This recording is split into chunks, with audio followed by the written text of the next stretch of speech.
ประมาณ5นาทีนะครับเราก็จะเริ่มเสวนาในภาคบ่ายนะครับในเรื่องของภาพรวมอุตสาหกรรมทุเรียนในภูมิภาคอาเซียนของเรานะครับโดยเริ่มจากภาพรวมอุตสาหกรรมทุเรียนไทยนะครับตามด้วยภาพรวมอุตสาหกรรมทุเรียนมาเลเซียนะครับเวียดนามอินโดนีเซียนะครับแล้วก็พูดถึงการส่งออกทุเรียนในจีนนะครับซึ่งในภาคบ่ายของเรานะครับก็จะได้เชิญท่านวิทยากรนะครับมาจากประเทศต่างๆนะครับที่ได้พูดไปนะครับอีกสักประมาณ5นาทีไม่เกินนี้นะครับก็จะเริ่มเสวนากันในหัวข้อภาพรวมอุตสาหกรรมทุเรียนอาเซียนของเรานั่นเองครับก็ระหว่างนี้ครับขอเรียนเชิญท่านผู้ที่ให้ความสนใจนะครับรับฟังนะครับเสวนาดังกล่าวแล้วสามารถเดินเข้ามาที่นั่งด้านหน้าเวทีได้เลยครับที่ได้จัดเตรียมที่นั่งไว้ด้านหน้าเวทีสามารถเข้ามานั่งได้เลยนะครับก็สำหรับในงานของเรานะครับเช่นเดิมนะครับก็มีการจัดนิทรรศการนะครับความรู้นวัตกรรมเทคโนโลยีที่เกี่ยวข้องกับการพัฒนาคุณภาพเกษตรของเรานะครับให้มีคุณภาพลดต้นทุนการผลิตนะครับไปสู่การผลิตทุเรียนคุณภาพนะครับเพื่อที่จะเตรียมคุณภาพผลผลิตทางการเกษตรของเรานะครับให้ส่งออกนะครับแล้วก็ให้เท่าทันต่ออนาคตที่จะมีการแข่งขันในระดับนานาชาตินะครับวันนี้เราก็จะเห็นภาพรวมของทั้งทุเรียนในไทยในปัจจุบันนะครับว่าตอนนี้ไปอยู่ขั้นไหนแล้วปริมาณการผลิตพื้นที่เพาะปลูกนั้นมีมากน้อยเพียงใดแล้วนะครับเราก็จะรวมไปถึงภาพรวมอุตสาหกรรมของทุเรียนที่อยู่ในประเทศคู่ค้าหรือคู่แข่งของเราในอนาคตไม่ว่าจะเป็นมาเลเซียนะครับเวียดนามนะครับอินโดนีเซียนะครับที่ช่วงเช้าได้มีการพูดถึงไปแล้วนะครับในส่วนของอุตสาหกรรมของทุเรียนในจีนเพราะฉะนั้นเรามาดูคู่ค้าคู่แข่งคนสำคัญครับที่จะต้องไทยเนี่ยจะต้องเตรียมตัวรับมือในอนาคตนะครับว่าเราจะเป็นคู่แข่งหรือจะเป็นคู่ค้าที่ดีต่อกันนะครับเราจะพัฒนาธุรกิจคุณภาพการส่งออกผลไม้ฤดูร้อนไปสู่เวทีของจีนและก็เวทีของโลกนั้นได้อย่างไรนะครับช่วงบ่ายนี้เราก็จะมีการพูดคุยแลกเปลี่ยนความรู้ตรงนี้กันนะครับเดี๋ยวอีกประมาณ3นาทีนะครับขอเรียนเชิญนะครับท่านผู้มีเกียรตินะครับสามารถขอจับจองที่นั่งด้านหน้าได้เลยนะครับรับฟังนะครับการเวทีเสวนาในหัวข้อภาพรวมอุตสาหกรรมทุเรียนไทยนะครับแล้วก็จะตามด้วยมาเลเซียเวียดนามอินโดนีเซียนะครับวันนี้เราจะเห็นภาพรวมอุตสาหกรรมของทุเรียนที่อยู่ในภูมิภาคอาเซียนของเรานะครับว่าเป็นอย่างไรนะครับตอนนี้ท่านวิทยากรของเราก็ได้เดินทางมาถึงแล้วนะครับเดี๋ยวประมาณ2นาทีนะครับขอเรียนเชิญท่านแขกผู้มีเกียรติที่อยู่ในงานนะครับสามารถเดินมานั่งพักผ่อนฟังเสวนาก่อนได้เช่นกันครับหรือจะเดินบริเวณงานก็สามารถฟังเสวนาไปด้วยได้เช่นกันครับแต่ถ้าเหนื่อยไม่ล้าก็ขอเรียนเชิญด้านหน้าดีกว่านะครับเราจะได้ร่วมพูดคุยแลกเปลี่ยนในเวทีแห่งนี้ด้วยกันครับถ้ามาแล้วก็ขอเรียนเชิญด้านหน้าเวทีได้เลยครับ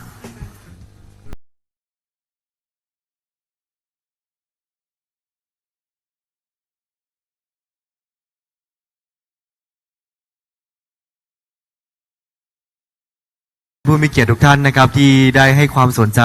เข้ามาร่วมงานของเราในวันนี้ครับ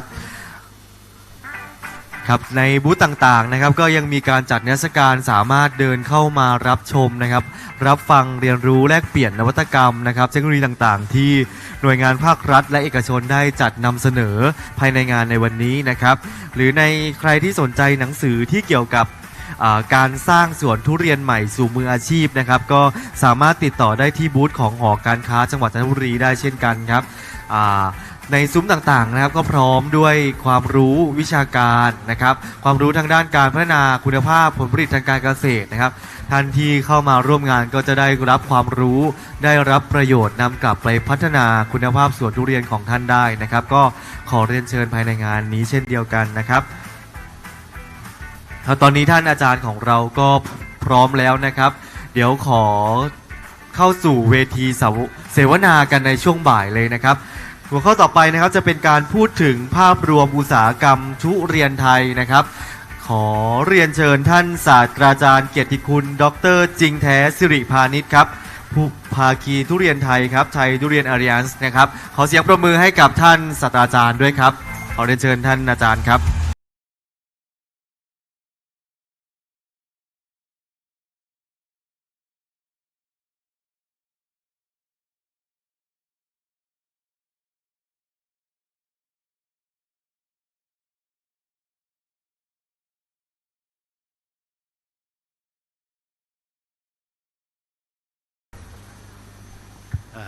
Good afternoon, everybody. I am not sure whether we should start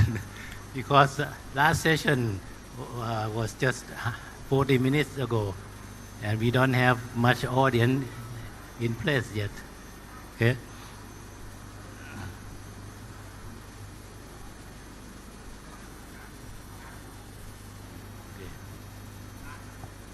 Okay. So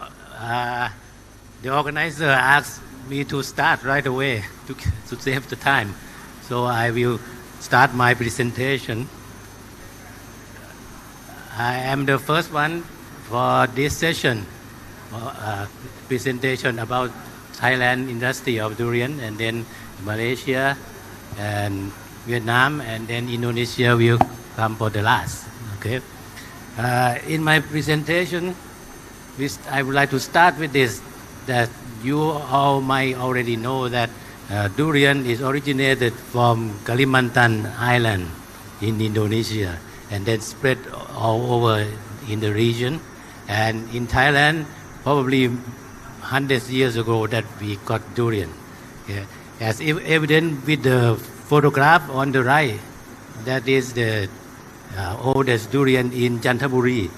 which should be about more than 100 years old. Yeah. And in the south also we can find this very high, very old durian tree. And from that time until now, we got many cultivar, many variety, more than 200 variety. But the main one in the market is here. Montong, you all know that it has small seed, a lot of pulp to eat, more than 30%. Kradum is the earliest cultivar to be in the market. And Kan Yao is very good quality. I like it the best. Okay? And Chani has a very creamy texture and also dark yellow color, and very popular, but is the amount in the market is reducing now.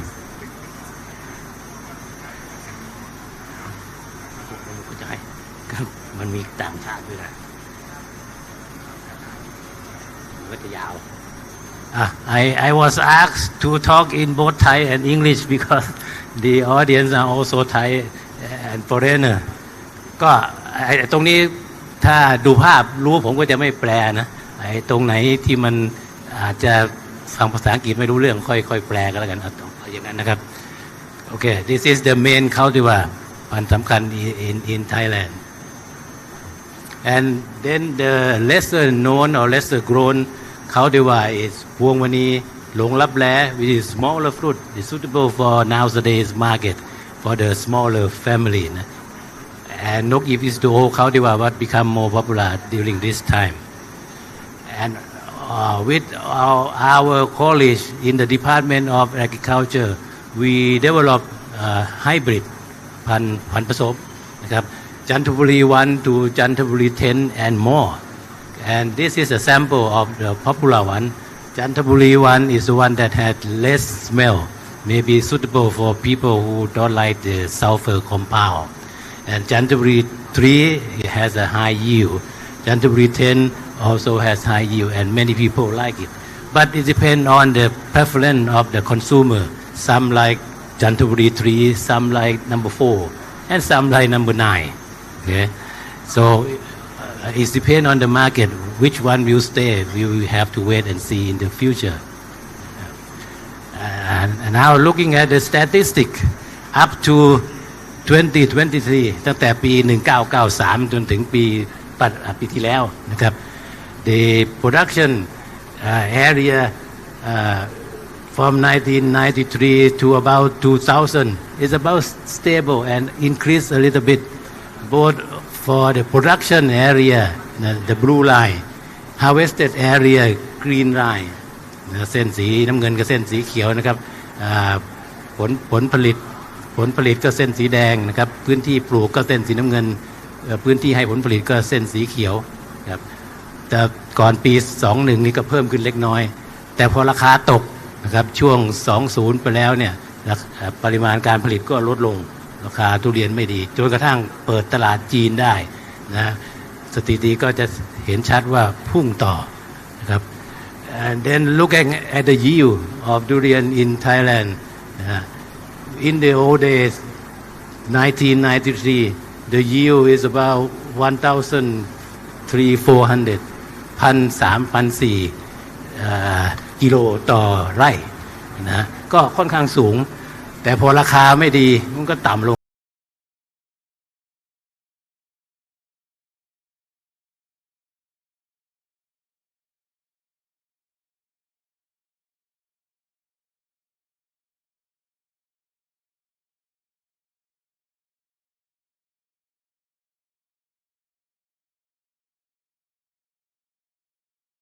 going up the yellow color line ผลผลิตก็ขึ้นไปถึงประมาณเฉลี่ยนะครับเฉลี่ยทั้งประเทศก็ประมาณ 1,400 กิโลต่อไร่นะก็สูงขึ้นตามลำดับทีนี้ก็มาดูรายละเอียด into details นะครับ looking at provinces 20 years ago is the left ข้างซ้ายนะครับ20 ปีก่อนก็ mostly concentrate in the south and in the east where we are now and then when we have more market the production การผลิตก็ขยายพื้นที่ออกไปมากขึ้นนะ go to the north east ไปภาคอีสาน to the north ไปภาคเหนือนะแถวอุตรดิตถ์นะครับแล้วก็ปัจจุบัน2023นะครับก็ไปเกือบทั่วประเทศนะ in 2023 almost everywhere in Thailand grow durian except in the northeast which is drier and less water to grow durian แล้วก็ถ้ามาดูเรื่องของผลผลิตนะผลผลิตก็กราฟเนี่ยถ้าสีเข้มก็ผลผลิตสูงนะก็ในตั้งแต่ปี03เนี่ยผลผลิตอันนี้ไม่ใช่ค่าเฉลี่ยนะครับอันนี้แต่ละจังหวัดก็แตกต่างกัน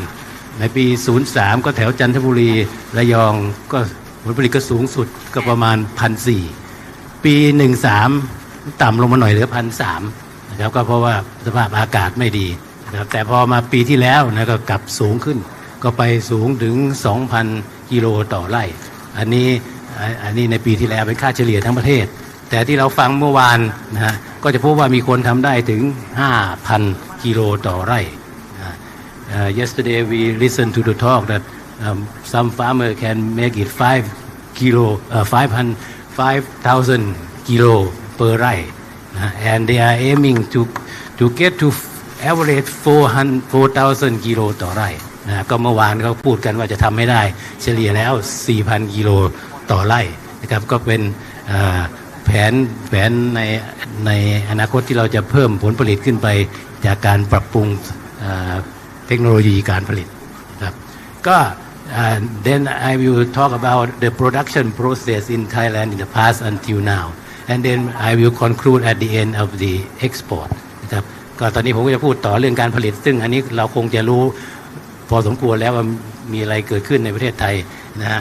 แล้วตอนสุดท้ายก็จะพูดถึงเรื่องของการตลาดอีกทีหนึ่งนะครับก็ in the past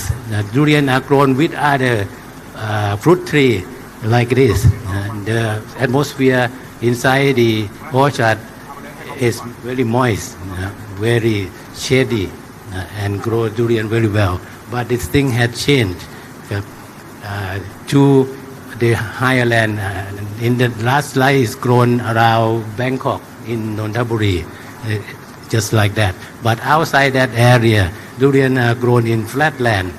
but still the tree has to be grown on top of a ridge and have a good drainage this is the from ลุงอีทนะฮะที่ตราดนะครับ had good drainage to avoid the disease Phytophthora a very good example is the pioneer this is Lung Yong uncle in Grang is the pioneer to have top down tree ตัดยอดลงมาเหลือแค่5 เมตรand open the canopy to have the light pass into the ground นะก็ตัดแต่งหนักมากนะครับเพื่อให้แสงส่องผ่านเข้ามาในต้นได้ลุงโยนี่เป็นคนทำคนแรกๆเลยนะแล้วก็มันก็แพร่ขยายต่อไปทั่วประเทศนะก็จะเห็นว่าแสงส่องมาได้ดี and very few disease almost no Phytophthora in สวนลุงยงนะครับ but now things have changed no more flat land all durian are grown on top of the pile of soil sometimes they bring soil from other area and into the growing spaces and plant durian tree on top of that pile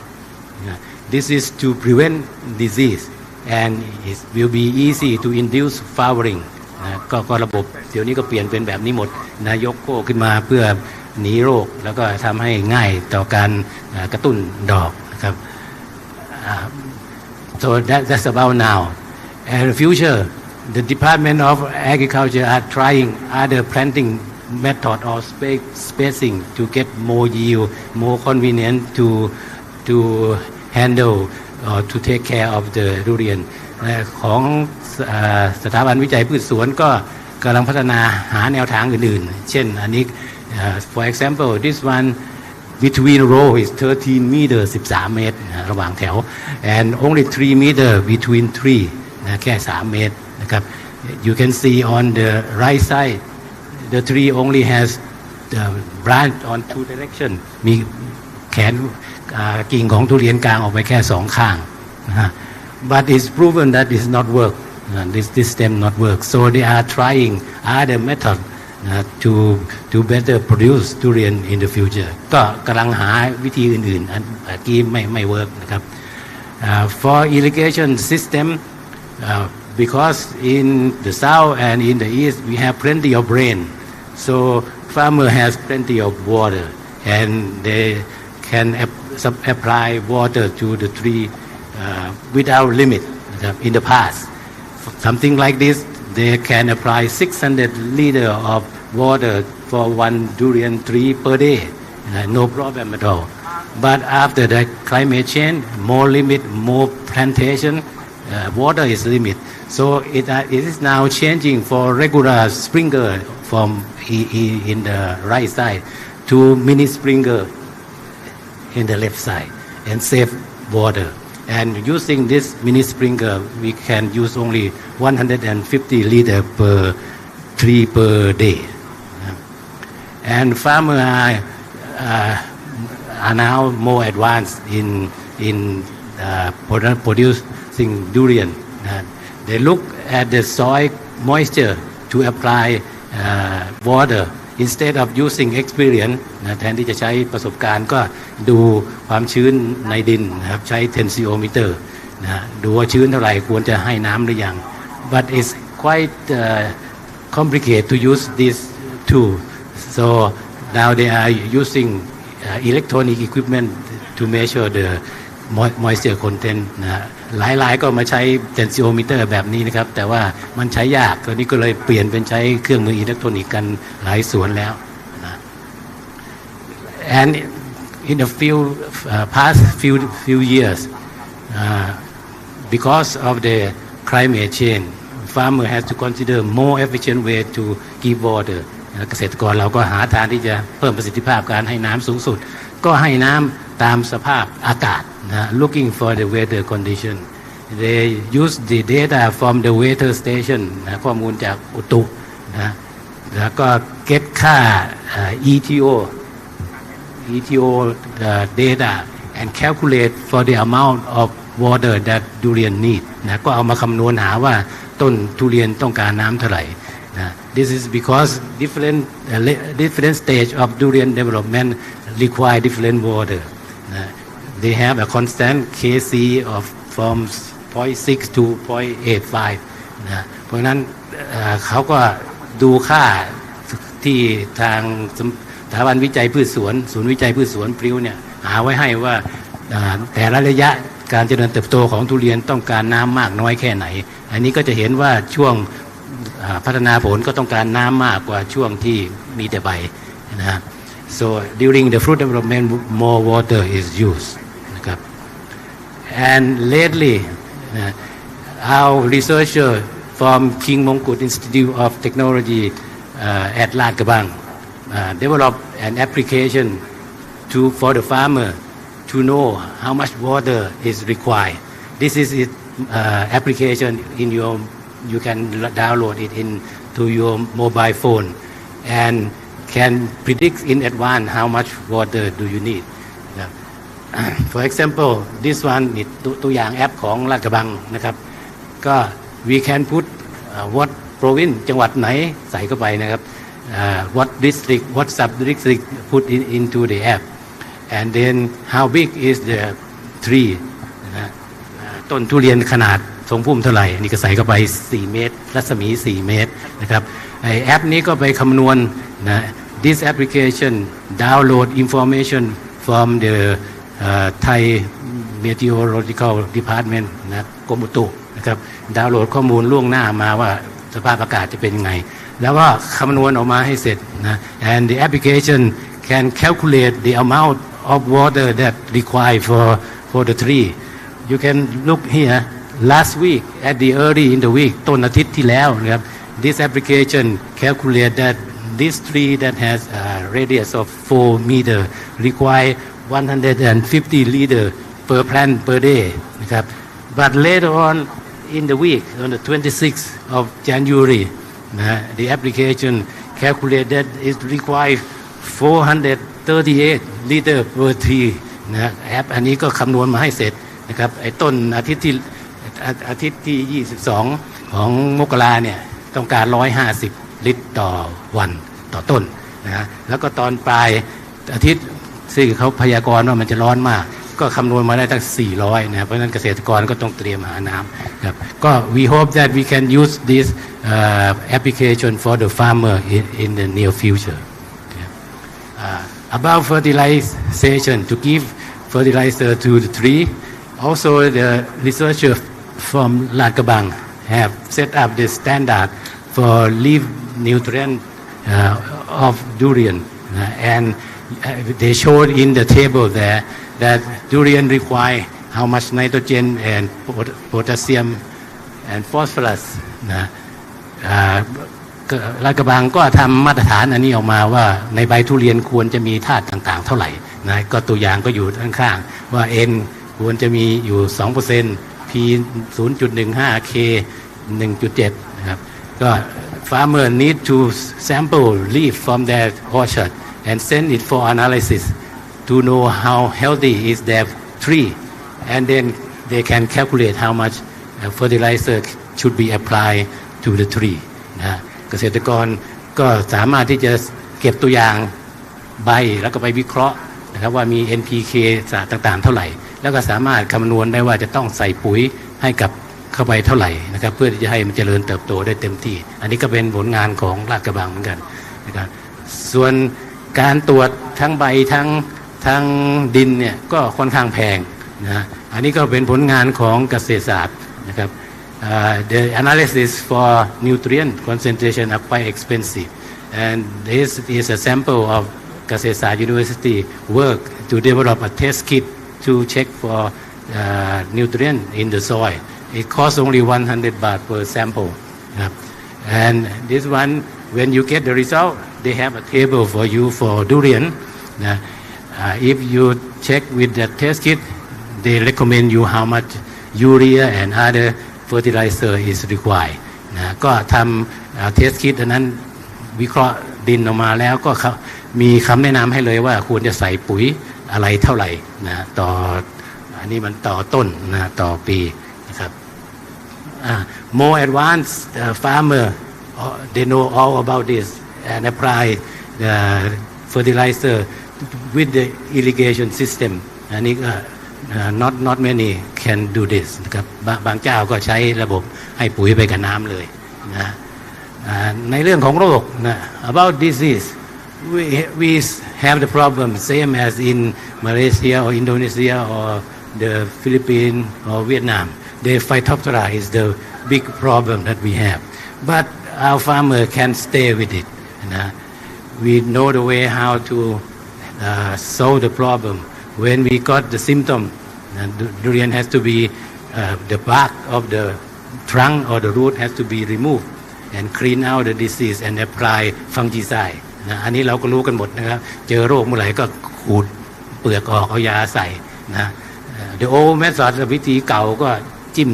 ต้นเข้าไปเลยด้วยสารเคมีก็ยังมีคนใช้กันอยู่ the old method use the phosphoric acid to inject into the tree to control the disease but less is done nowadays ตอนนี้ก็ใช้ไม่มากแล้วนะ some farmer use organic like trichoderma to control the disease as well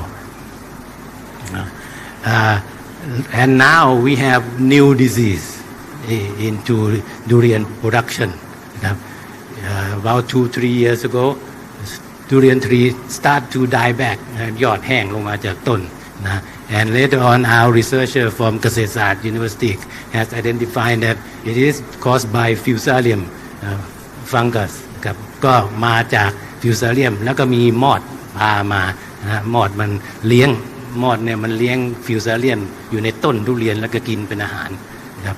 they know now that fusarium is the cause and the wood borer is the transmitter that they plant the fungus in the tree and use this fungus as their food ครับ for insect all kind of insect that we have you other country also have and the big problem right now is the seed borer particularly in the south เรามีปัญหาแมลงหลายอย่างนะครับแต่ตอนนี้ปัญหาสำคัญสุดก็คือหนอนเจาะเมล็ดนะซึ่งกำลังจะมี and in the central upper part of Thailand and upper part of the south of Thailand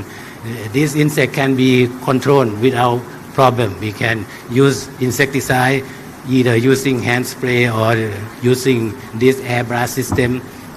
but problem is in the south or in the area that they grow tree in the mountain like this in Yara in the deep south of Thailand durian are grown in the hillside and it's almost impossible to use insecticide because it's a steep slope นะก็เขามันชันไปฉีดยายาก and also more important than that is this area is the area for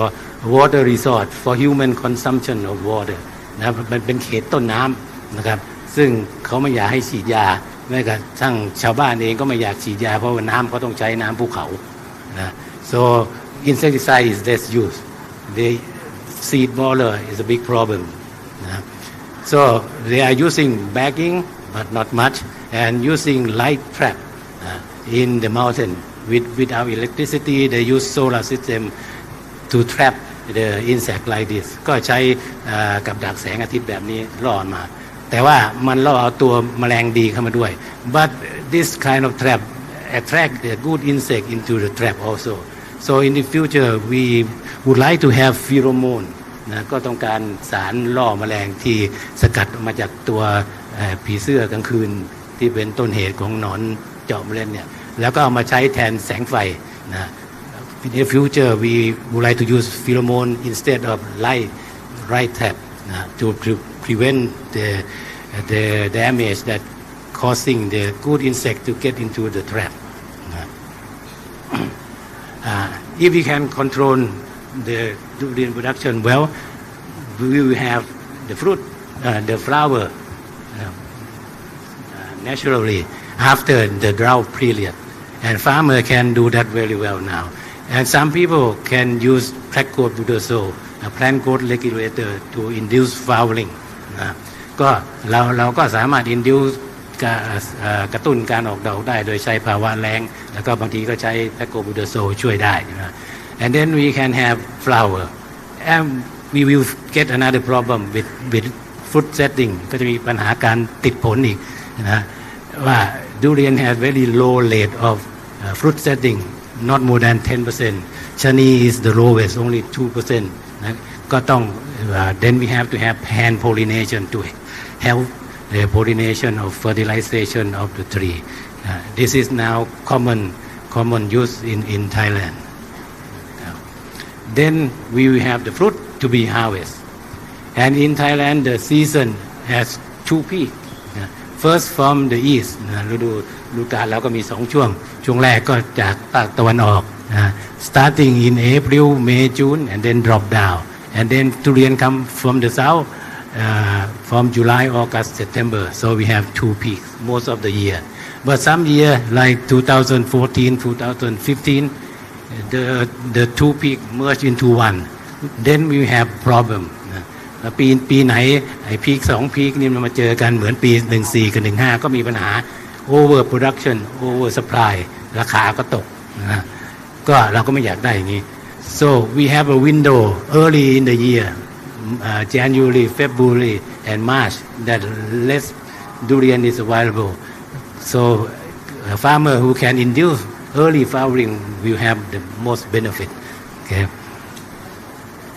then if we can take care of the fruit well we will go to the harvest and harvest for a lot of yield the system in the past one person will go up the tree and cut and hoist down the fruit and now it's changed one person go up the tree cut and throw it to the people on the ground to catch it it's still used and then after collecting durian from the orchard they will be bring to the packing house to be sort for maturity for shape and other quality by using the color of the fruit knocking to the sound and then cut the stem and apply ethaphon นะก็เอามาเลือกที่โรงแพ็คแล้วก็เอามาเคาะมาดูสีนะดูรูปทรงแล้วก็ตัดขั้วป้ายน้ำยานะครับ but we still have main problem after harvest นะเราก็ยังมีปัญหา this slide is taken 36 years ago in Rayong we have a campaign board to campaign for not to trade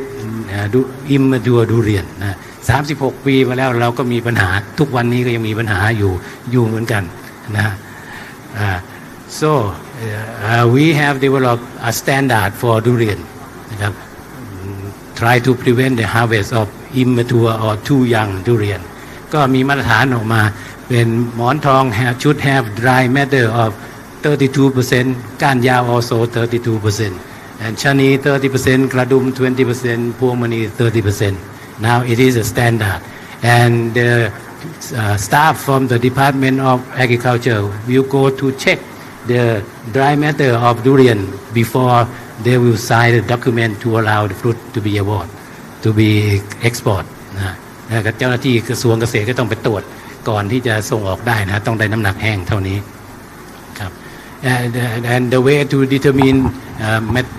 dry matter of durian is simple cut the fruit and chop into small pieces put in the microwave oven and it will take 30 minutes to get the result ก็30 นาทีก็ได้ผลแต่ว่ามันต้องทำลายผล but it's damage you destroy the fruit so we did a better way to detect maturity of durian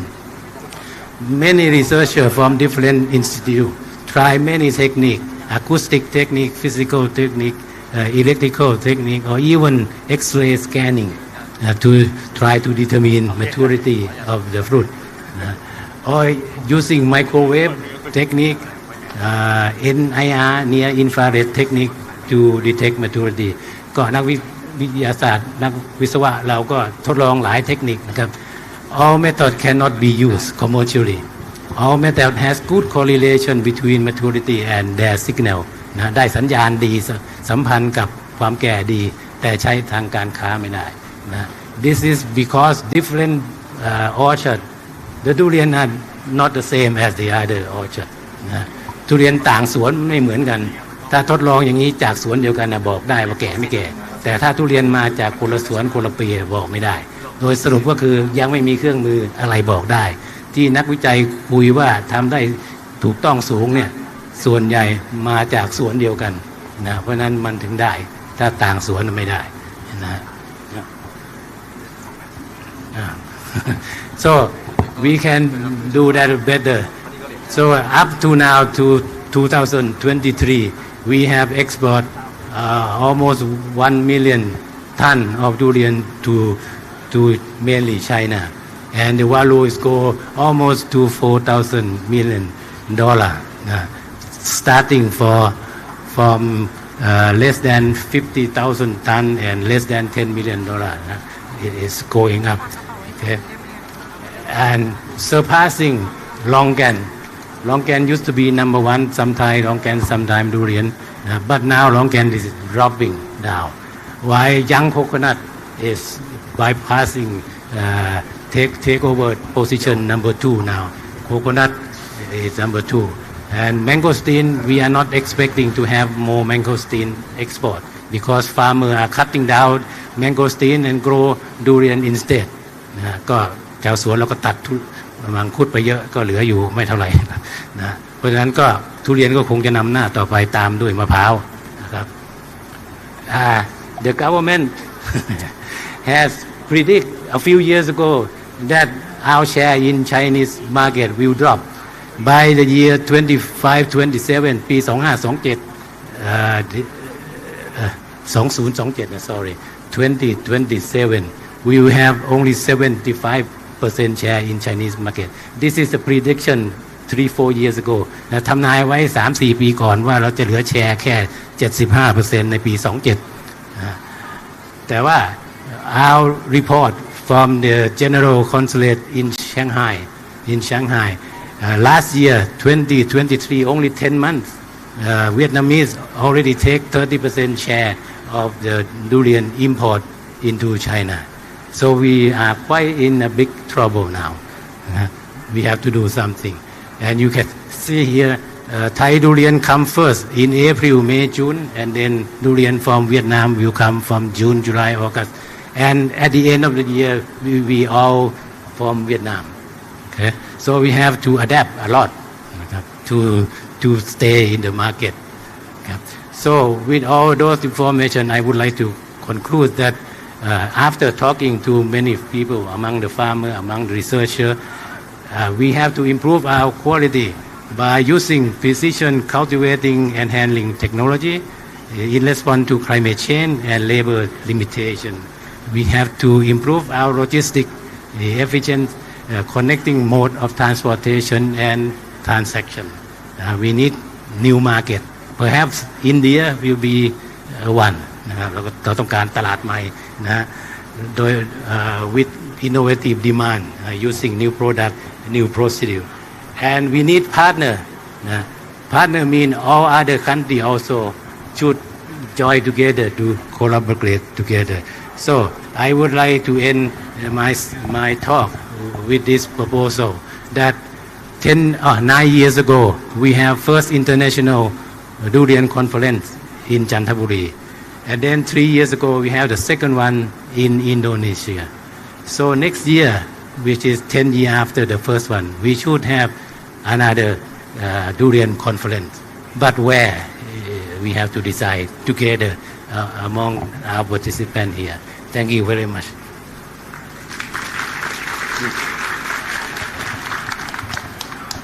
ครับก็ต้องขอบคุณท่านศาสตราจารย์เกียรติคุณจริงแท้สิริพานิชนะครับที่ได้ให้ความรู้เกี่ยวกับภาพรวมของทุเรียนไทยในปัจจุบันนะครับที่ถือว่าทำมูลค่าให้กับการส่งออกของประเทศไทยของเรานะครับ Hi guys, so I'm gonna wrap up for you for what the professor has said to you guys. So as you can see that there are many important factor input in order to increase the productivity of durian yield, right? And also he also talk about the production in Thailand, the trend of it, and also how we can compete in the global market. We need to partner up or to be sustainable. Thank you. ครับเราก็จะเห็นภาพรวมการพัฒนาคุณภาพทุเรียนของไทยที่เริ่มมีการส่งออกเข้ามามากขึ้นการพัฒนาคุณภาพการเพิ่มผลผลิตของทุเรียนไทยก็มีเพิ่มมากขึ้นเช่นเดียวกันครับต้องขอบคุณท่านอาจารย์ขอเสียงปรบมือให้ท่านอาจารย์อีกครั้งหนึ่งนะครับครับ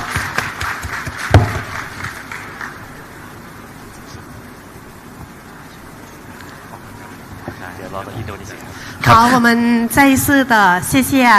金台教授。好这次呢，我们就会大概的看到了解一下泰国的榴莲市场。好，如果谁想要อาจารย์金台的 PPT 也可以在后台的要一下ครับเดี๋ยวเราก็ยังเหลืออีก3ประเทศด้วยกันนั่นก็คือภาพรวมของอนาคตอุตสาหกรรมทุเรียนมาเลเซียนะครับเวียดนามแล้วก็อินโดนีเซียครับลำดับต่อไปนะครับเราจะเข้าสู่เสวนาในเรื่องของอนาคตอุตสาหกรรมทุเรียนมาเลเซียครับ โอเคค่ะก็ในสเตจต่อไปนะคะเดี๋ยวจะเรียนเชิญดาโตอันนานะคะซึ่งได้รับการยกย่องเป็นมูซันควีนได้รับรางวัลผู้ส่งออกดีเด่นและในปี 2023 นะคะได้รับรางวัล Asia's Most Influential Malaysia ค่ะ Okay, so next we will invite Dato Anna. She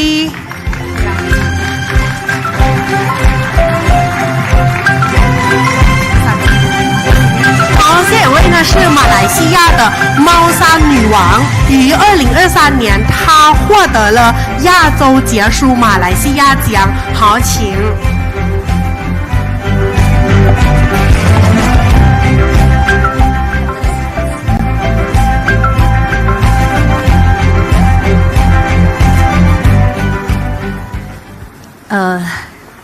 萨瓦迪卡。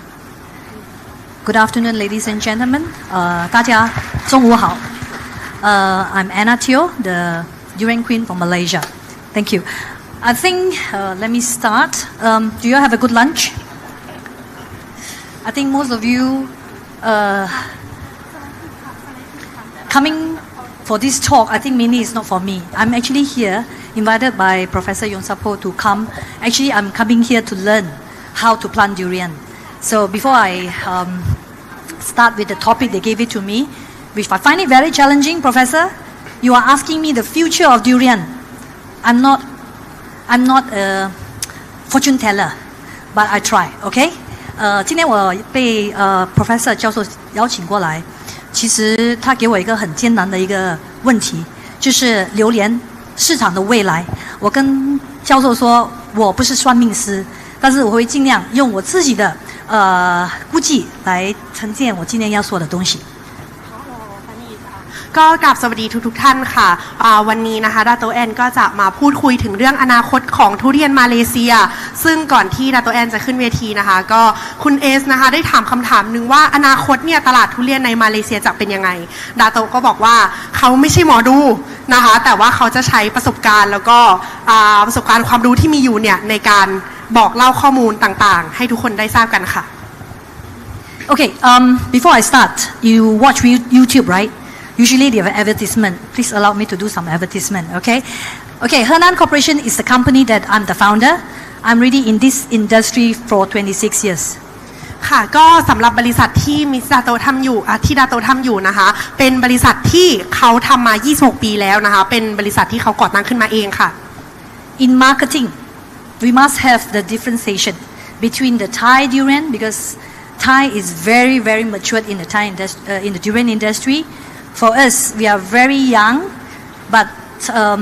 we have a differentiation. As in, for me, the taste that matters. ค่ะสำหรับในธุรกิจทุเรียนนะคะประเทศไทยถือว่าเป็นประเทศถือว่าเราเนี่ยมีความคุ้นเคยแล้วก็เก่งในเรื่องของทุเรียนส่วนเขาเนี่ยยังถือว่าเป็นคนที่มาจับทุเรียนใหม่นะเพราะฉะนั้นก็ยังต้องเรียนรู้อะไรเยอะค่ะ我用中文说一下，其实泰国榴莲、金城榴莲在中国同胞里面其实是一个很一般你们都很清楚就知道泰国榴莲的味道。但是我们马来西亚，当我2011年突破到中国的时候，我是要用什么方式来陈列我们马来西亚的榴莲的口味？当然，我的这个有用的词就是我们的味道跟其他国家的不一样。ค่ะก็สำหรับทุเรียนมูซันคิงนะคะก็จะทุเรียนของมาเลนะคะก็จะใช้จุดเด่นของเรื่องของรสชาตินะคะที่จะทำให้แตกต่างจากทุเรียนของประเทศอื่น Okay, I'm going through this advertisement quick, okay? A little bit of my company. So we are the durian planters. I win over the world with durian because I've been exporting durian for 26 years. This is me, same looking, but that one is Photoshop. ค่ะก็อันนี้คือ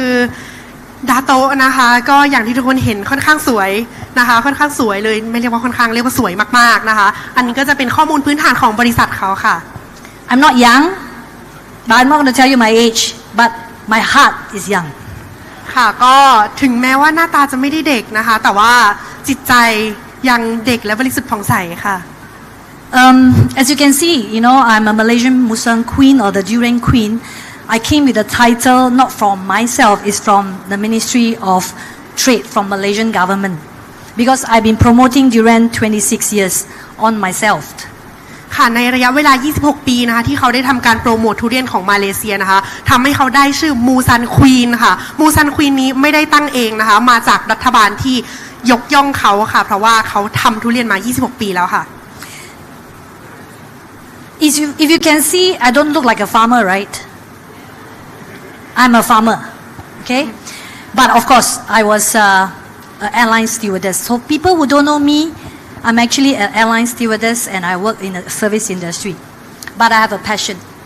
I have a passion about durian. This is why I'm here. I have my love for durian ever since I decided to leave the airline industry, and I have been in this industry ever since then. I'm in 26 years, but I hope I will have more years to go. And what the matter is I'm trying to say is my passion and my love for durian is there. That makes me here today to share my sharing with you on my journey.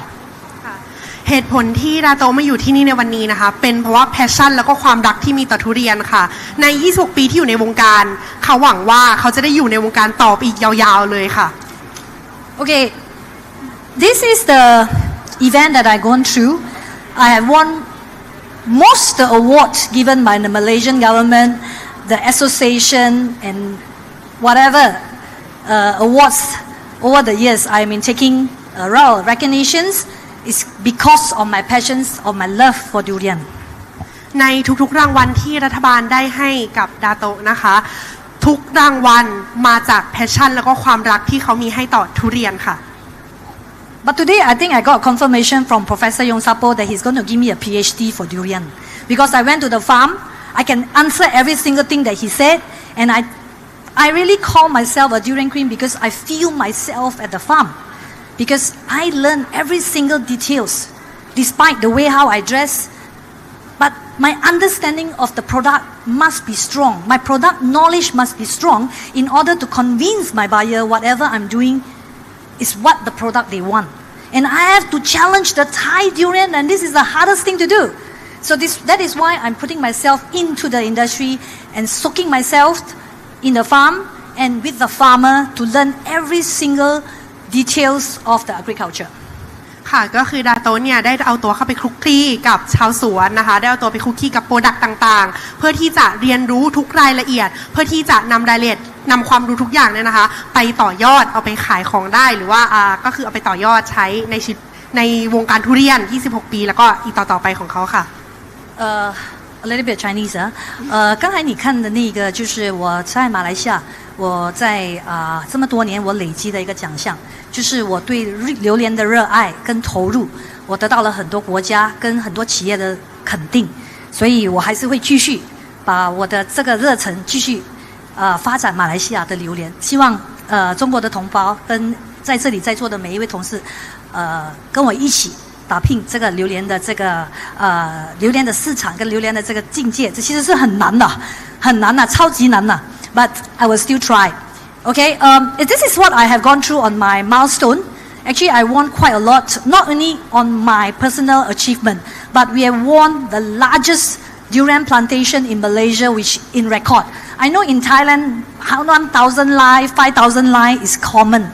but in Malaysia, 10,000 acres is a legendary.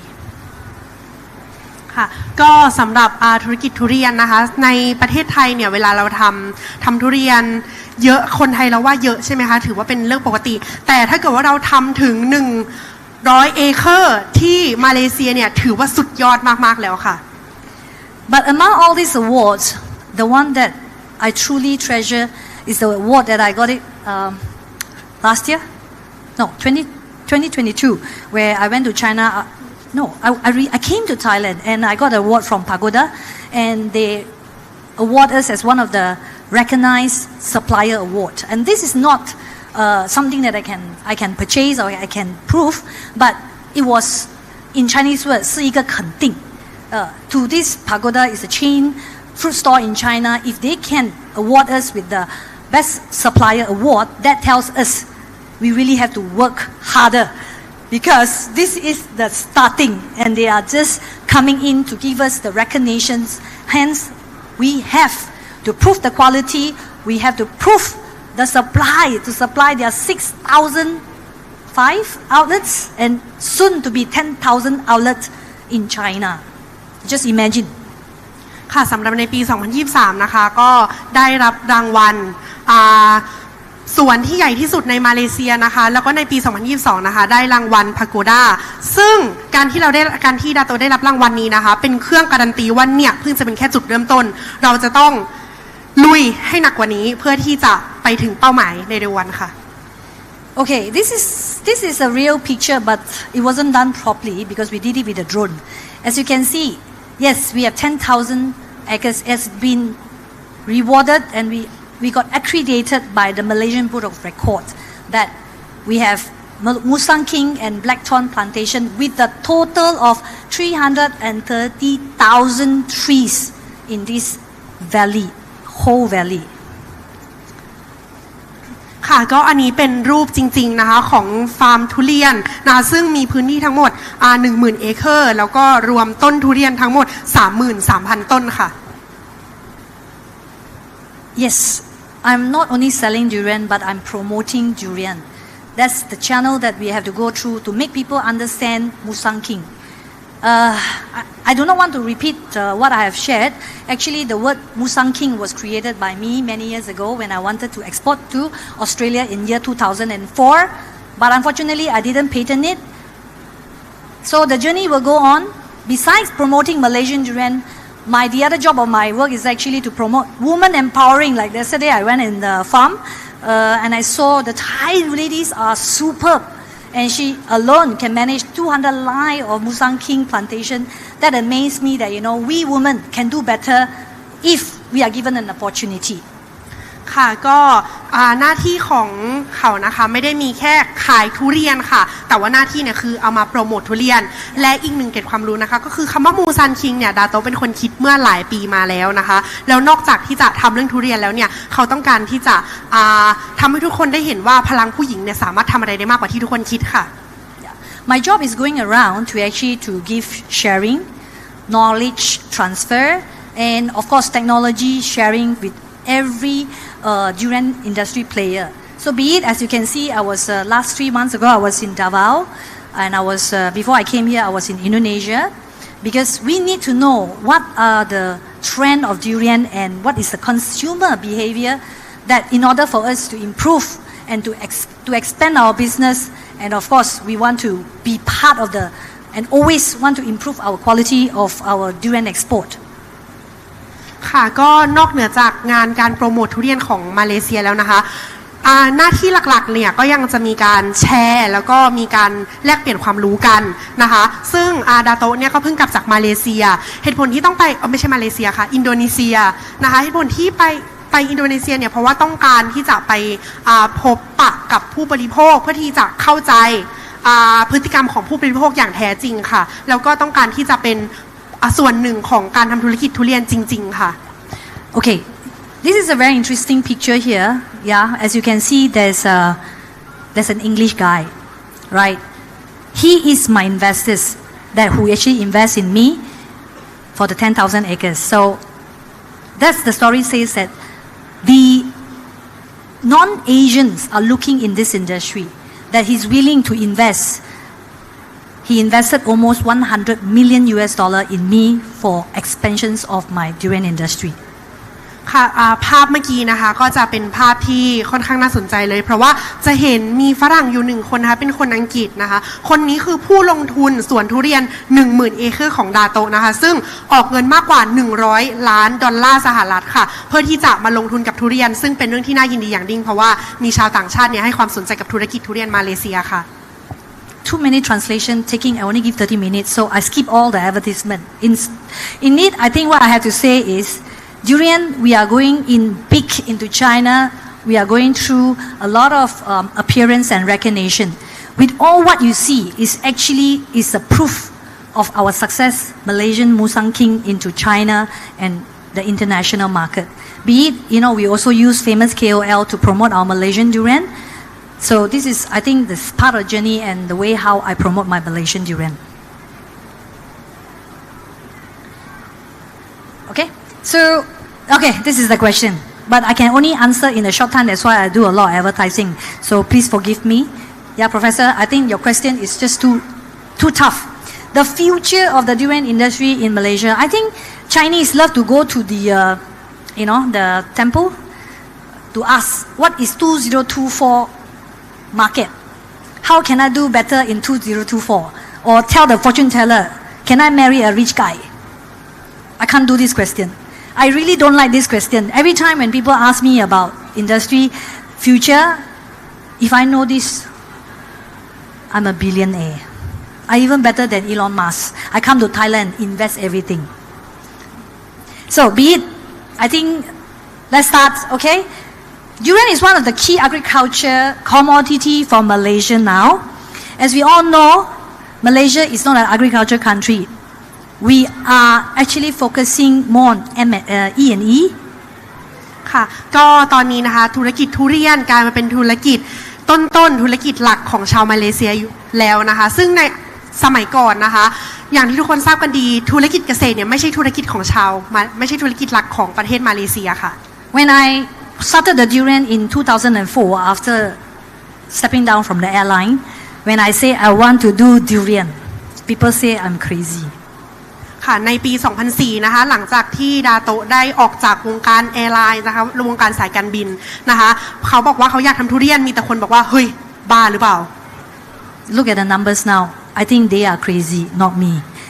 Well, looking at Malaysian produced 302,000 tons of durian in 2016, which 2004 was zero, okay, and increased to 459,000 tons in 2022. You look at the growth of the durian, it's actually we are growing up very tremendously. ถ้าเกิดว่าเรามองดูตัวเลขบนสไลด์แล้วนะคะคนที่เคยว่าดาโตะว่าบ้าเนี่ยพวกนั้นเป็นคนที่บ้าเองเพราะว่าตอนนี้นะคะทุเรียนในปี 2016 นะคะมาเลเซียสามารถผลิตทุเรียนได้ 300,000 ตันแต่ว่าในปี 2022 นะคะทุเรียนเพิ่มขึ้นมาเป็น 459,000 ตันในปี 2022 ค่ะ谢谢中国的同胞。谢谢你们为我们的马来西亚榴莲的支持，才有今天的成绩。I would like to thank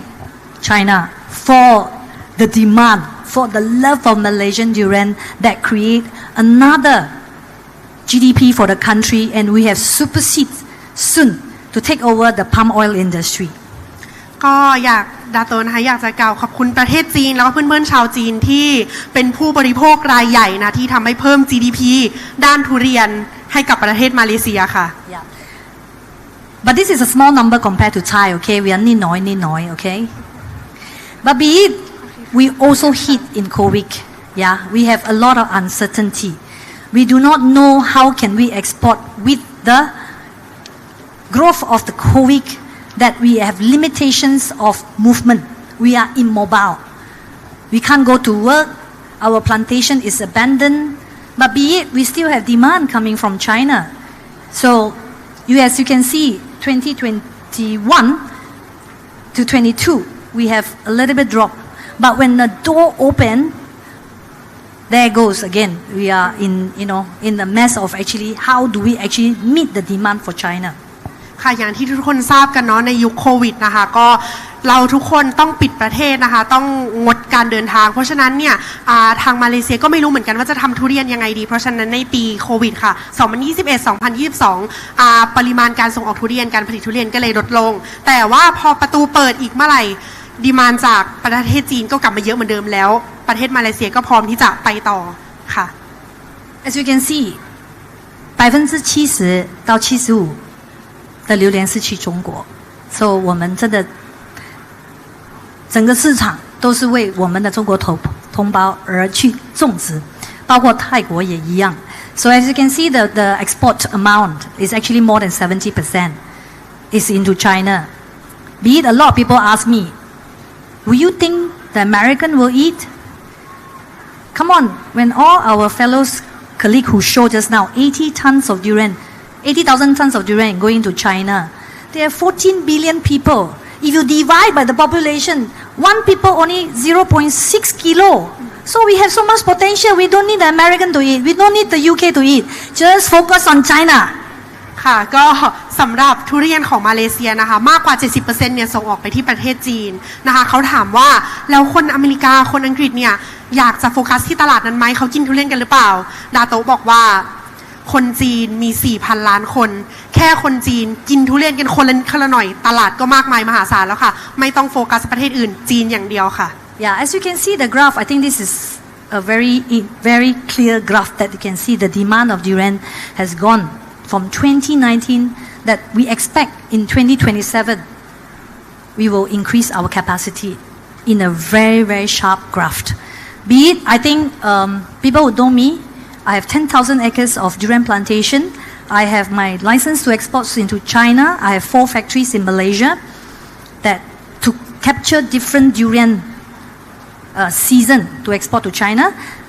I don't waste my durian, which is actually non-exportable. I convert it to ice cream, cakes, and all sort of downstream product for the consumer who doesn't know how to eat durian. I tempt them by eating ice cream, cakes, then they will slowly understand the smelly fruits actually taste like heaven. ค่ะก็สำหรับในกราฟนี้นะคะเป็นกราฟที่ทางมาเลเซียเนี่ยได้คาดการล่วงหน้าเอาไว้นะคะว่าจะทำให้ถึงเป้าซึ่งทางดาโตะเนี่ยนะคะนอกจากจะมีทุเรียนอยู่ 10,000 เอเคอร์แล้วเนี่ยสำหรับทุเรียนที่ส่งออกได้ก็ส่งออกทุเรียนที่ทานได้ก็ทานถ้าทานไม่ได้เขาจะนำทุเรียนทั้งหมดเนี่ยไปแปรรูปค่ะเป็นไอศครีมแล้วก็เค้กจะไม่มีการทิ้งทุเรียนแน่นอนค่ะแล้วก็การที่ทำทุเรียนไอศครีมกับเค้กนะคะจะทำให้คนที่ไม่เคยทานทุเรียนหรือคนที่ทานทุเรียนไม่เป็นเนี่ยค่อยๆได้ซึมซาบรสชาติทุเรียนที่ว่าเหม็นได้กินไอศครีมกับเค้กเข้าไปมันคือสวรรค์ค่ะทุกคน In order to success in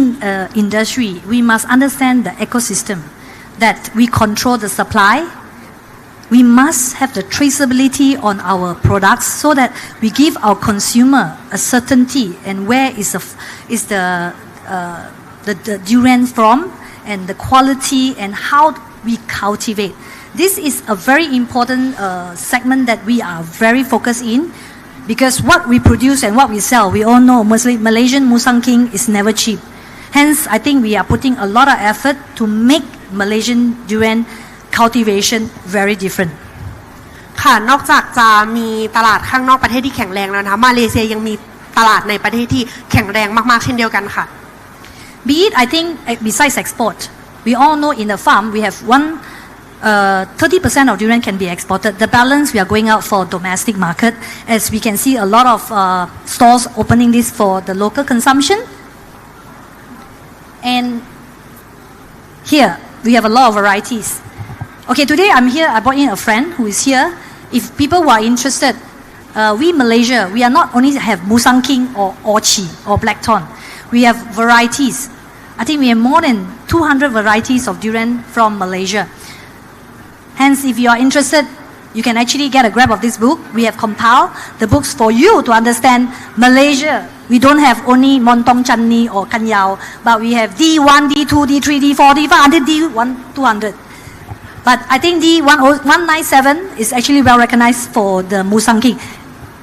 ค่ะก็สำหรับทุเรียนของมาเลเซียนะคะไม่ได้มีแค่มูซานคิงนะคะแต่จริงๆแล้วมีมากกว่า200ชนิดเลยค่ะถ้าเกิดว่าใครสนใจอยากจะเข้าใจเพิ่มเติมเกี่ยวกับทุเรียนของมาเลเซียนะคะหนังสือเล่มนี้มีบอกหมดแล้วค่ะสามารถหยิบได้เลยสามารถเลือกซื้อติดต่อได้เลยค่ะ Okay, so this is actually what we have done beside cultivation, beside doing the downstream product. We are championing ourselves. We are the first in Malaysia.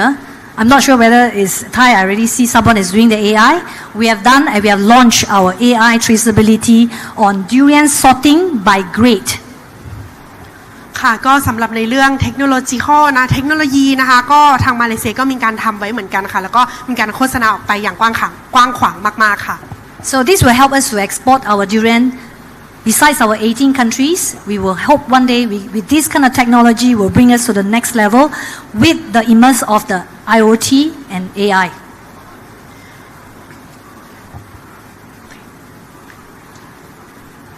Last, I think the organizer is chasing me. She never done slides in half an hour.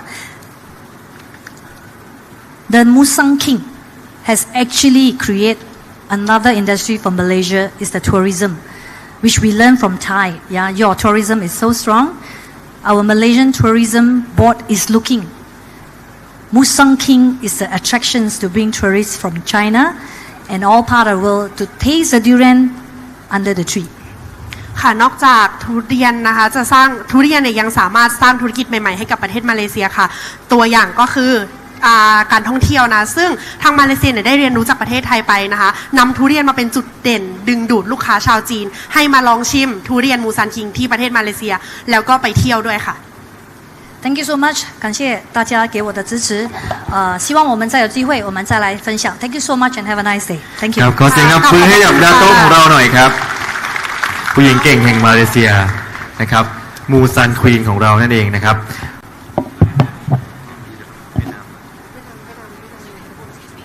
ครับรอบต่อไปนะครับจะเป็นภาพรวมนะครับอนาคตของอุตสาหกรรมทุเรียนเวียดนามนะครับเดี๋ยวรอสไลด์สักครู่หนึ่งเมื่อกี้ก็เห็นความเก่งของผู้หญิงคนนี้ใช่ไหมครับในเรื่องของอนาคตของภาพรวมภาพอุตสาหกรรมของทุเรียนมาเลเซียซึ่งถือว่าเป็นจุดเด่นในสายพันธุ์ที่เรารู้จักกันดีในสายพันธุ์ที่ชื่อว่ามูซันคิงนอกจากนี้นะครับมาเลเซียก็ยังมีสายพันธุ์อื่นๆที่พัฒนาแล้วก็ทำการตลาดอยู่ในประเทศจีนจะเห็นว่าลักษณะการทำธุรกิจของเขาเนี่ย นะครับก็จะเน้นที่คุณภาพและก็การสร้างแบรนด์ให้กับผลิตภัณฑ์ทางการเกษตรของเขานะครับเพราะฉะนั้นไทยก็ควรมองแนวคิดแนวทางของมาเลเซียเป็นแบบอย่างได้เช่นเดียวกันนะครับก็เหมือนงานนี้ที่เราก็พยายามจะสร้างแบรนด์สร้างมูลค่าด้วยการที่จะผลักดันคุณภาพของทุเรียนไทยให้อยู่ในสายตลาดบนก็คือเป็นทุเรียนที่มีคุณภาพนะครับเพื่อทำการตลาดภายในประเทศจีนนะครับ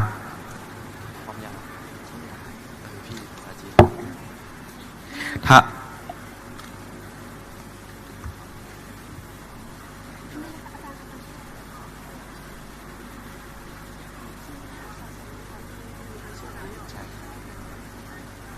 ครับถ้าลำดับต่อไปครับตอนนี้ก็พร้อมแล้วครับขอเสียงปรบมือให้กับเวทีเสวนาเรื่องอนาคตอุตสาหกรรมทุเรียนเวียดนามได้เลยครับ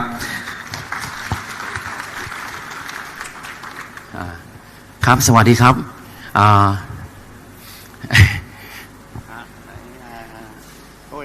เดี๋ยวแป๊บจากก่อนผมขอแนะนำเนี่ยครับนี่คือนายกสมาคมพืชผลไม้ของประเทศเวียดนามนะครับหรือว่า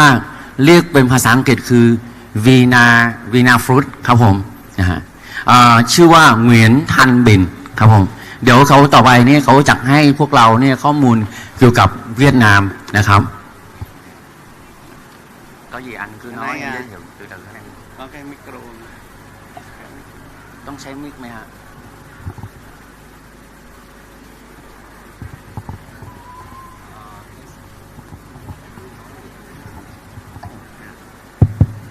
Alo. Tôi xin thay mặt cho Hiệp hội Rau quả Việt Nam. Hiệp hội Rau quả Việt Nam là một cái hiệp hội của các cái nhà sản xuất và xuất khẩu, chế biến và xuất khẩu sầu riêng, các cái loại trái cây, trong đó có sầu riêng của Việt Nam. ขอเป็นตัวแทนของสมาคมพืชผลไม้ของประเทศเวียดนามสมาคมพืชผลไม้ของเวียดนามจะเป็นสมาคมที่รวบรวมหลายบริษัทส่งออกพืชผลไม้ในนั้นก็จะมีส่งออกทุเรียนก็ไม่ได้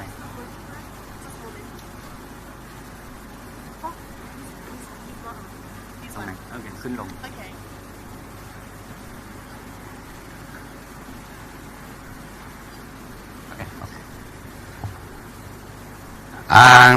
Hiệp hội Rau quả Việt Nam được thành lập từ năm 2001 cho đến nay đã khoảng 23 năm. Anh cứ nói đi.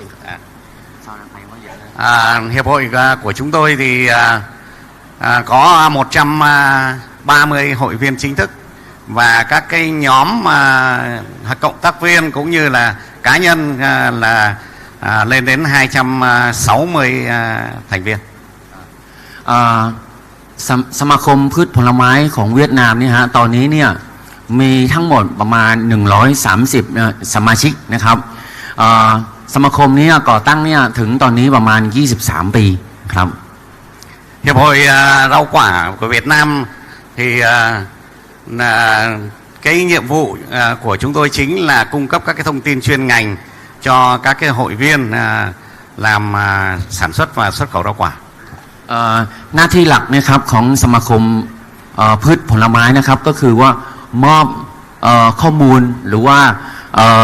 แชร์นโยบายต่างๆนะของภาครัฐให้สมาคมสมาชิกนะครับผม Hiệp hội của chúng tôi cũng làm cái cầu nối giữa các cái hội viên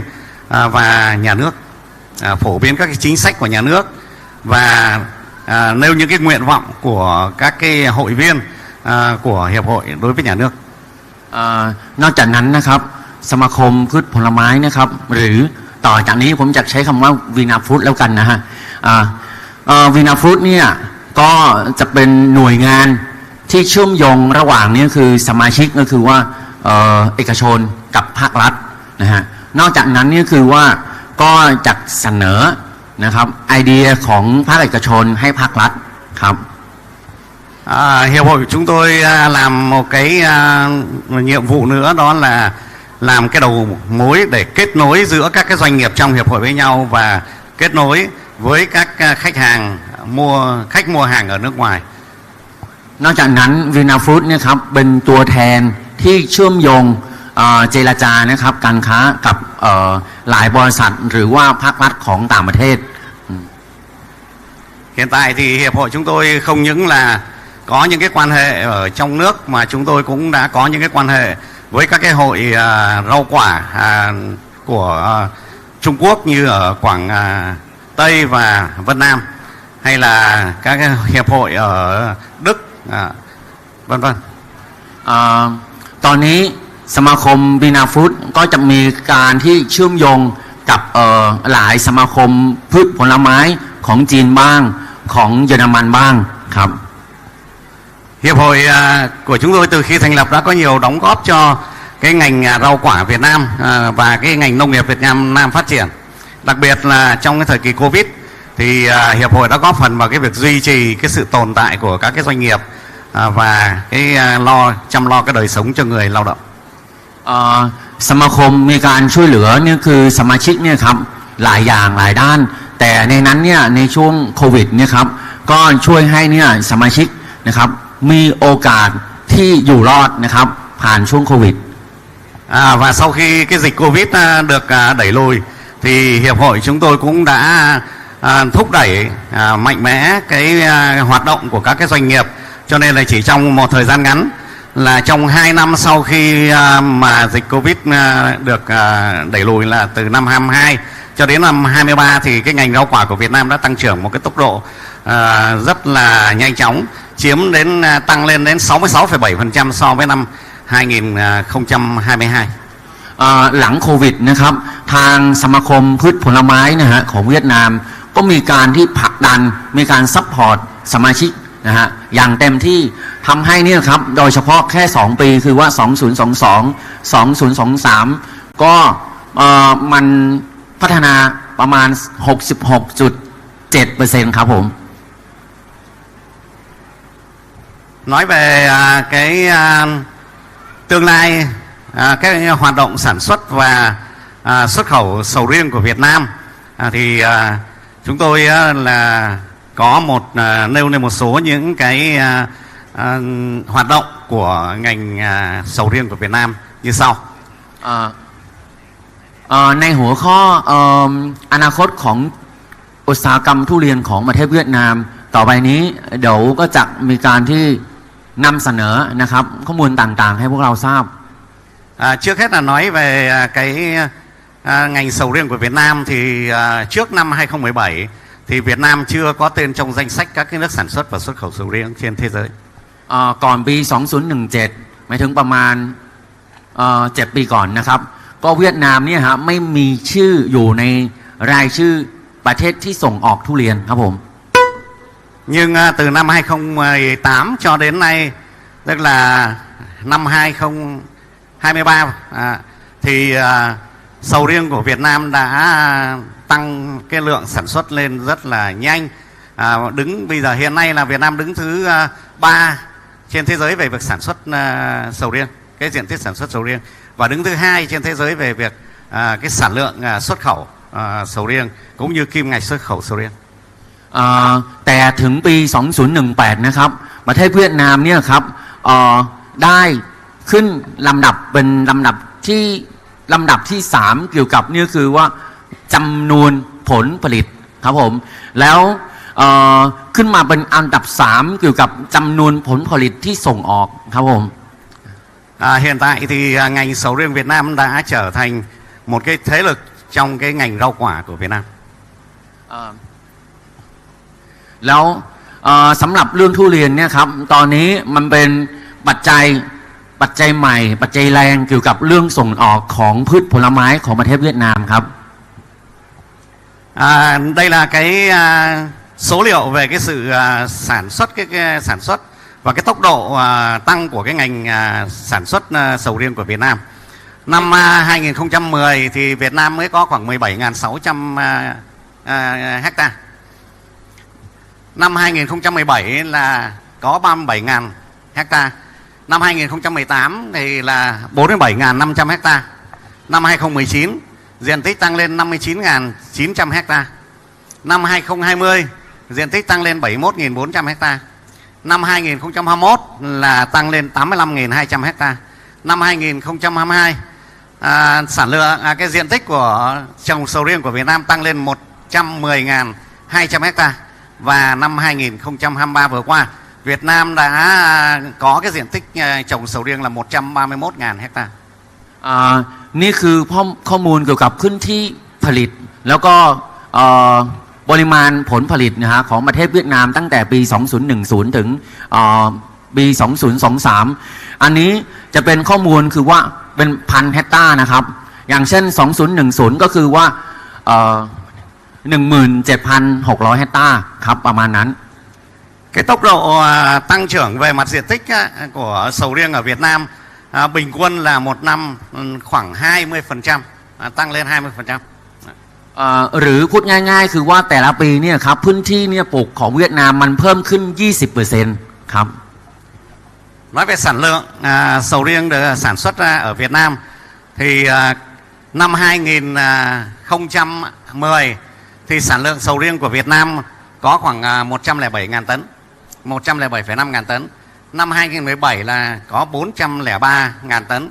2018 là 488,8 ngàn tấn. Năm 2019 là 564,5 ngàn tấn. Năm 2020 là 588 ngàn tấn.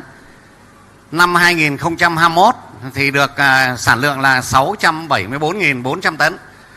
Năm 2022 thì sản lượng đã đạt 849.100 tấn. Năm 2023 sản lượng sầu riêng của Việt Nam xấp xỉ 1 triệu tấn. สำหรับข้อมูลผลผลิตทุเรียนนะครับอันนี้จับคลิปเป็นหน่วยเนี่ยคือว่าพันตันครับผมสำหรับปีเนี่ย2010นะฮะตอนนั้นเรามีแค่107,000 ตันครับแต่ถึงปัจจุบันนี้ครับปี 2023นะฮะจะเป็นตัวเลขกลมๆเลยนะครับ1 ล้านตันครับผม Như vậy là cái tốc độ tăng trưởng về mặt sản lượng sầu riêng của Việt Nam thì bình quân là một năm tăng khoảng 15%. หรือพูดง่ายๆคือว่าการพัฒนาการเติบโตแต่ละปีนี่คือว่า 15% ครับผม Nếu như ta cứ lấy con số 1 triệu tấn là một năm thì năm sau sản lượng sầu riêng của Việt Nam sẽ tăng lên được 150.000 tấn nữa. Có nghĩa là sang năm 2024 sản lượng sầu riêng của Việt Nam có thể đạt đến là 1.150.000 tấn. หรือพูดง่ายๆสามารถคาดเดาว่าปี 2024 เนี่ยครับผลผลิตที่ส่งออกประมาณ1,150,000 ตันครับ Về mặt thị trường, về mặt nhu cầu thì cái nhu cầu sầu riêng trên thế giới thì đây là cái nguồn từ cái Duran Harvest. Thì đây là cái kịch bản tích cực. Còn một cái kịch bản ổn định bình thường á thì đến năm 2030 cái nhu cầu sầu riêng của thế giới sẽ là 2.700.000 tấn. Nhưng đây là cái kịch bản tích cực. Thì đến năm 2030 cái nhu cầu sầu riêng thế giới sẽ đạt cái mức là tăng lên đến cái mức là 4.500.000 tấn. Đây là số liệu của Durian Harvest. Cái này là của Malaysia, của International Plantation Malaysia. สำหรับสไลด์นี้นะครับจะเป็นข้อมูลเกี่ยวกับสถิติการรวบรวมความต้องการที่เขาคาดเดาเกี่ยวกับความต้องการทุเรียนนะครับของทั่วโลกนะฮะของทั้งโลกครับผมนะฮะ Thì tại sao là tôi lại đưa ra cái bảng là phát triển tăng trưởng tích cực, bởi vì tôi cũng muốn rằng là chúng ta sẽ có một cái động lực rất là tích cực cho cái việc là sản xuất và kinh doanh sầu riêng. ทำไมต้องเอาข้อมูลนี้มาพูดก็เพราะว่าข้อมูลนี้มันเกี่ยวกับนี่คือการพัฒนาในด้านบวกแล้วก็อยากให้พวกเราเนี่ยมองในด้านบวกเพื่อจะพัฒนาประเทศของตัวเองนะฮะ Về thị trường tiêu thụ sầu riêng trên thế giới thì hiện nay là những cái nước tiêu thụ sầu riêng lớn nhất trên thế giới đó là Trung Quốc, Hồng Kông, Đài Loan, Singapore, rồi Séc, Papua New Guinea. Thì đó là những cái nước mà tiêu thụ hàng đầu trên thế giới. Về thị นี่คือตลาดปลายทางที่นำเข้าทุเรียนนะครับและอันนี้จะเป็นเยอะสุดคือว่าจีนฮ่องกงไต้หวันสิงคโปร์นะฮะ các cái thị trường tiềm năng, tức là trong tương lai có là các cái thị trường như New Zealand, India và tiểu vương quốc Ả Rập Thống Nhất. แล้วนอกจากนั้นนะครับก็จะมีตลาดเป้าหมายนะครับคือนิวซีแลนด์อินเดียแล้วก็ United Arab นะฮะครับ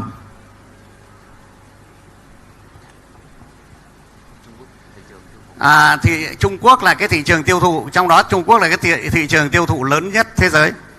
Cũng theo số liệu của Durian Harvest thì như vậy Trung Quốc là chiếm từ 60 đến 80% cái lượng nhập khẩu sầu riêng của thế giới. Và Trung Quốc cũng là thị trường nhập khẩu của Việt Nam, sầu riêng lớn nhất của Việt Nam. เมื่อกี้ยกตัวอย่างข้อมูลสถิติของโลกนะฮะแต่ส่วนอันนี้คือว่าข้อมูลสถิติของเวียดนามก็คือจีนเนี่ยจะเป็นตลาดปลายทางที่นำเข้าทุเรียนเยอะสุดของโลกประมาณ 60-80% แล้วจีนเนี่ยก็นำเข้าทุเรียนประมาณ 85-90% ของประเทศเวียดนาม Hiện nay thì Việt Nam là xuất khẩu sầu riêng tươi sang Trung Quốc là chiếm khoảng 85 cho đến 95% cái lượng sầu riêng xuất khẩu của Việt Nam. ตามที่เมื่อกี้ผมพูดนะฮะตอนนี้เนี่ยจีนเนี่ยนำเข้าทุเรียนของเวียดนามประมาณ 85-90% ครับ Thị trường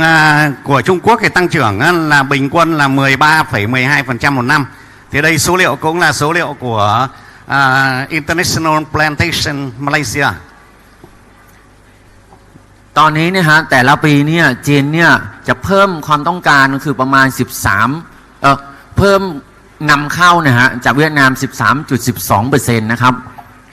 Nhưng trong 2 năm gần đây là năm 2022 và 2023 cái lượng nhập khẩu sầu riêng của Trung Quốc tăng đột biến, mà người ta nói là bùng nổ cái nhập sầu riêng của Trung Quốc. แต่ตามจริงแล้วเนี่ยครับจีนเนี่ยครับเขานำเข้าของประเทศเวียดนามกระโดดอย่างกระทันหันนะครับ Năm 2022 Trung Quốc nhập khẩu tăng gấp 4 lần so với năm trước đó, đạt kim ngạch là khoảng 4 tỷ đô la. ตามข้อมูลที่สถิติของโลกเขาเก็บไว้เมื่อกี้นะครับ 13.12% ใช่ไหมฮะแต่ตามจริงเนี่ยฮะจีนนำเข้าเนี่ยครับมากกว่านี่ฮะ4 เท่านะฮะ400% ครับ Trong 10 tháng đầu năm 2023 Trung Quốc nhập khẩu 1 397.397 tấn sầu riêng với kim ngạch 6 tỷ 337 triệu đô la. ส่วน9เดือนนะฮะส่วน9เดือนต้นๆของปี2023นะครับจีนนำเข้า1,397,000 ตันนะครับทุเรียนในมูลค่ามากกว่า 6,000 ล้านเหรียญสหรัฐครับ Đây là số liệu của Tổng cục Hải quan Trung Quốc. ข้อมูลนี้นะครับจะเป็นข้อมูลของด่านนะฮะด่านจีนนะครับมอบให้เวียดนามนะครับ Như vậy đến cuối năm 2023 thì như theo cái tốc độ tăng như thế này thì thị trường Trung Quốc có thể nhập đến gần xấp xỉ 2 triệu tấn. Mà theo cái bài trình bày của ông của một công ty Trung Quốc vừa rồi á, thì cũng nói rằng năm 2023 là Trung Quốc nhập khẩu 2 triệu tấn. คือวนกลับไปข้อมูลเมื่อกี้นะฮะที่ข้อมูลกลมๆนะ1 ล้านตันนะฮะตัวแรกนั้นนะฮะคิดว่ามันไม่ใช่นะฮะก็คิดว่าปีหน้าประมาณนี้ครับจีนจะนำเข้าของเวียดนามประมาณ2 ล้านตันครับผม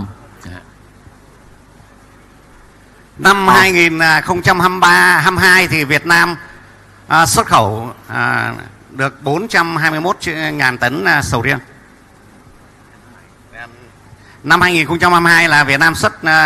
khẩu 421.000 tấn sầu riêng. 421.000. ปี2022นะครับเวียดนามเนี่ยส่งออกประมาณ 400,000 กว่าตันครับ Năm 2023 Việt Nam xuất khẩu 596 tấn sầu riêng sang Trung Quốc, sang ra thế giới. 595. Nhưng mà có nghĩa là nó ít hơn cả đi Trung Quốc luôn ha. Ít hơn ít hơn gì? Số lượng nó bắt đầu. Em cứ nói. 595.000 tấn xuất khẩu sầu riêng của Việt Nam. ปี 2023ส่งออกไปที่จีนเนี่ยครับประมาณ 590,000 กว่าตันนะครับ Trong khi đó xuất khẩu sang Trung Quốc đạt 523.539 tấn. Ngàn tấn mà. 523.539 tấn. Tấn mình đang nói số lượng chứ chưa phải đô.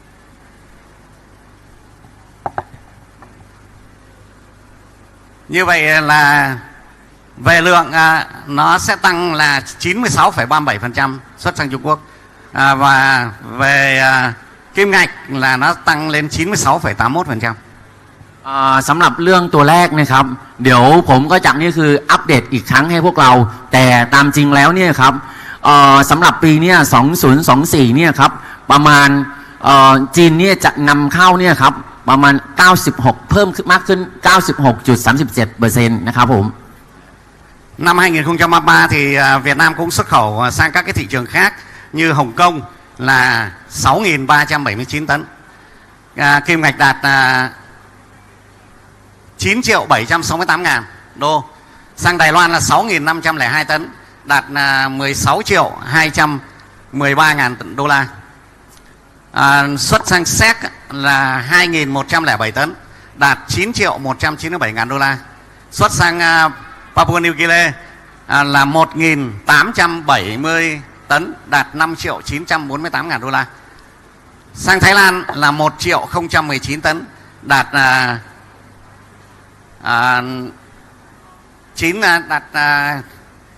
1 triệu,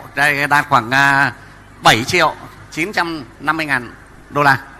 ส่วนข้อมูลต่อไปนี้จะเป็นตลาดนะฮะตลาดปลายทางอื่นๆนะครับเช่นเนี่ยฮ่องกงนะฮะในปี 2023 เราส่งออกประมาณ 6,379 ตันนะครับ Ngoài cái xuất khẩu sầu riêng tươi, ngoài cái lượng xuất khẩu tươi thì Việt Nam còn xuất khẩu sầu riêng đông lạnh.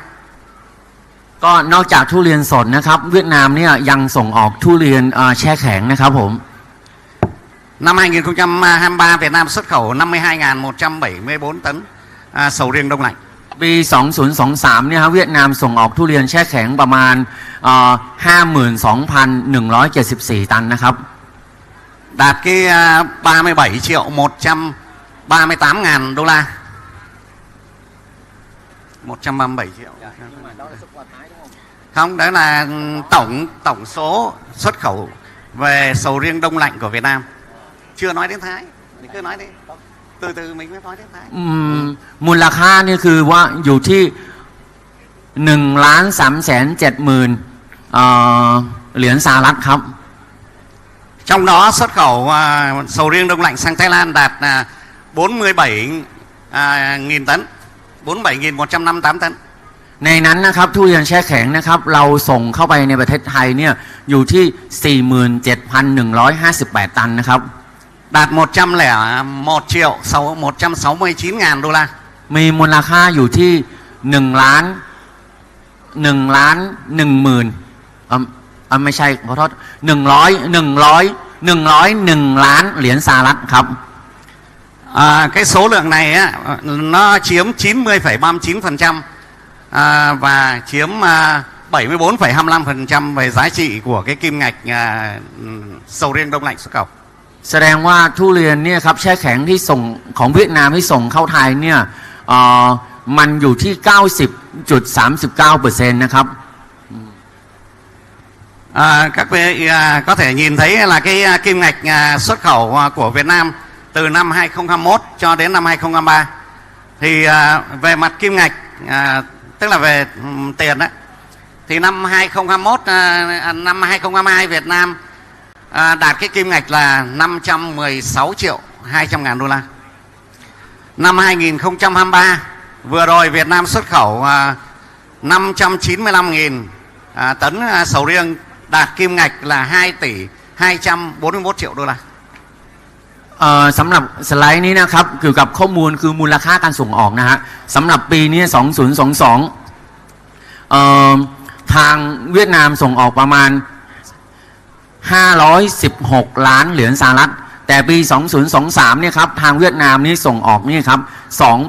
2,241 ล้านเหรียญสหรัฐ Cái tốc độ tăng trưởng về mặt kim ngạch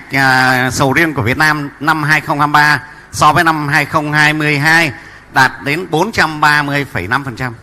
ดังนั้นสามารถบอกว่าความพัฒนานะฮะมันก้าวกระโดดเนี่ยครับอย่างเร็วมากอย่างเช่นปี 2023 เนี่ยฮะก้าวกระโดดถึง 430% ครับ Nhiều người nói rằng tại sao Việt Nam xuất khẩu sầu riêng của Việt Nam tăng trưởng quá đột biến và quá là nóng như vậy. Thế nhưng mà thực sự ra thì các vị biết rằng là Việt Nam trước năm 2022 Việt Nam chưa được xuất khẩu chính ngạch sang Trung Quốc mà chủ yếu là xuất khẩu sầu riêng của Việt Nam là xuất khẩu theo con đường tiểu ngạch, tức là con đường qua biên giới. Thì cái kim ngạch của sầu riêng Việt Nam xuất khẩu tiểu ngạch không được tính vào trong cái kim ngạch chính thức. Đó. Cho nên là cái lượng đó, cái số liệu của năm 2022 trở về trước nó chưa thể hiện đầy đủ cái năng lực sản xuất và xuất khẩu của sầu riêng Việt Nam. แต่จริงๆแล้วขอแอบเปิดเผยนิดนึงนะฮะคือว่าข้อมูลเนี่ยก่อน 2022 เนี่ยครับเราไม่ได้เปิดเผยคือว่าตอนที่เราส่งออกนั้นนะบอกว่าลักลอบส่งไปนะครับผมนะฮะ Tiếp theo thì Việt Nam là nói về cái làm sao để cho cái sầu riêng của Việt Nam tiếp tục phát triển một cách ổn định và có một cái tương lai tốt trong tương lai thì Việt Nam là cũng có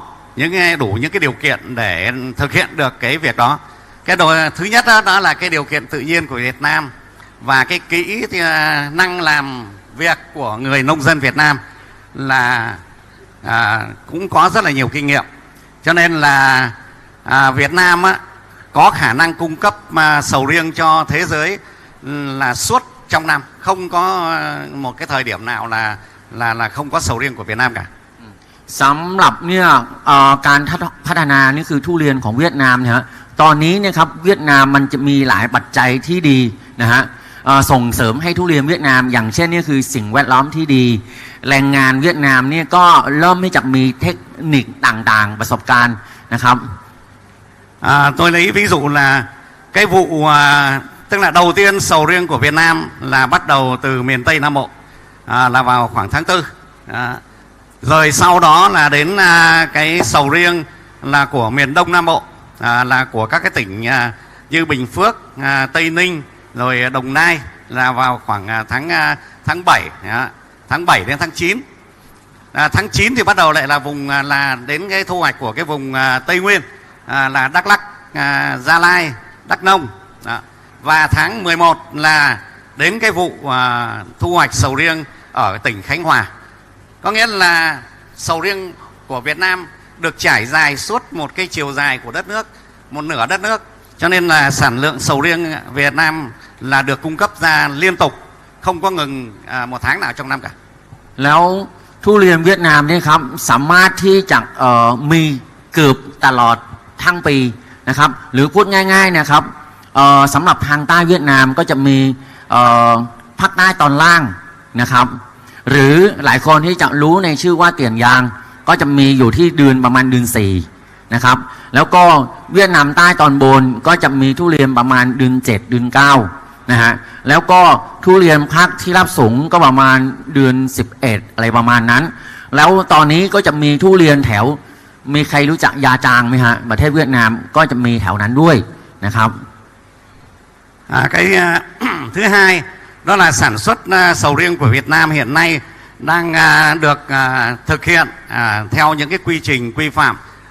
kỹ thuật cũng như là các cái ứng dụng trong cái sản xuất nông nghiệp như Vietgap rồi Global Gap, hay là thực hiện các cái quy trình và các cái yêu cầu của thị trường nước ngoài, chẳng hạn như là mã số vùng trồng hoặc là mã số cơ sở đóng gói, thì hiện nay Việt Nam đang làm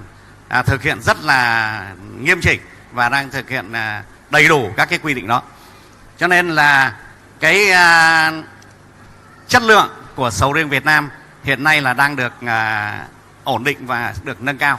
แล้วตอนนี้ประเทศเวียดนามเนี่ยก็พยายามให้ทำตามเงื่อนไขต่างๆของประเทศปลายทางนะอย่างเช่นเนี่ยเราทำเกี่ยวกับระบบแก๊ป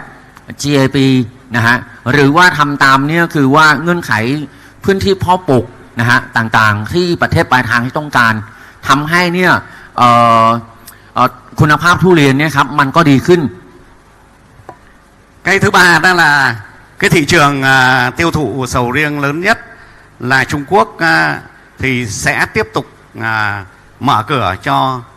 sầu riêng Việt Nam. Nó có mấy cái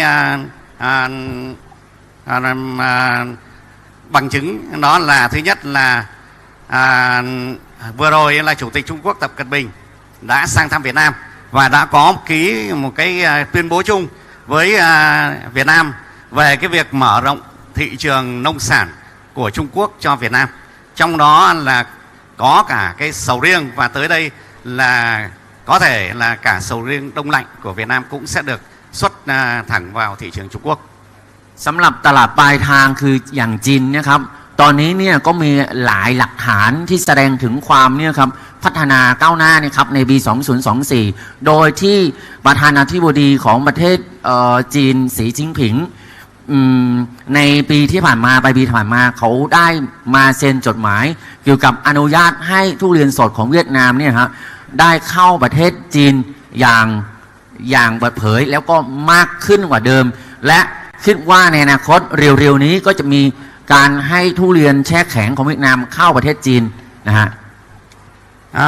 Cái thứ tư là ngoài cái thị trường Trung Quốc thì Việt Nam còn có các thị trường khác, như là các cái thị trường Singapore, Mỹ, Nhật Bản, Hàn Quốc, Canada, Pháp,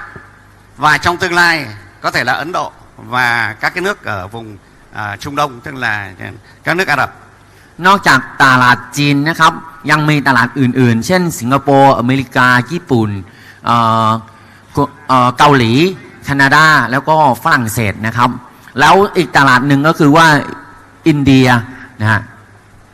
Như vậy có thể nói rằng là ngành sầu riêng Việt Nam sẽ có một cái tương lai tốt đẹp ở phía trước. ดังนั้นสามารถยืนยันว่าอนาคตของอุตสาหกรรมทุเรียนเวียดนามเนี่ยครับจะสดใสสวยงาม Chúng tôi thay mặt cho những cái doanh nghiệp của Hiệp hội Rau quả Việt Nam cũng kêu gọi các nhà đầu tư và những người mua hàng ở nước ngoài như là ở Trung Quốc, ở Thái Lan là hãy đến Việt Nam để cùng chúng tôi hợp tác để phát triển cái sầu riêng của Việt Nam. Chúng tôi sẽ sẵn sàng hợp tác và hỗ trợ các quý vị trong khuôn khổ pháp luật của Việt Nam. ดังนั้นขอเป็นตัวแทนของสมาคมพืชผลไม้ของประเทศเวียดนามขอเชิญชวนเนี่ยคือว่าผู้ลงทุนหรือว่าบริษัทต่างๆที่ต้องการเนี่ยคือผลผลิตนะฮะเกี่ยวกับเรื่องทุเรียนสามารถที่จะมาร่วมมือทำธุรกิจนะครับในเงื่อนไขต่างๆตามกฎหมายของประเทศเวียดนามนะครับยินดีนะครับ Xin cảm ơn các quý vị đã chú ý lắng nghe. ครับขอบคุณมากครับ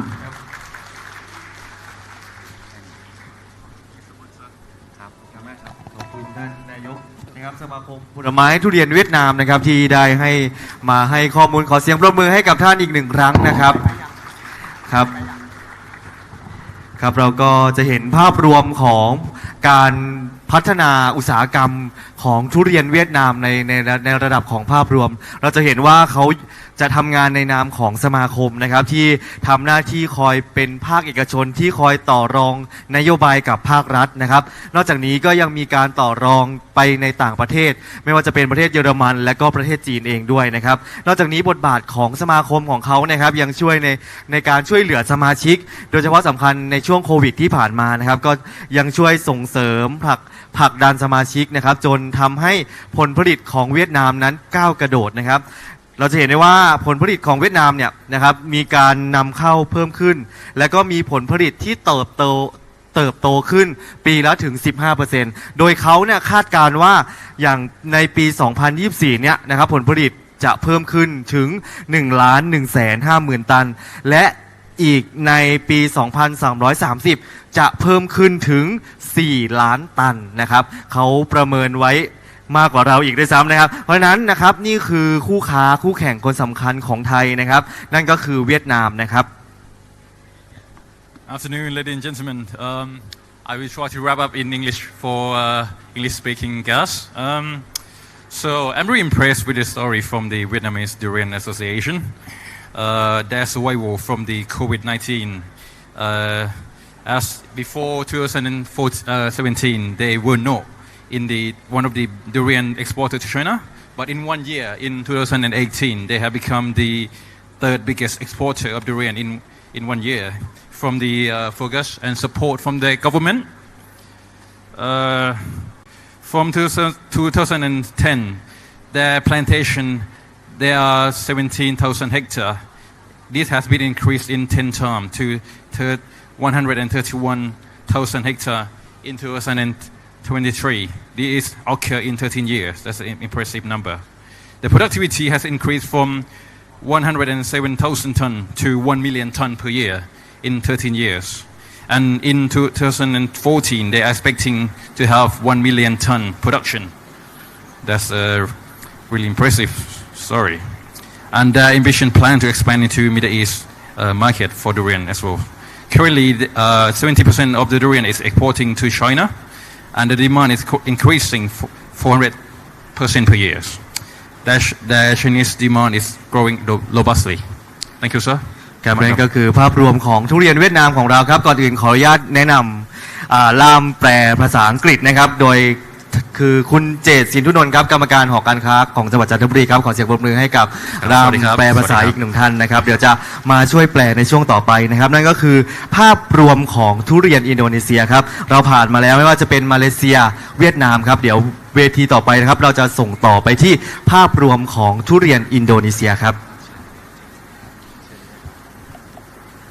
Evening and good afternoon, ladies and gentlemen. I would like to welcome Mr. Muhammad Reza, Affiliation Nusantara Durian Foundation of Indonesia.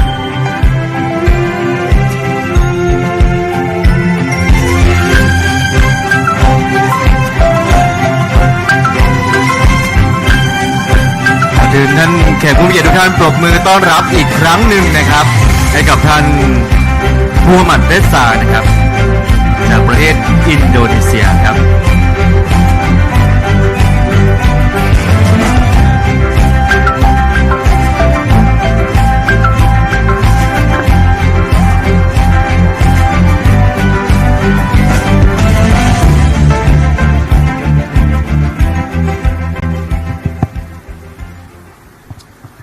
Good afternoon, ladies and gentlemen. First of all, I would like to thank Professor Jingter for inviting me to this event. And I'm happy to be here with you, durian lovers. So I would like to share the part of durian in Indonesia. I'm a storyteller, so let's just not be serious and hear the story from Indonesia. But before, I would like to introduce myself. I believe that if you get to know me better, I will gain more friends from the audience. So, my name is for short Reza, and my education is I'm an engineer of agriculture from Bogor. That's my strata 1. Then I gained a Master of Science from Bandung. That's on durians. And my PhD is from Bogor. It's on mangosteens.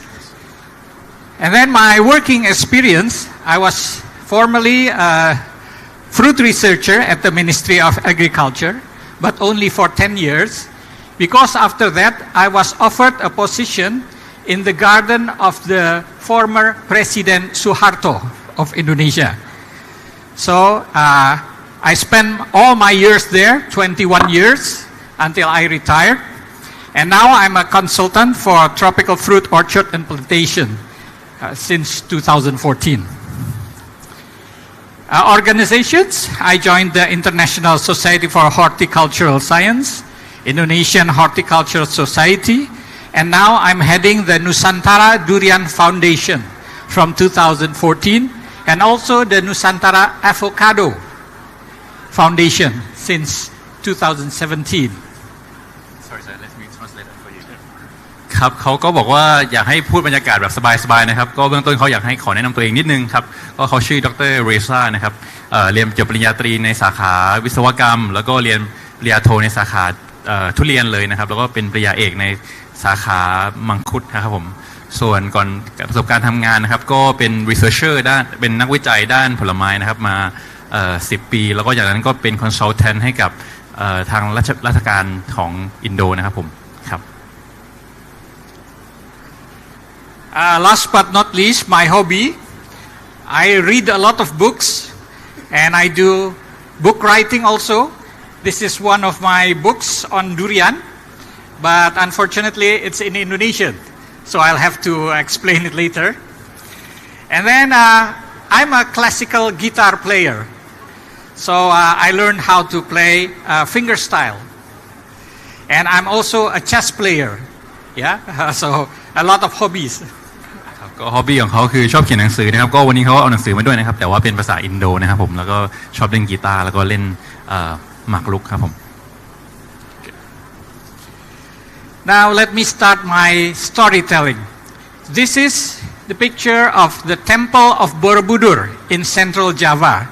It was built by the Shailendra dynasty from 775 to 833 AD. That means over 1,200 years ago. ครับก็เขาขอเริ่มการเล่าเรื่องของเขานะครับโดยพูดถึงวัดที่บูดานะฮะที่สร้างในราชวงศ์how do you spell that dynasty what's the name Shailendra ราชวงศ์Shailendraนะครับก็เมื่อ 2,000 ปีก่อนนะครับ So what has it to do with durians? แล้วมันเกี่ยวข้องยังไงกับทุเรียนIt has inscriptions carved on the walls of the temple featuring the life at that era, which surprisingly includes information about plants and fruits. ครับก็ในวัดนี้ครับได้มีลายลักษณ์อักษรที่พูดถึงเกี่ยวกับการปลูกผลไม้อยู่ครับ So here is a particular carving that shows 11 women in a fruit garden, which shows a fruiting durian tree behind them. Can you see the durian tree? ครับก็มีรูปผู้หญิง 11 คนนะครับได้กำลังปลูกผลไม้ในแปลงผลไม้อยู่ไม่ใครมองเห็นต้นทุเรียนไหมครับเห็นไหมครับต้นทุเรียนในรูปไหมฮะครับ I will make it clearer for you. So, it is a durian. You can witness the flower and the fruits of durian. So that was 1,200 years ago. Now we use our cell phone to photograph any durian tree and then we can upload them. But in those days, they had to carve out of stone. Imagine how long that it will take. ครับก็ในรูปจะเห็นนะครับจะมีทั้งผลทุเรียนแล้วก็ดอกทุเรียนนะครับช่วงสมัยก่อนเนี่ยก็ต้องมีการแกะสลักนะครับผมซึ่งปัจจุบันเราก็สามารถถ่ายรูปได้อย่างง่ายดายนะฮะครับ So this is believed to be the oldest writings or proof of durian existing in Southeast Asia, especially in Java. ครับนี่ก็เป็นหลักฐานที่เก่าแก่ที่สุดนะครับสำหรับการพูดถึงผลไม้ทุเรียนของพวกเรานะครับ 2,000 ปีก่อนนะครับเก่าแก่ที่สุดใน region ตะวันเอเชียตะวันออกเฉียงใต้นะครับ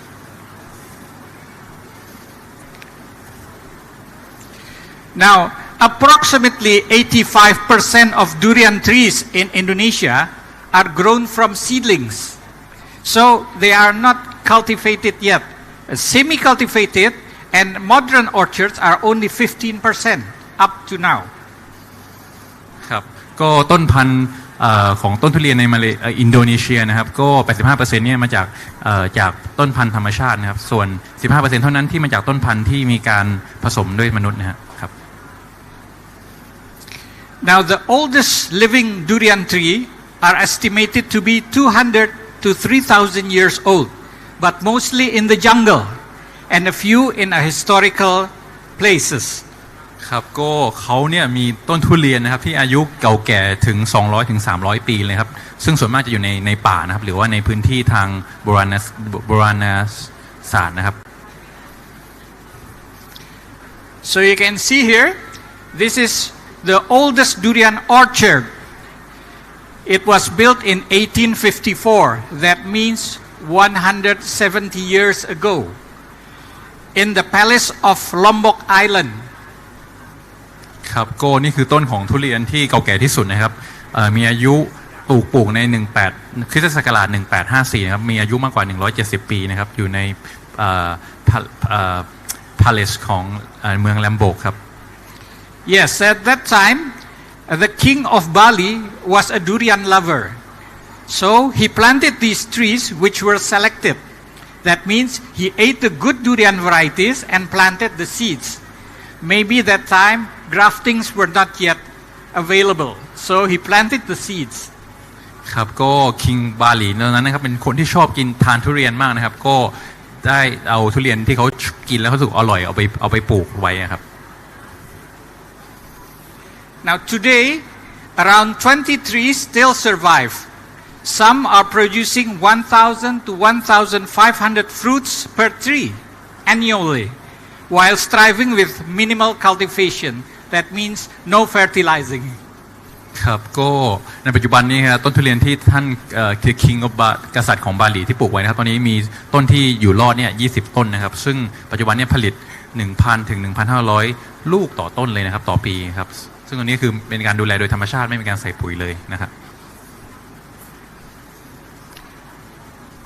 You can see the big branches of the tree,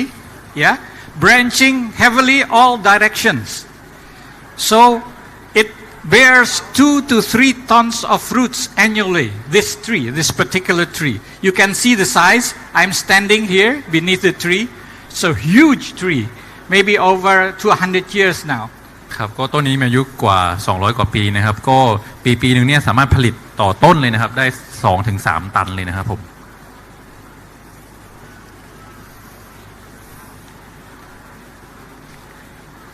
Indonesia durian production compared to Asian producers in 2021.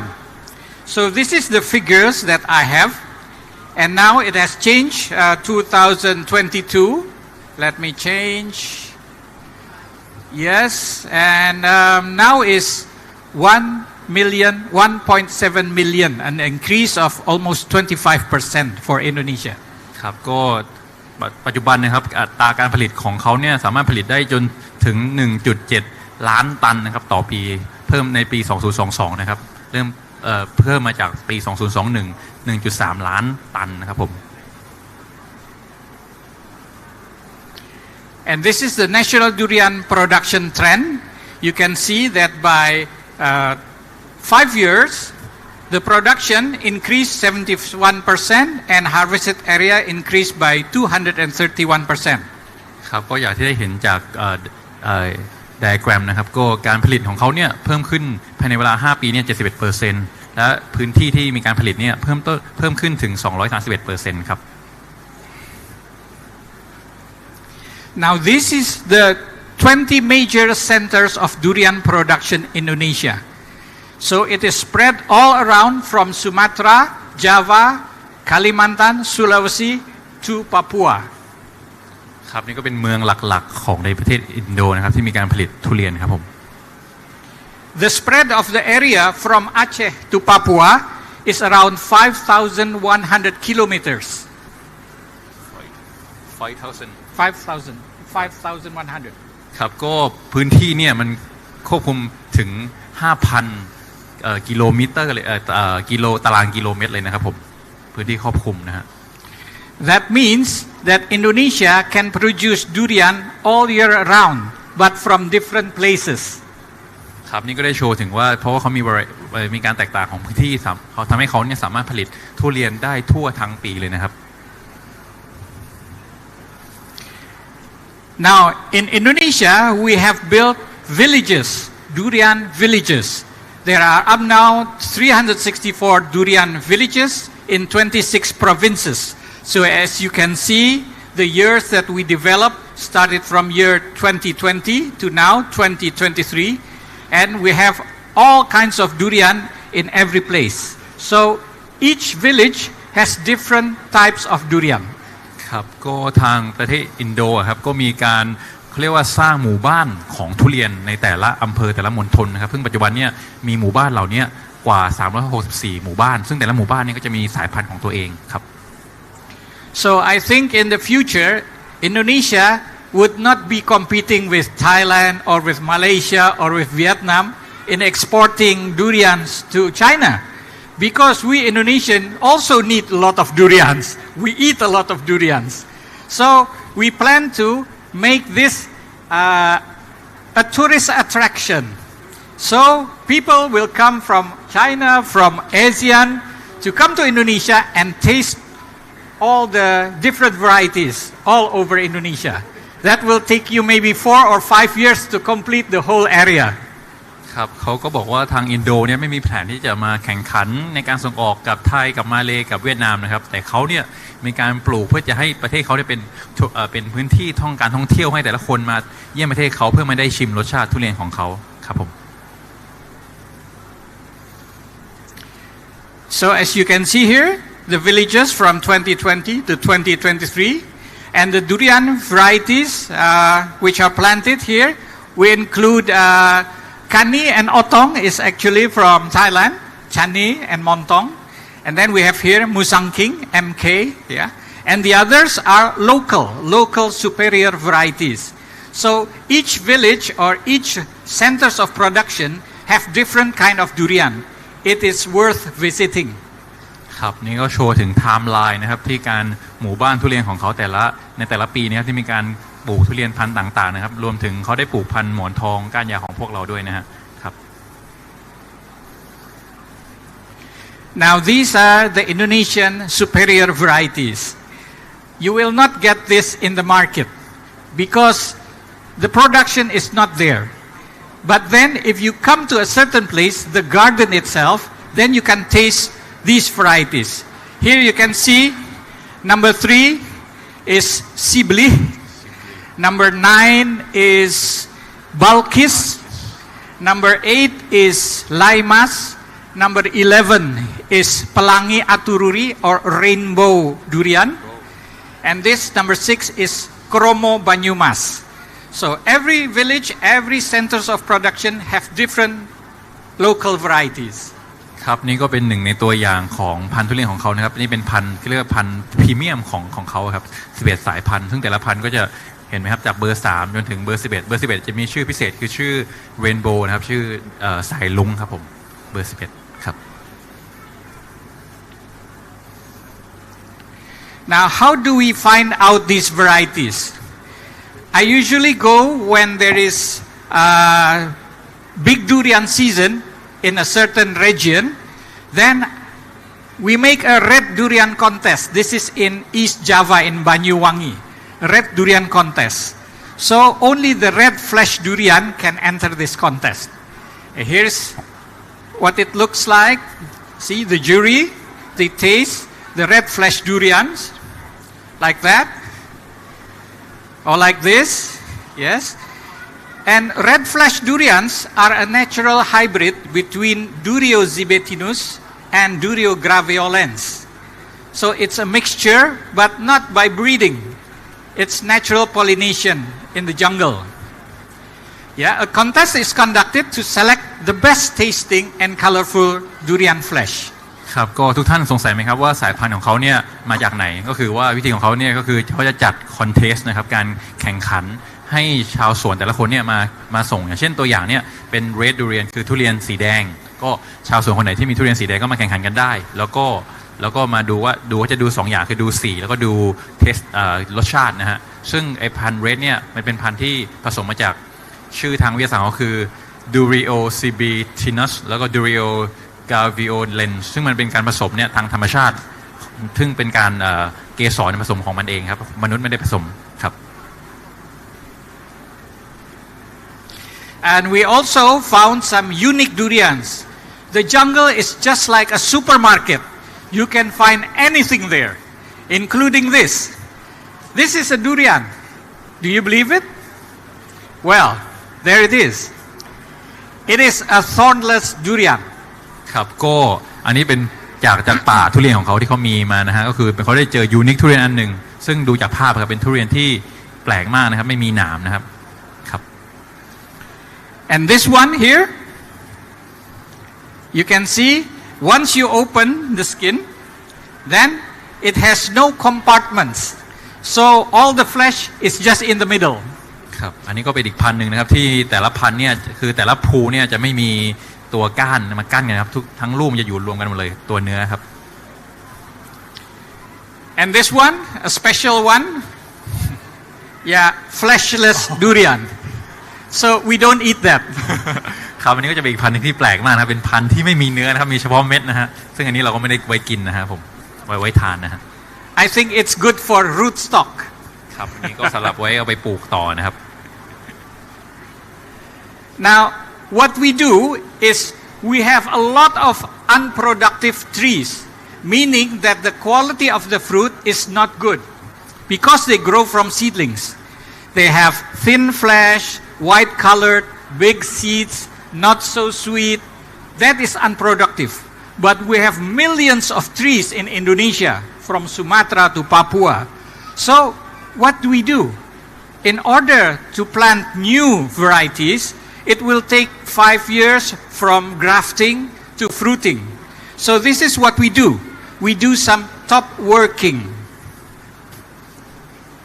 ครับก็อันนี้เป็นการคือเขาเนี่ยที่แจ้งว่าของเขามีต้นทุเรียนที่เยอะมากซึ่งบางต้นอย่างที่เห็นว่ามันเป็นต้นที่ไม่ผลิตไม่มีเนื้อนะครับเขาก็เลยมีการคล้ายๆแบบทำเอาก้านไปต่อต้นทุเรียนที่มีอยู่แล้วนะครับเพื่อให้ต้นตัวนั้นมี production มีการผลิตต้นทุเรียนออกมาครับ So this is let's say a 10-year-old durian tree. It is unproductive. It means it bears fruit but it's not saleable. So what do? We put on a scion, let's say montong or musang king. We just slip it inside the bark so it will contact with the cambium. Oh, this is too botanical. And then we wrap it up with plastic. So, like that. So it will grow into a new variety. ครับก็นี่คือต้นทุเรียนตัวอย่างนะครับนี่คือต้นที่อายุ10 ปีแต่ว่าไม่มีการผลิตลูกเขาเลยเอากิ่งของพันธุ์ดีอย่างเช่นหมอนทองนี่ครับเอาไปติด เพื่อให้ต้นตัวนี้มีการผลิตลูกทุเรียนออกมาครับผม And after 1 month, this is what you get, a growing scion. You can see the bud already burst, yeah, starting to grow. ครับก็นี่คือ1เดือนผ่านไปหลังจากที่มีการปาดติดก้านนะครับก็คือจะมีเริ่มก้านเริ่มยาวออกมาครับ And this is after 2 months. 2 เดือนครับ And then after 3 months. 3 เดือนครับ And then you cut off the big part here. You just saw it off. So it becomes like this. แล้วเราก็ตัดยอดมันออกนะครับจะเป็นแบบนี้นะครับ After 1 year. หลังจากเวลา1 ปีครับ And then after 2 or 2.5 years, it will start fruiting. ครับก็หลังจาก So much faster than planting a small grafted plant. ครับก็อันนี้ก็ประมาณ 2-3 ปีนะครับก็จะได้ลูกผลผลิตออกมาซึ่งอันนี้ก็จะเร็วกว่าการปลูกต้นใหม่นะครับผม So top working is basically a process to make unproductive tree become productive and commercial by regrafting the canopy with a new variety using the established trunk as the rootstock. This is the established trunk or the big tree, and this the new branch. ครับนี่ก็คือขั้นตอนนะครับในการที่จะให้เปลี่ยนจากต้นทุเรียนที่มีอายุเยอะแล้วแต่ไม่มีการผลิตให้มันมีการผลิตลูกออกมานะครับผม So here's the harvesting months in 20 main centers of durian production, starting from January to December. And as you can see, there is only main harvest, small harvest, all year round. But here you can see from April to June, this is the smallest production. Here it is, smallest, while highest is from October to December. ครับนี่ก็คือตารางต่อทั้งปีนะครับฤดูกาลการผลิตของทุเรียนในอินโดนะครับก็จะได้เห็นว่าเนี่ยครับต้นปีและปลายปีนี้มีการผลิตสูงสุดส่วนกลางปีนี้จะมีการผลิตที่ต่ำที่สุดครับผม So actually if we go to some place in Indonesia there is always a durian being harvested. If it's possible to send durian to Jakarta, every day you can find durian in the market. Every day of the year, but coming from different places. ครับก็คือถ้าเกิดเราไปเยี่ยมประเทศอินโดนีเซียนะครับก็จะสามารถทานทุเรียนได้ตลอดทั้งปีนะครับแต่ก็อาจจะแล้วแต่ช่วงว่ามาจากทุเรียนarea พื้นที่ไหนนะครับ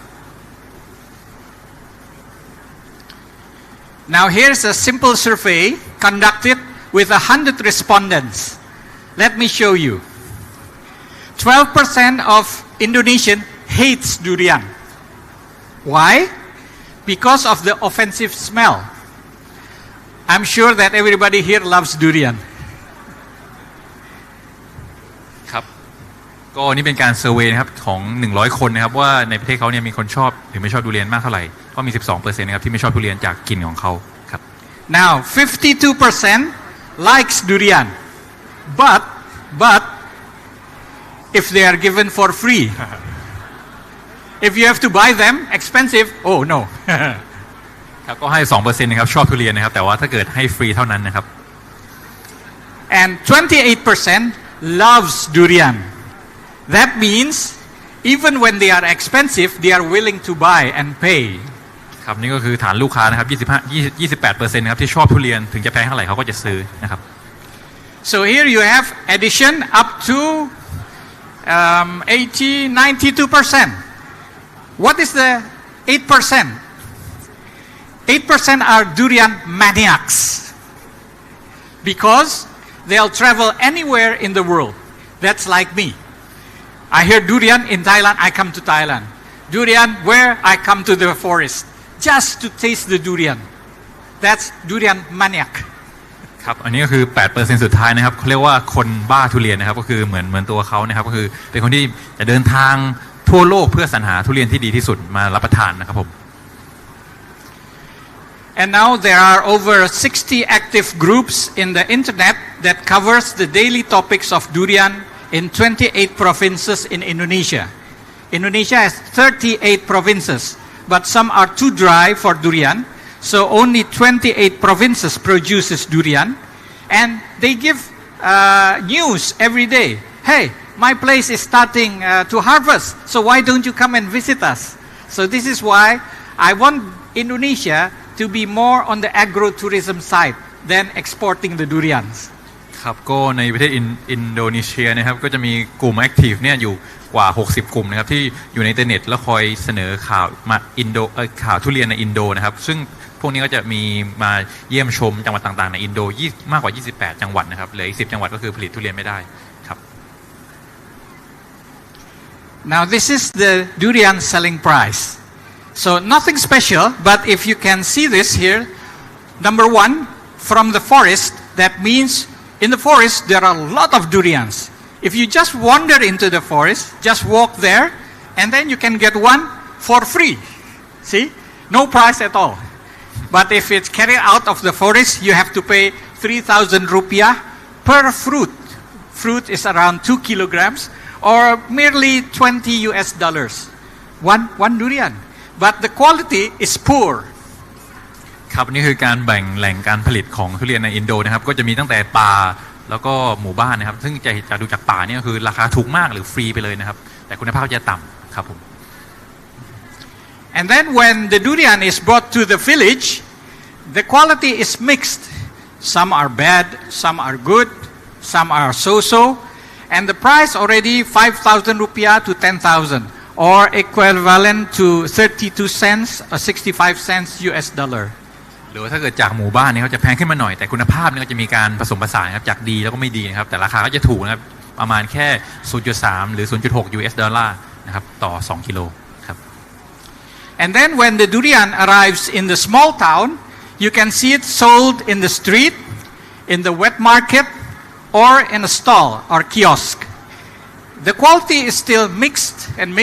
but in the stall or kiosk, it's already selected.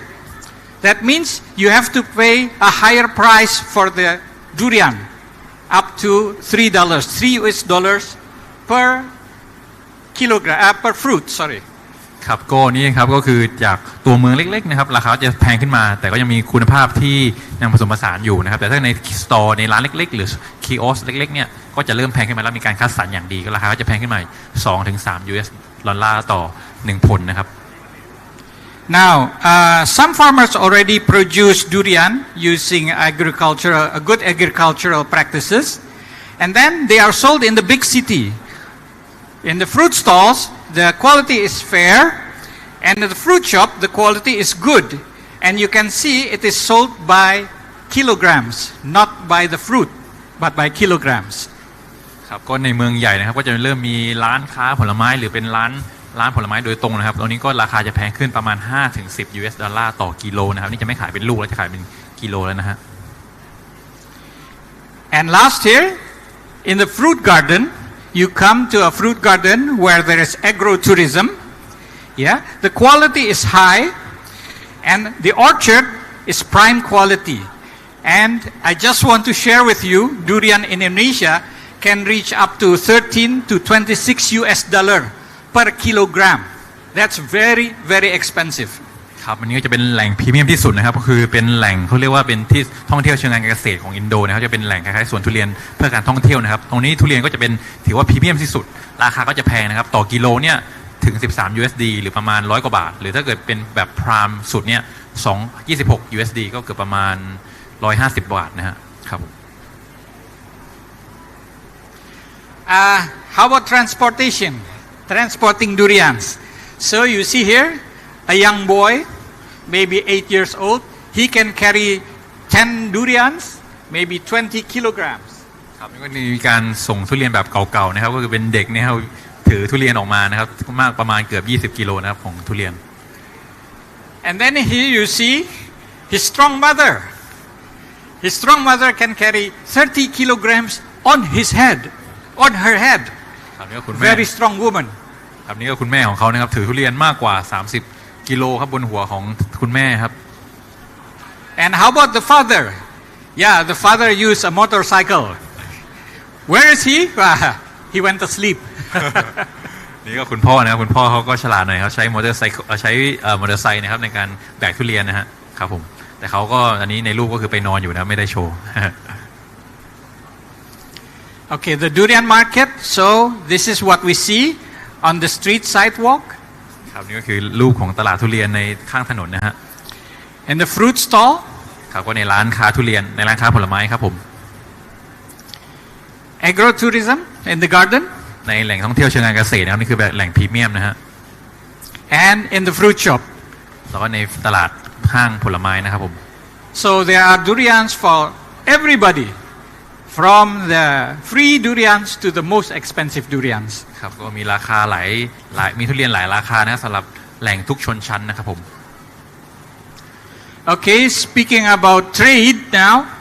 export and import, you can see here that Indonesia still imports durian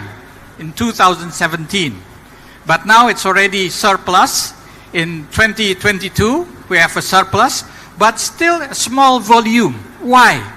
Because most of the production of durian in Indonesia are sold inland for local consumption. And if we want to export, we don't have the uniformity. You have to have a uniform quality, uniform, all of those. But this is from the jungle or from the backyard. So it's only feasible for local marketing. ครับนี่ก็โชว์ถึงจำนวนตัวเลขของการส่งออกและการนำเข้านะครับซึ่งอย่างที่เห็นนะครับก็มีการเซอร์พลัสแต่จำนวนก็เล็กน้อยนะครับเพราะว่าเนื่องจากการมีการบริโภคในประเทศเยอะมากนะครับผม As you can see here, Indonesia is beneath Thailand, Vietnam, Malaysia, even the Philippines. Yes? That's for Indonesia's exporting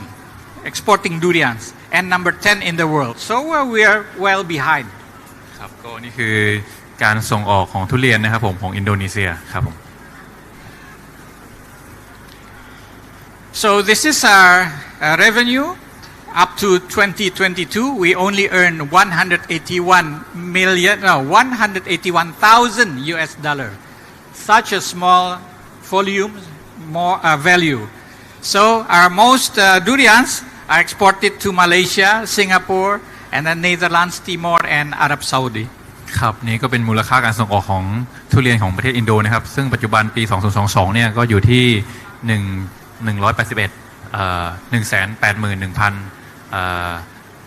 US ดอลลาร์นะครับซึ่งผู้นำเข้ารายใหญ่จากประเทศอินโดเนี่ยจะมีมาเลสิงคโปร์เนเธอร์แลนด์แล้วก็เทโมแล้วก็อาหรับนะครับผม Alright, so to finish my story about Indonesia, here are the durian lovers. The squirrel. And then the cat. Cat loves durian. Yes. And then the monkey. A lot of monkeys in the jungle. And then the baby orangutan. A poor fellow. So he loves durian. And then don't forget the mother orangutan. Oh. And last but not least, durian lover. Oops, sorry. Last but not least, oops, what happened? That's me. I'm a durian lover, and I hope I can make friends with the audience. Thank you very much. ครับก็เขาบอกว่าก็คือนี่คือขอจบเรื่องแบบเรื่องตลกๆเลยครับคือนี่คือคนที่ชอบทุเรียนนะครับก็มีทั้งกระรอกแมวลิงแล้วก็เบบี้ลังมูตังสุดท้ายก็คือตัวเขาเองครับที่ชอบทุเรียนด้วยครับผมขอบคุณมากครับ Thank you so much guys ครับก็ขอเสียงปรบมือให้โปรเฟสเซอร์นะครับอันนี้ยินดียิ่งนะครับว่าขอบคุณน้องเจดนะครับอย่างนี้ฮะผมรับคร่าวๆเร็วๆช่วงเช้าก่อนเที่ยงเราพูดถึงว่าทำรงอย่างไรให้รอดคีย์เวิร์ดสำคัญนะครับคุณภาพจากชาวสวนรงจะรอดไม่รอดมาจากคุณภาพชาวสวนนะครับอันนี้คือหัวใจสำคัญเลยทางพี่อาเกาเสนอว่าการรวมกลุ่มกันของเกษตรกรจะมีอำนาจต่อรองกับ Packing House ตัวนี้สำคัญมากเราก็หวังว่าในอนาคตเนี่ยการรวมกลุ่มของเกษตรกรผู้ผลิตทุเรียนก็คงจะเกิดขึ้นที่แข็งแรงขึ้นนะครับอย่างไรก็ตามพอช่วงบ่ายเราเห็นภาพโอเวอร์วิวแล้วนะครับประเทศไทยมีการผลิตทุเรียนมูลค่าส่งออกเท่าไหร่ เราเห็นภาพชัด ดาโตะแอนนาฉายภาพทุเรียนของมาเลเซีย เราเห็นแล้วว่าการก้าวกระโดดตัวเลขการส่งออกสูงขึ้นเพราะเวียดนามได้มาเล่าภาพรวมสิ่งที่เราน่าตกใจคืออะไร เราเห็นแล้วนะ มูลค่าการส่งออกเวียดนามตัวเลขที่เป็นทางการ 500,000 ตันในปีที่แล้วแต่มีตัวเลขที่ไม่ทางการอยู่ที่ 1 ล้านตันเราเห็นแล้วเวียดนามมีผลผลิตนะครับตรงนี้คือสิ่งที่เกิดขึ้นเป็นที่เรียบร้อยแล้วก็ต้องขอบคุณทางนายกสมาคมเวียดนาฟุตที่มาเล่าภาพรวมให้เรานะครับจบท้ายที่อินโดนีเซียผลิตทุเรียน 1.7 ล้านตันแต่ไม่ได้ส่งออกเลยเขามีจุดแข็งคือเลยครับหมู่บ้าน364หมู่บ้านในการที่ทำทุเรียนแล้วมีนักท่องเที่ยวเข้ามาเที่ยวในประเทศในปีหน้าหรือปีนี้เนี่ยแหละถ้าอินโดนีเซียเท่าที่เราเช็คข่าวนะครับเขาสามารถส่งทุเรียนผลสดไปจีนได้เราก็คงจะเห็นในรูปแบบธุรกิจเพราะราคาเมื่อกี้ที่เราเห็นนะโอ้ราคาเล้าใจนะพันธุกรรมดีราคาได้ถ้ามีการส่งออกผมว่าก็เป็นพันธมิตรที่ร่วมกันส่งออกด้วยกันทั้งหมดทั้งมวลนี้เกิดขึ้นได้สิ่งที่เราเห็นปัญหาเราจะทำอย่างไรน่าคิดนะการจัดงานวันนี้ต้องการอะไรพี่ต่อบอกเราว่าดร.ป๋องทุกอย่างเนี่ยมันไม่ใช่ประเทศไทยประเทศเดียวถูกไหมทุเรียนไม่ใช่เรื่องของไทยประเทศเดียวเป็นเรื่องของทั้งอาเซียนถ้ามีความร่วมมือกัน alliance กันโดยที่ทุกประเทศส่งออกไปจีนยกเว้นอินโดนีเซียนะตอนเนี้ยแล้วร่วมมือกันพัฒนาร่วมกันประเทศไทยมีภาคีทุเรียนภาคีทุเรียนก็คือแต่ละสมาคมก็เป็นสมาชิกสามารถเล่าเรื่องมอนิเตอร์ปัญหาเพราะลึกๆเรายังไม่รู้เลยว่าทุเรียนเราเนี่ยผลผลิตอยู่ที่เท่าไหร่ในแต่ละเดือนพอผลผลิตเราไม่รู้ปั๊บเราก็ไม่รู้ว่ารถจะติดอีกหรือเปล่าคราวนี้มันน่าจะมีความร่วมไม้ร่วมมือกันสุดท้ายนี้ครับความร่วมมือนี้ส่งต่อครับเย็นนี้เรามีเวลคัมปาร์ตี้นะครับถ้าท่านใดอยากไปเวลคัมกับพี่ๆที่มาจากจีนพี่ๆที่มาจากอินโดเวียดนามมาเลเซียนะครับก็ผ่านทางสมาคมทุเรียนไทยนะครับรบกวนช่วยค่าอาหารนิดนึงเพราะว่าในเวลคัมปาร์ตี้ก็มีค่าใช้จ่ายนะครับทาง TDA ก็ขอเก็บเข้า 1,000 บาทนะครับถ้าใครต้องการมาคุยต้องการมาสร้างเครือข่ายก็เวลคัมปาร์ตี้นี้ก็จะตอบโจทย์นะครับส่วนถ้าใครต้องการรู้ลึกกว่านี้พรุ่งนี้เรามีทริปไปสวนทุเรียนที่ปกติเขาไม่เปิดให้เข้านะครับเป็นทริปแบบระบบปิดเราไปดูว่าเป็นอย่างไรไปสัมภาษณ์กันในสวนแล้วก็ตอนเย็นเราก็มีทานข้าวร่วมกันครับจบแล้วครับของพี่แล้วอัพครับขอบคุณอาจารย์วรชาตินะครับเป็นอย่างสูงครับขอเสียงปรบมือให้อาจารย์วรชาติอีกท่านนึงครับขอบคุณครับขอบคุณครับอีกท่านหนึ่งด้วยครับที่ทำให้เกิดความสวยงามความทรงคุณค่าของเวทีแห่งนี้นะครับขอบคุณมากครับเดี๋ยวลำดับต่อไปครับขอเรียนเชิญผู้แทนนะครับจากทุกประเทศนะครับถ่ายภาพร่วมกันครับเรียนเชิญผอ.เฟิงนะครับโปรเฟสเซอร์ครับอาจารย์จริงแท้ครับพี่ต่อครับ Hi, would like to welcome all the representatives to come up and take a photo with us. ครับขอเรียนเชิญนายกสมาคมนะครับทุเรียนไทยนะครับนายกสมาคมผู้ผลิตทุเรียนไทยนะครับ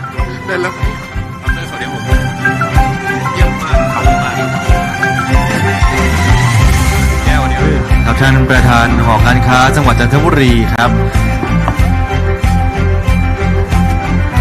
พี่อาลาไทยเรียนเชิญครับกลุ่มคนสำคัญของประเทศไทยพี่อาลาไทยเราเรียนเชิญครับ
ยงปรบมือต้อนรับท่านอาจารย์ไพจิตรพิบูลธนสารอีกครั้งหนึงครับท่านรองประธานและเลขาธิการหอการค้าไทยในจีนครับ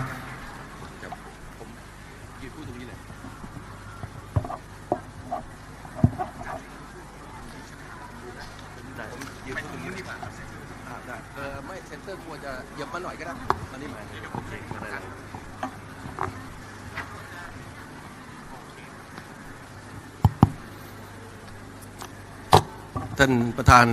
หอการค้าจันทบุรีนายกสมาคมผลไม้จันทบุรีท่านเพื่อนผู้ประกอบการสุภาพสตรีสุภาพบุรุษเพื่อนสื่อมวลชนที่เคารพทุกท่านนะครับผมได้โจทย์มาว่าวันนี้น่าจะมาคุยอะไรที่เกี่ยวกับเรื่องของทุเรียนว่ามันถึงเฮือกสุดท้ายหรือไม่หรืออย่างไรนะครับโดยเฉพาะยิ่งในตลาดจีนนะครับวันนี้เราจะมาคุยแล้วลองดูซิว่าเราน่าจะต้องทำอะไรกับมันนะครับ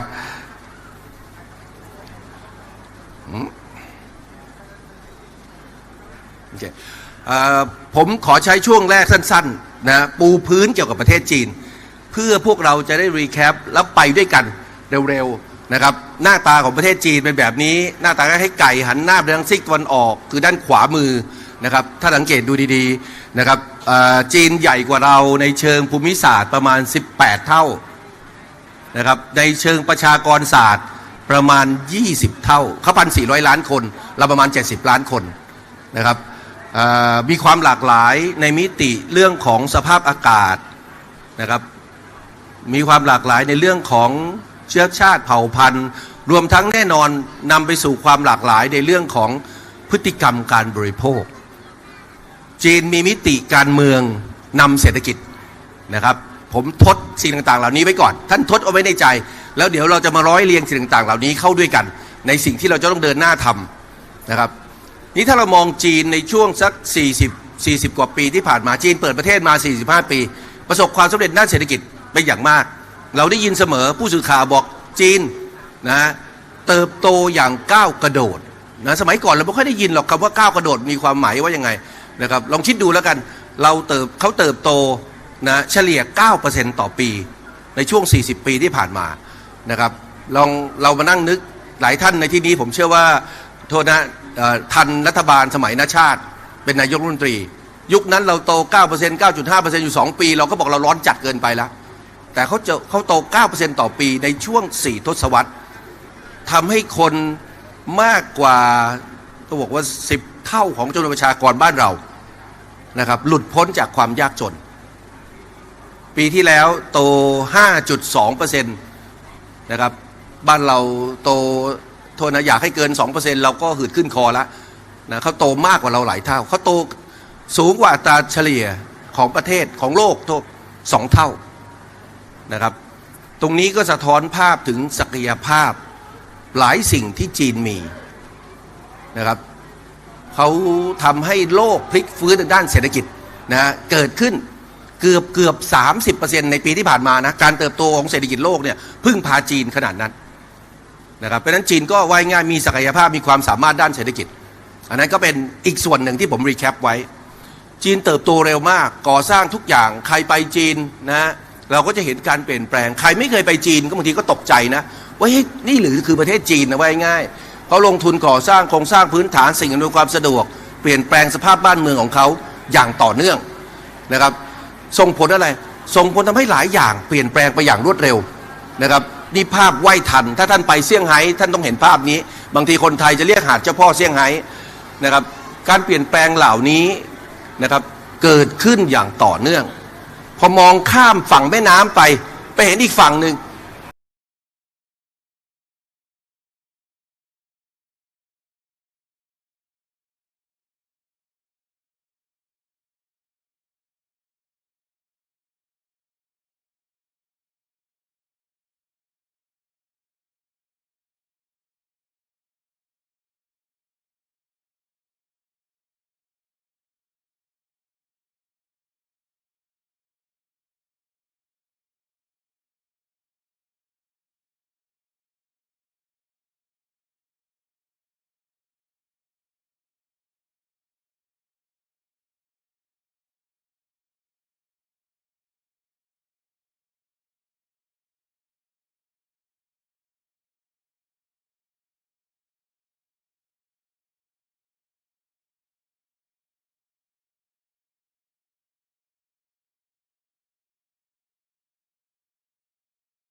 1 มีนาคมถูกไหมผมจับมือกับหลายฝ่ายจะจัดทริปพิเศษไปเยือนเมืองอู่ฮั่นอยากพาคนไทยไปสัมผัสว่าอู่ฮั่นจริงๆยิ่งใหญ่ขนาดไหนนะครับเขาเติบโตจะพาไปนั่งรถรางแบบกลับหัวเนี่ยฮะรถรางแบบแขวนเนี่ยนะเขาเมืองเดียวอู่ฮั่นเราชอบดูถูกคนอื่นเนี่ยเราดูว่าอู่ฮั่นเล็กๆอู่ฮั่นเมืองเดียวเศรษฐกิจเขาเท่ากับครึ่งประเทศไทยนะนี่สอนว่าศักยภาพเขาเยอะนะเราไปหัวเมืองต่างๆแม้กระทั่งเมืองตากอากาศอย่างซานย่าที่อยู่เกาะไหหนานหลายคนในที่นี้อาจจะคนจีนเชื้อสายไหหลำใช่ไหมก็อาจจะรู้จักเมืองซานย่านะครับเดี๋ยวนี้บินไปได้ไม่ต้องขอวีซ่านะครับหรือเข้าไปยังพื้นที่ตอนกลางอย่างฉงชิ่งเมื่อสักครู่คุยกับผู้ประกอบการบางคนบอกว่าจะเอาของขึ้นไปยูนานท่านขึ้นอีกนิดเดียวก็ถึงฉงชิ่งแล้วฉงชิ่งก็เป็นมหานครแห่งเดียวของซีกโลกตะวันตก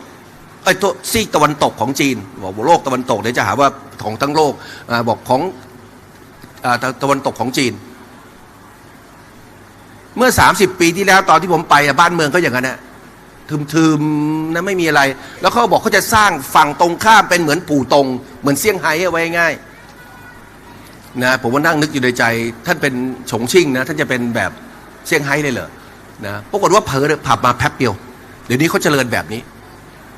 นะความเจริญของเขาก็พัฒนาไปอย่างต่อเนื่องหลายคนนะครับถ้าเคยไปถึงปลายหางไก่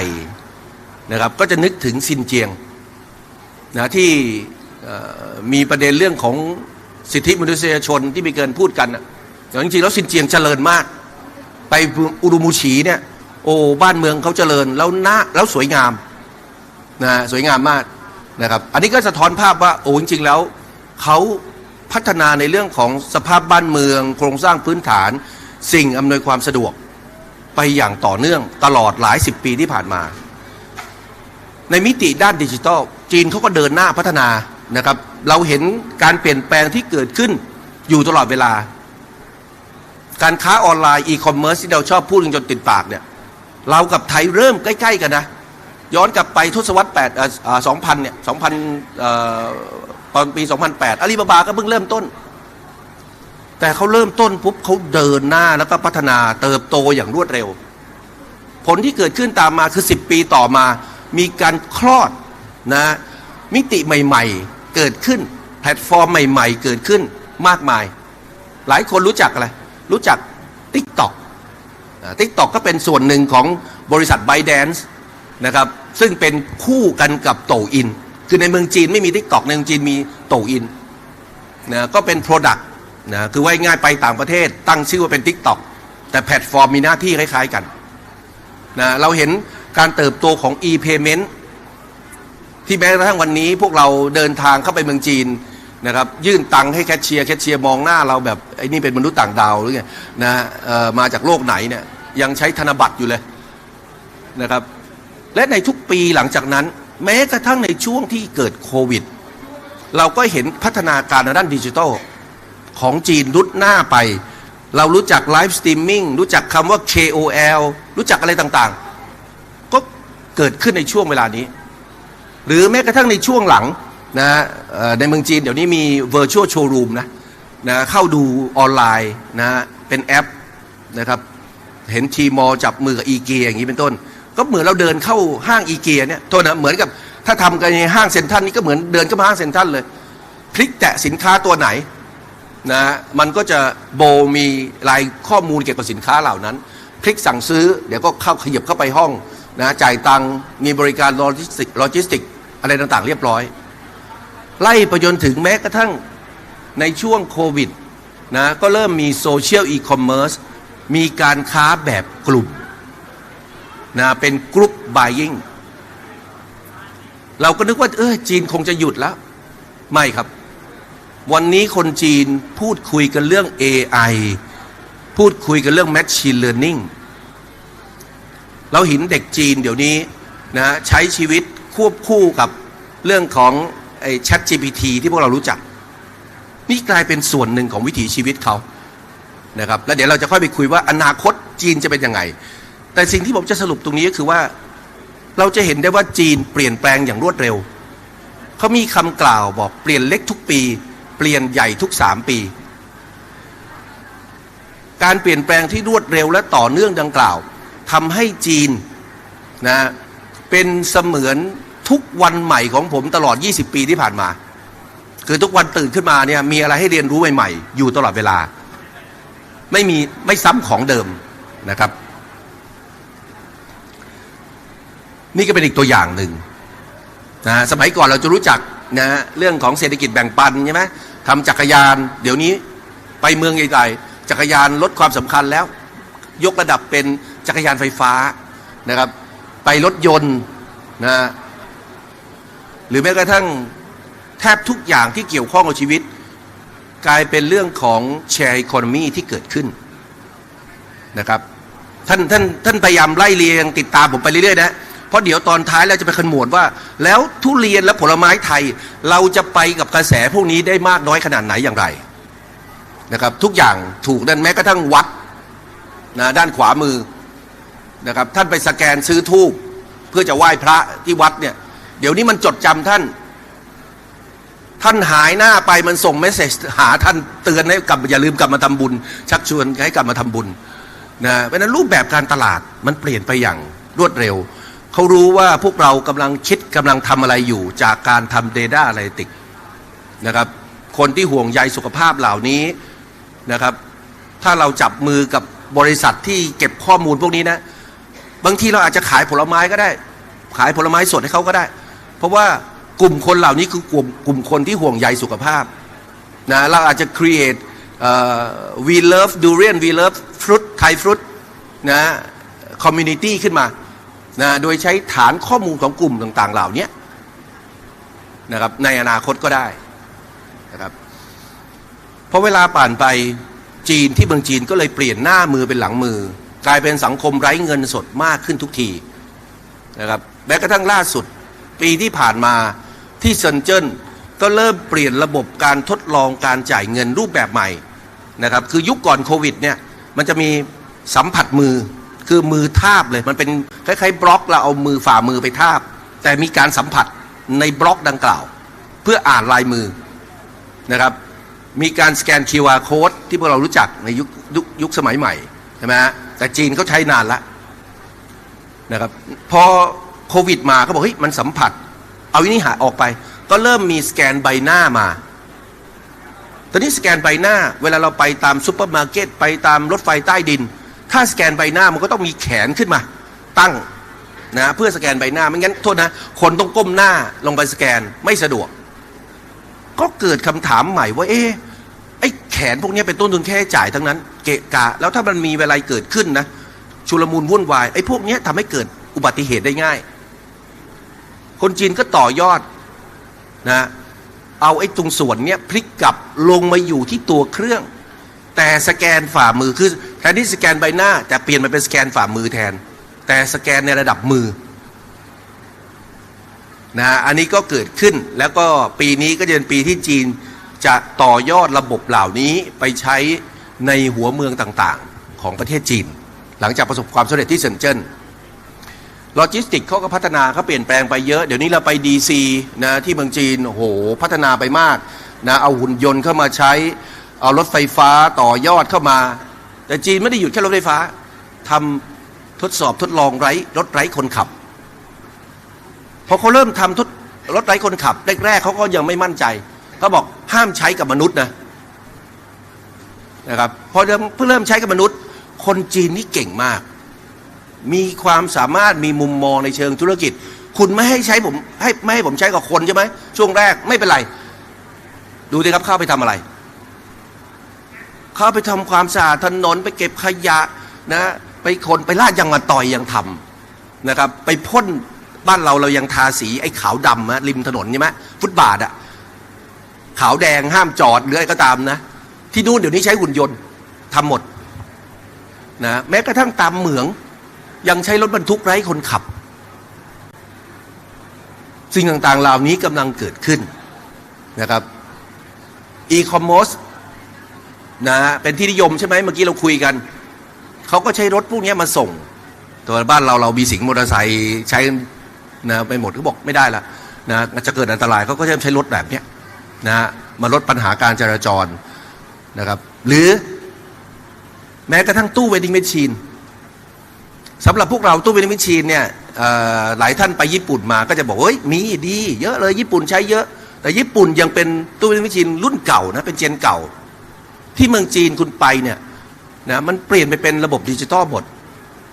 นะมันสแกน QR code มันไม่มานั่งโทษนะให้เราหยอดธนบัตรหยอดเหรียญเข้าตู้เพราะแทบไม่มีใครใช้ตัวธนบัตรต่างๆเหล่านั้นแล้วแต่ถึงกันนั้นเราก็ต้องเดินไปหาตู้ถูกไหมจีนบอกเอาสองอย่างรวมกันคือเอาตู้เวดดิ้งแมชชีนมาอยู่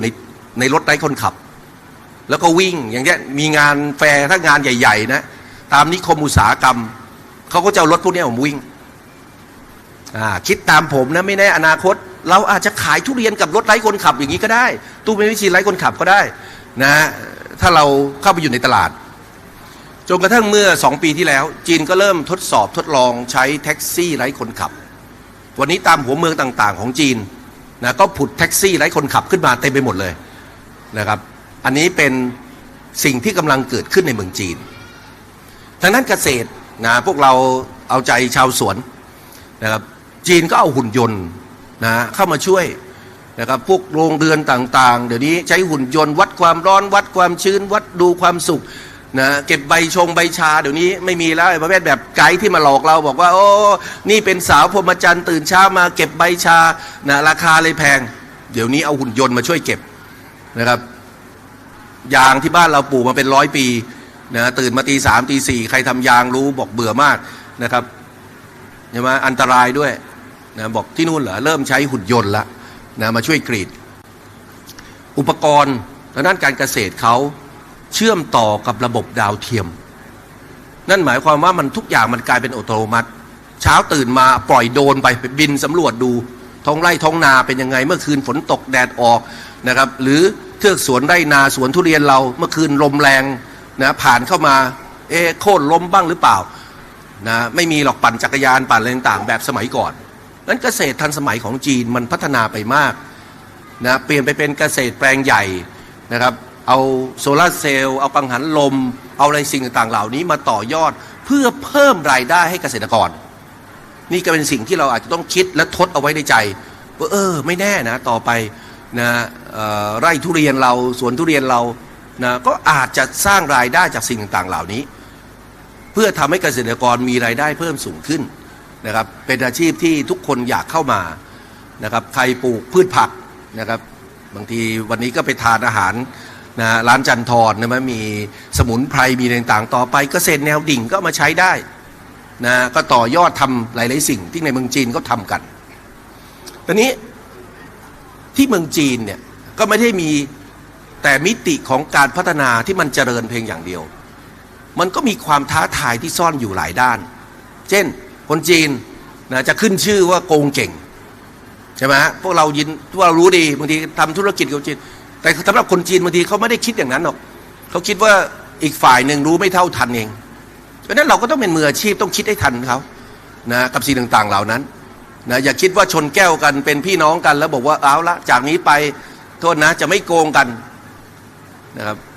บางทีเรานั่งร่วมโต๊ะกินข้าวเย็นกับเขาบางทียังตกใจเขาคุยทับกันว่าใครเนี่ยนะได้เงินนะจริงๆแล้วก็คือจากการโกงนะถ้าเราแปลสรุปเนี่ยจากอีกฝ่ายหนึ่งมาได้มากกว่ากันอะไรอย่างนี้เป็นต้นนะครับอันที่สองคือก๊อปเก่งนี่ก็เป็นเรื่องหนึ่งที่รัฐบาลจีนกำลังให้ความสำคัญกับการแก้ไขปัญหานะครับส่วนที่สามที่เมืองจีนค่าใช้จ่ายสูงหลายคนเป็นเกษตรกรแล้วบอกว่าอยากเข้าตลาดจีนอยากทำนู่นทำนี่เองแต่เราเป็นรายเล็กบางครั้งเข้าไปแล้วเหมือนกับชนต่อบอกโอ้โหพาร์ทเนอร์ให้โค้ดราคาให้ทำแบบนั้นต้องเสียค่าการตลาดแบบนี้แพงเกินไปค่าเช่าแผงสูงเกินไปค่าเช่าพื้นที่นะครับค่าใช้จ่ายในการดำเนินการต่างๆสูงเป็นลักษณะแบบนี้มันเป็นผลย้อนกลับมาที่เราต้องรู้เราจะได้เตรียมตัวทันเราจะได้มีก๊อก1ก๊อก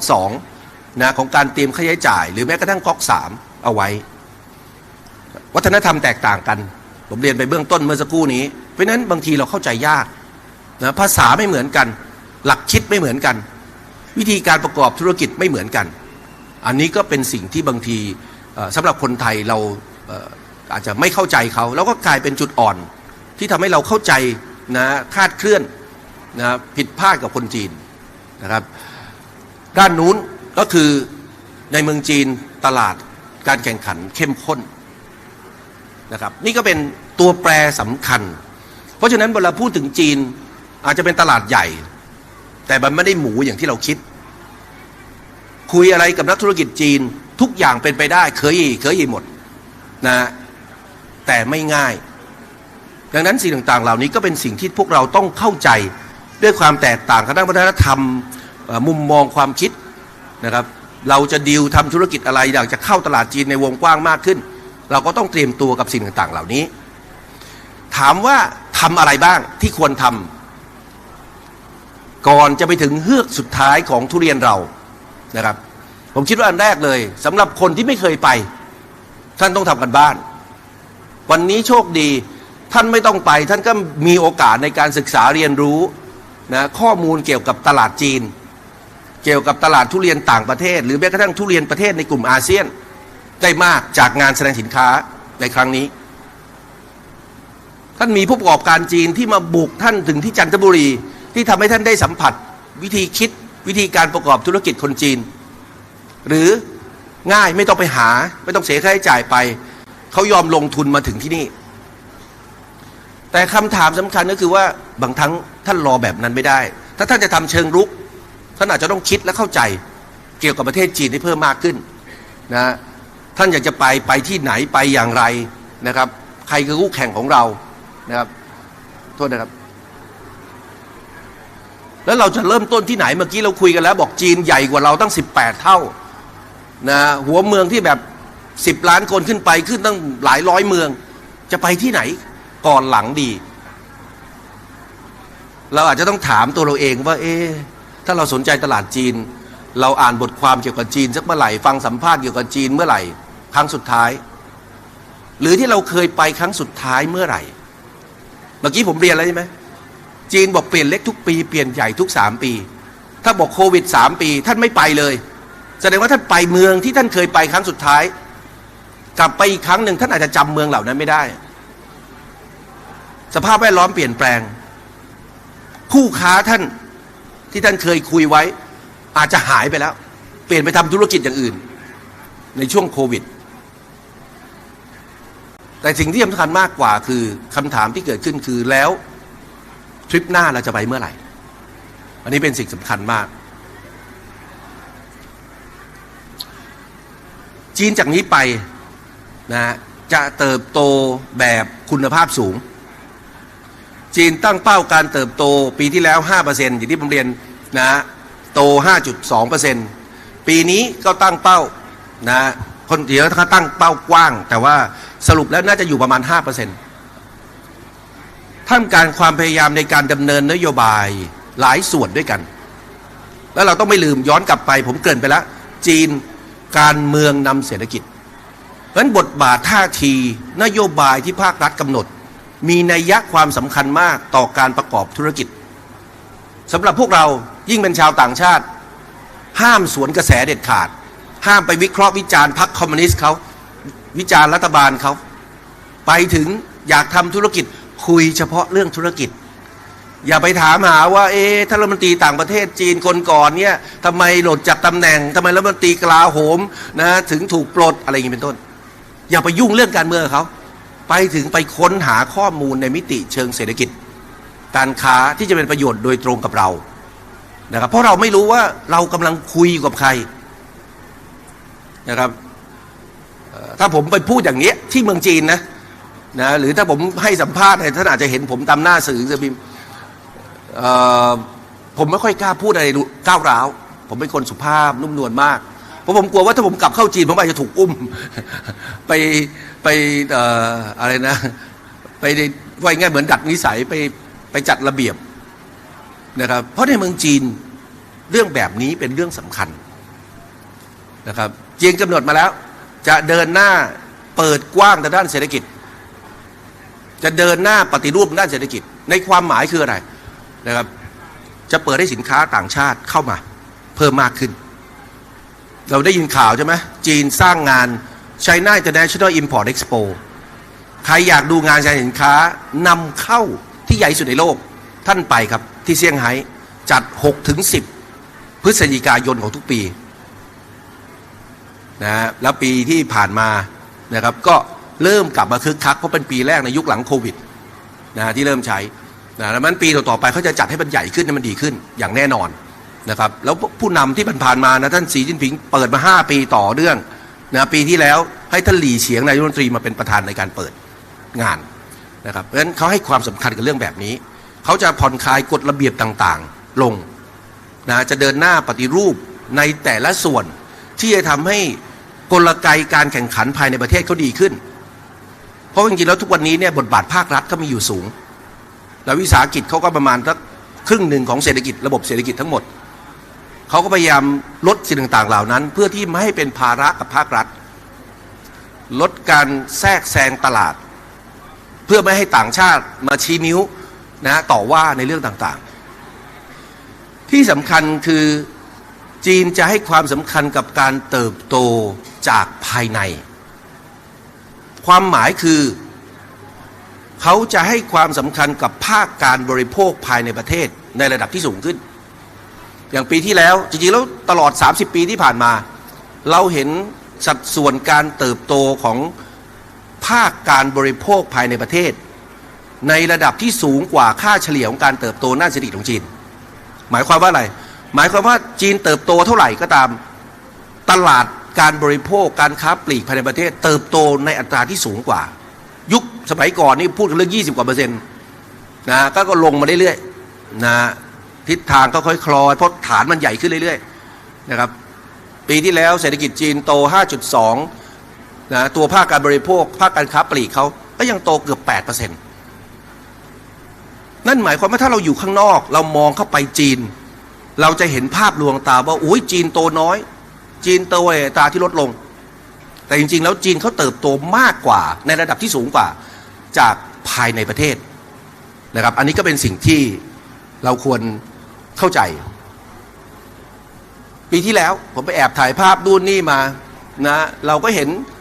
คนจีนออกมาเต็มไปหมดหรือหลายคนเดินทางไปเมืองจีนเราก็เห็นภาพต่างๆเหล่านี้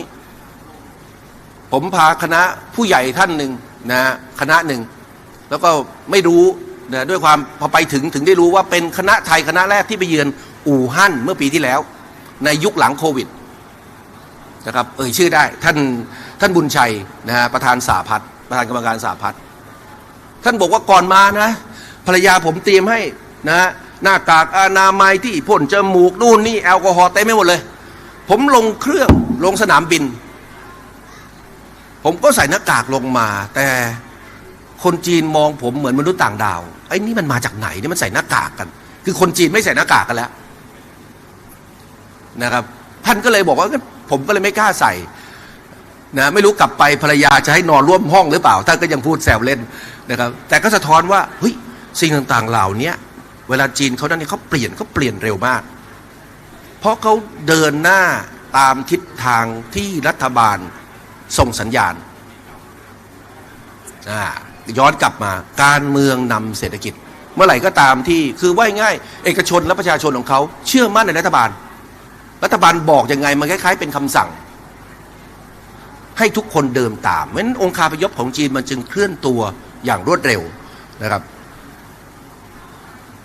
นอกเหนือจากภาคการบริโภคภายในประเทศอีกสิ่งหนึ่งที่จีนพยายามจะผลักดันให้เติบโตแรงคือการลงทุนสังเกตไหมฮะตลอดปีที่ผ่านมาเราเห็นท่านสีจิ้นผิงปักหลักอยู่ที่ประเทศจีนต้อนรับแขกบ้านแขกเมืองเต็มไปหมดบางครั้งอาจจะรวมทั้งท่านหลี่เฉียงด้วยบางครั้งก็ส่งท่านหลี่เฉียงไปต่างประเทศด้วยแต่คนที่เดินทางต่างประเทศมากก็คือท่านรัฐมนตรีต่างประเทศหวังอี้เนี่ยเดินทางไปกระชับความสัมพันธ์นะกับประเทศต่างๆในมิติของภาครัฐที่เชื่อมโยงชักจูงเชื้อเชิญให้รัฐบาลเหล่านั้นเชื่อมั่นในประเทศจีนจะได้ส่งสัญญาณบอกรัฐบาลท้องถิ่นบอกเอกชนให้ขยายการลงทุนประเทศจีนเพราะฉะนั้นอันนี้ก็จะเป็นสิ่งหนึ่งเปิดต้นปีมาเราเห็นมาตรการที่ครม.ออกมาการลด RRR ลงทิ้ง50 ตังค์ 0.5%ธรรมดาจีนคอนเซอร์เวทีฟมากเรื่องพวกนี้ลดทีละสลึงหนึ่ง 0.25นี่เป็นครั้งแรกในรอบหลายๆปีที่ลดทิ้ง50 ตังค์นะครับตั้งกองทุนนะพยุงตลาดหลักทรัพย์เท่านั้นเนี่ยแป๊บเดียวเมืองจีนกระเพื่อมเลยระดับของความเชื่อมั่นของภาคเอกชนและภาคประชาชนต่อทิศทางเศรษฐกิจทิศทางแนวโน้มเศรษฐกิจเกิดขึ้นทันทีตรงนี้ก็เป็นสัญญาณเชิงบวกที่จะทำให้การลงทุนของภาคเอกชนจีนก็ดีและต่างชาติในประเทศจีนขยายตัวขึ้นไม่นับรวมไตรมาสแรก500,000 ล้านหยวนที่กันเอาไว้ตั้งแต่ปีที่แล้วเพราะปีที่แล้วปลายปีเขาขายพันธบัตรรัฐบาล1 ล้านล้านหยวนหลายคนได้ติดตามข่าวจะทราบกันครึ่งหนึ่งใช้เมื่อไตรมาสสุดท้ายของปีเอาอีกครึ่งหนึ่งคือ500,000 ล้านหยวนมาใช้ในไตรมาสแรกของปีนี้แล้วผมเชื่อว่าก็จะตามมาด้วยระลอกต่อไปประเด็นอันนี้ก็จะเป็นกลไกกับเคลื่อนให้เศรษฐกิจจีนในปีนี้จะเติบโตอย่างมีเสถียรภาพจุดสำคัญก็คือว่าหลายคนที่อาจจะยังไม่ได้เข้าตลาดจีนจะไม่เห็นประโยชน์ในแง่เหล่านี้เพราะเวลาพอตัดสินใจจะเข้าถึงวันนั้นแล้วเนี่ยท่านยังต้องใช้เวลาอีกนานในการคำทางเข้าแต่สำหรับหลายรายที่เข้าไปแล้วจะเห็นประโยชน์ตรงนี้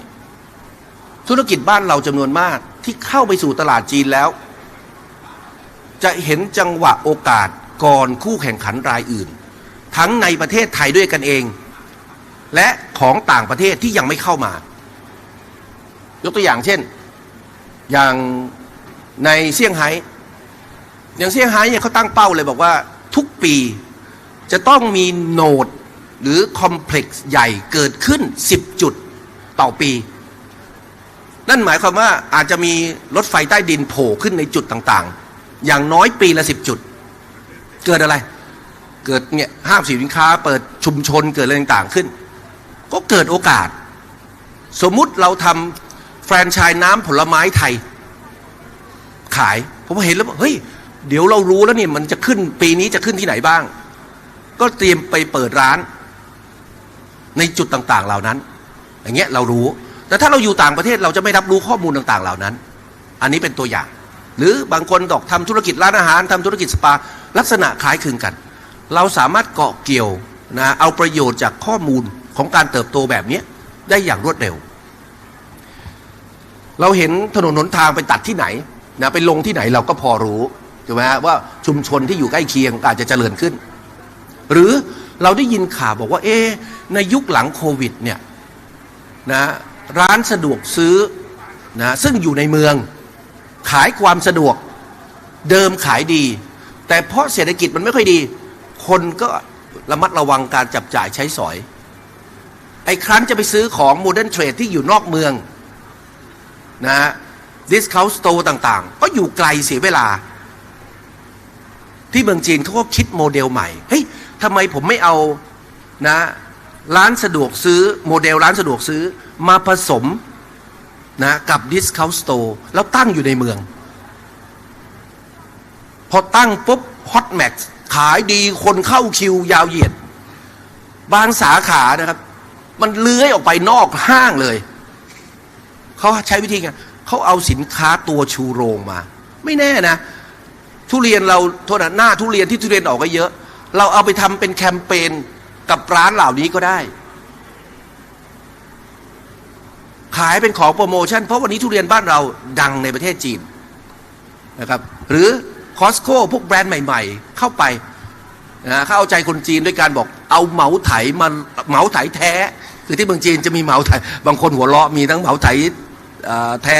มาไถปลอมนะครับเพราะยอดการดื่มของคนจีนในแต่ก่อนเนี่ยนะครับยอดขายดีกว่ายอดขายสูงกว่าปริมาณการผลิตในแต่ละปีท่านก็พอจินตนาการได้แสดงว่ามีคนช่วยโรงงานเหมาไถเขาผลิตเขาก็ติดต่อโรงงานเหมาไถขอตัดล็อตใหญ่มาแล้วเอามาขายบอกการันตีว่าเป็นเหมาไถแท้เพราะมาจากโรงงานในราคาพิเศษคิดดูแล้วกันนะพอระบุถึงความแท้จริงปุ๊บคนจีนยืนเข้าคิวเพื่อจะเข้าคอสโก้ถ้าเราเกิดเอาผลไม้เราเข้าไปขายอยู่ในคอสโก้เราก็พลอยเติบโตไปด้วยแล้วคอสโก้ในเมืองจีนอย่างในเซี่ยงไฮ้เนี่ยนะ มันเกือบสัก7-8 สนามฟุตบอลน่ะอยู่ด้วยมันเป็นทอใหญ่แบบเนี้ยถ้าเราเปรียบเทียบกับห้องโถงนี้ก็อีกสัก5 เท่าอะไรเงี้ยมันใหญ่ขนาดนั้นคือไปเดินได้ทั้งวันคนจีนก็ชอบใช้เวลาอย่างนั้นไปเป็นครอบครัวซื้อได้โทษนะซื้อได้ตั้งแต่สักกระเบือยันเรือรบขายตั้งแต่ปลีกไปจนขายส่งเป็นแพ็คใหญ่ก็มีอย่างเนี้ยแล้วถ้าเรารู้เราก็อาจจะขยับตัวเองเข้าไปสู่ช่องทางใหม่ๆแบบนี้ให้เพิ่มมากขึ้นประการที่2ที่สำคัญสำหรับพวกเราก็คือผมเกริ่นไปแล้วว่าจีนเนี่ยระดับการแข่งขันสูงท่านไปสเปะสปะไม่ได้เพราะนั้นท่านต้องคิดว่าท่านจะไปด้วยโมเดลธุรกิจแบบไหนอย่างไรจะไปช่องทางแบบไหนท่านจะส่งออกหรือจะนำเข้าหรือท่านจะขายเป็นแฟรนไชส์นะบอกว่าเราคุยเรื่องทุเรียนก็ไม่จำเป็นต้องขายทุเรียนสดอย่างเดียวท่านอาจจะพ่วงเอาผลไม้อื่นไปแล้วไปทำร้านแฟรนไชส์น้ำผลไม้ไปทำร้านขนมไทยไปทำอะไรต่างได้ในรูปของแฟรนไชส์เพื่อเติบโตหรือท่านอาจจะไปลงทุนตั้งโรงงานแล้วก็แปรรูปนะสินค้าต่างๆเหล่านี้ที่บ้านเรามีที่เมืองจีนอันนี้ก็เป็นโมเดลที่อาจจะเกิดขึ้นแต่เพื่อให้เห็นภาพผมคิดว่าสำคัญมากนะแล้วหลายคนก็ยังบอกตอนนี้ไม่รู้ละทุเรียนก็เป็นธุรกิจหนึ่งที่ทำอยู่แต่มีอะไรบ้างที่เมืองจีนนะไม่ว่าจะท่านจะคิดอะไรนะท่านก็ย้อนกลับไปข้อหนึ่งคือท่านไปลงไปศึกษาอย่างจริงจังนะครับท่านต้องเป็นมืออาชีพในเรื่องเหล่านี้2ท่านไม่จำเป็นต้องไปต่างประเทศในก้าวแรกแต่ใช้ประโยชน์จากวีซ่าฟรีที่จะมีผลบังคับใช้ในวันที่1 มีนาคมนี้ให้เกิดประโยชน์เพราะผมเชื่อว่านักท่องเที่ยวจีนจะหลั่งไหลมาประเทศไทยอีกมากในอนาคตเขาไปที่ไหนท่านเอาของนะไปขายในจุดต่างๆเหล่านั้นท่านก็สามารถที่จะศึกษาเรียนรู้พฤติกรรมการบริโภคความนิยมในสินค้าของท่านใหม่ๆที่มีอยู่ต่อยอดสิ่งที่เรามีอยู่ในบ้านเราเพื่อโอกาสระยะยาวแล้วพอถึงเวลาแทนที่จะปีหนึ่งรอขายปีละครั้งเพราะนักท่องเที่ยวจีนสวมมาปีละครั้งหรือต่อไปอาจจะ2 ปีครั้งเพราะมีวีซ่าฟรีแล้วท่านก็อาจจะคิดต่อบอกทำไมฉันไม่คิดขาย315 วันนะต่อปีก็ตามคนจีนไปขายที่เมืองจีนตามตลาดของเราไปนะอันนี้ก็เป็นสิ่งหนึ่งที่เราจะต้องคิดเพราะว่ากรอบความร่วมมือด้านเศรษฐกิจก็เติบโตระหว่างกันอย่างต่อเนื่องท่านอยากทำส่งออกท่านก็ไปถามผู้ประกอบการซึ่งจริงๆแล้วในที่นี้ก็มีผู้ประกอบการที่ทำส่งออกผลไม้เยอะแยะไปหมดนะครับหรือไปซื้อตัว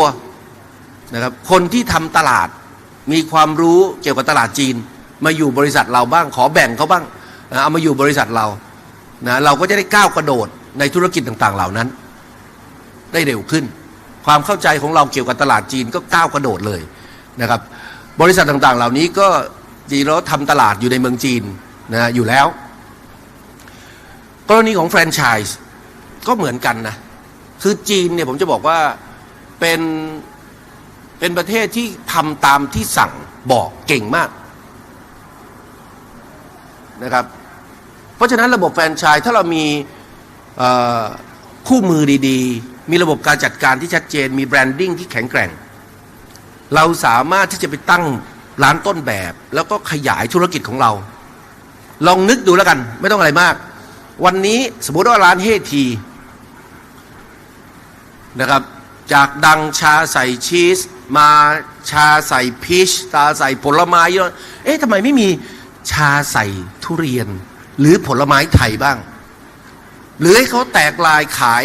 น้ำผลไม้ไทยไหมถ้าเราจะไปเกาะแบรนด์เขายกตัวอย่างแต่อย่างน้อยเรามีแหล่งซัพพลายขายผ่านแฟรนไชส์ธุรกิจแฟรนไชส์ที่มีจำนวนสาขามหาศาลและเจ้าของคนนี้นะเด็กหนุ่มที่น่าชื่นชมมากเปิดร้านแต่ละสาขานะสร้างกระแสโดยไม่ต้องอะไรไม่ต้องลงตังค์อะถ้าบ้านเราเปิดแฟรนไชส์อยากเห็นลูกค้าเข้ามาแน่นๆอย่างนี้เราทำไงทำโปรโมชั่นหลายคนอาจจะบอกลดราคาจ้าง KOL ทำนู่นทำนี่ไอ้เด็กหนุ่มคนนี้บอกทั้งหมดเป็นต้นทุนแค่จ่ายทั้งนั้นเลยผมไม่ทำผมเดินไปหามหาลัยที่อยู่ใกล้ๆแถบนั้นจับมือกัน แล้วบอกว่า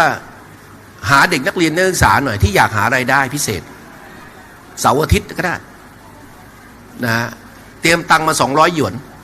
สมัยก่อนเริ่มต้นด้วย200หยวนตอนหลังบอก100หยวนก็พอเพราะว่าแรกๆให้ซื้อ4แก้วตกเฉลี่ยแล้วแก้วสัก25หยวนนะครับตอนหลังให้ซื้อแค่2แก้วถามว่าซื้อแล้วไปไหนซื้อแล้วมายืนหน้าร้านคนเดินผ่านร้านไปร้านมา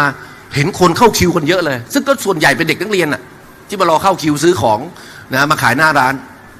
โอ้รอชั่วโมงหนึ่งไม่รอหรอกแต่โทษหน้าคนจีนหน้าตาสำคัญมากเดินมากับสาวบอกโอ้ยเฮทีต้องอร่อยแน่เลยพี่เอาหน่อยเถอะตะแก้วหนึ่งซื้อ25ขาย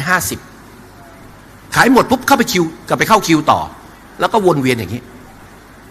แต่พอเวลาผ่านไปเขาใช้ Data Analytics เก็บข้อมูลเก็บข้อมูลสร้างฐานข้อมูลสร้าง Big Data เสร็จทำ Data Analytics เหมือนที่เราคุยเรื่องของShare Economy เพราะหลังจากนั้นเขาก็เริ่มแตกลายทำร้านชาจับกลุ่มเป้าหมายอื่นนะครับจากกลุ่มผู้หญิงกลุ่มคนมีตังค์แม้กระทั่งเฮทีแลบสำหรับคอเหล้านะเช้าวันเสาร์อาทิตย์เงี้ยนะโอ้โหเนี่ยแน่นคาค่ำไปด้วยผู้คนนะครับเพราะบางคนกินชาแล้วก็เมื่อคืนอาจจะหนักไปหน่อยก็อยากมาถอนนะก็ผสมเหล้าได้ด้วยคนจีนกินชาผสมเหล้าคนเหล้าผสมชานะเยอะเลยนะครับหรือเราอาจจะคิดทำยังไงนะร้านขนมของไทยอ่ะนะไปเปิดขายในเมืองจีนได้ไหมทำเป็นแฟรนไชส์ได้ไหมขายความอัตลักษณ์ไทยนะทำยังไงเราจะมีเราอาจจะไม่คิดนะว่าคนจีนชอบทานน้ำทุเรียนปั่นบ้านเราน้ำมะม่วงปั่นก็ยังพอรับได้ถ้าทุเรียนปั่นนี่มันจะหนักไปหน่อยตรงนี้เห็นไหมแต่เขากินคือโทษความต้องการไม่เหมือนกันนะครับข้าวเหนียวมะม่วงเขารู้จักนะท่านหวังอี้ที่ผมเกริ่นไปเมื่อสักครู่นี้ชอบข้าวเหนียวมะม่วงมากนะบางทีพูดในหลายโต๊ะหลายเวทีบอกผมเดินทางทั่วโลกนะขนมนะข้าวเหนียวมะม่วงของไทยเนี่ยนะเป็นขนมหวานที่อร่อยที่สุดในโลกในความรู้สึกผมข้าวเหนียวมะม่วงเราดังเลยนะครับแต่เราแปลงเป็นข้าวเหนียวทุเรียนได้ไหมเพื่อแตกลายเพราะลำพังเพียงแค่มะม่วงที่สมัยก่อนไม่ดังในเมืองจีนนะมีร้านขายแล้วบอกว่าขนมที่เกี่ยวข้องกับมะม่วงถ้ามะม่วงปั่นข้าวเหนียวมะม่วงไข่อะไรต่างๆเนี่ยนะฮิตติดลมบนไปเลยนะนี่ถ้าไม่เจอโควิดนะผมว่าเขาจะดังไปอีกนานนะครับตอนหลังก็ชะลอไปแต่ว่าอันนี้ก็เหมือนกันเราก็อาจจะมาต่อยอดกับสิ่งต่างๆเหล่านี้ที่เราอาจจะมีอยู่นะครับแล้วก็ใช้จังหวะในเรื่องของเทศกาลต่างๆในเมืองจีนนะเพื่อมาใช้ประโยชน์นะครับมีบางคนบอกว่าเกิดความคิดบอกโอ้ต่อไปนะจะขายทุเรียนเป็นของแบบเฉพาะกิจแบบเนี้ยตามเทศกาลก็ทำได้เช่นกันนะยิ่งถ้าเราสามารถบรีดทุเรียนให้ขายได้ทั้งปีนะยิ่งจะทำให้เราสามารถทำเงินได้เพิ่มมากขึ้นมันจะได้ไม่กระจุกตัวโดยเฉพาะในช่วงฤดูร้อนนะอันนี้ในทั้งหมดทั้งปวงนะก็คือผมอยากจะโชว์ชาตามือที่ขายอัตลักษณ์ความเป็นไทยเราเพิ่งช่วยชาตามือทำการตลาดออกงาน CIIE ที่ผมเรียนไปเมื่อสักครู่นี้นะครับวันสุดท้ายของงานคนยืนต่อคิวผมประเมินโดยสายตาประมาณสัก 40-50 เมตรครึ่งสนามฟุตบอลเพื่อจะรอซื้อนะไม่ใช่รอชิมฟรีนะรอซื้อชาตรามือแล้วเราสร้างกระแสให้เขารู้สึกได้ว่าโอ้ชาตรามือคือชาเชิงสัญลักษณ์ของประเทศไทยว่านึกถึงชาปุ๊บชาไทยปุ๊บนึกถึงชาตรามือออกข่าว 3-4 วันช่วงงานวันแรกๆปุ๊บเราจะได้โอ้โหเกิดฮิตติดลมบนนะครับเพราะฉะนั้นความเป็นไทยบางอย่างมันช่วยเหมือนกันแล้วเราจะขายทุเรียนเราก็ไม่อยากไปขายแค่ทุเรียนทื่อๆเราจะขายทุเรียนไทยได้ไหมกล้าโฆษณาความเป็นไทยไม่ออกผ่านผลไม้สดจะเป็นแปรรูปได้ไหมหรือไม่อย่างไรอันนี้ก็เป็นสิ่งที่เราจะคิดที่ควรคิดดังนั้นผมจึงบอกว่าเรื่องที่3ที่สำคัญมากสำหรับบ้านเราคือเรื่องของการสร้างแบรนด์ ผมไปแอบทำวิจัยถามคนจีนมาเยอะแล้ว ไม่มีคนจีนรู้จักแบรนด์เฉพาะนะคือไม่ใช่แบรนด์ว่าหมอนทองมูซันคิงนะแต่แบรนด์ไพจิตแบรนด์อรไทยอะไรอย่างเงี้ยไม่มีเฮ้ยแต่ทำไมต่างชาติเขาทำได้สิ่งต่างๆเหล่านี้เราอาจต้องคิดมันเป็นโจทย์เป็นกันบ้านที่เราจะต้องคิดทำเพื่อสร้างความแตกต่างยิ่งถ้าเราคิดอยากจะทำเป็นทุเรียนพรีเมียมจับตลาดบนเรายิ่งต้องสร้างความแตกต่างให้เพิ่มมากขึ้นเพราะไม่งั้นมันก็จะปนเปไปกับทุเรียนทั่วไปทำไงเราจะวัดค่าน้ำตาลขายเลยบอกอยู่ในกล่องเนี้ยแปะสติ๊กเกอร์เลยทุเรียนลูกนี้บริโภคภายในวันนั้นระดับน้ำตาลจะเป็นอย่างนั้นคอเลสเตอรอลจะเป็นอย่างนี้ให้ผู้บริโภครู้สึกมั่นใจในมิติเชิงสุขภาพเราทำสิ่งต่างๆเหล่านี้มากๆเข้าส่ง Delivery ตรงถึงผู้บริโภคสั่งจองล่วงหน้ามีเฉพาะสมมติว่าเดือนนี้เท่านั้นเผลอๆพอไปถึงเมืองจีน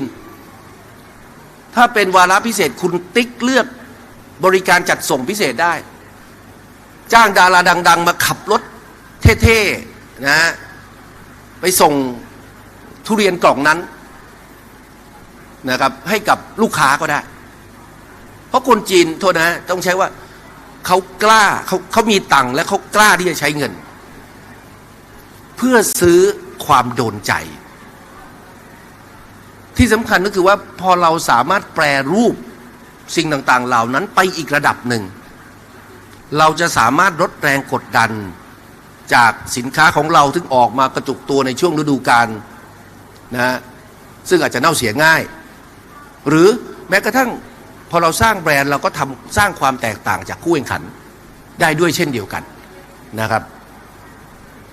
วันนี้พอพูดถึงกลุ่มเป้าหมายที่แตกต่างโอ้โหเมืองจีนมีกลุ่มเป้าหมายเต็มไปหมดเลยท่านอาจจะต้องคิดแยกกลุ่ม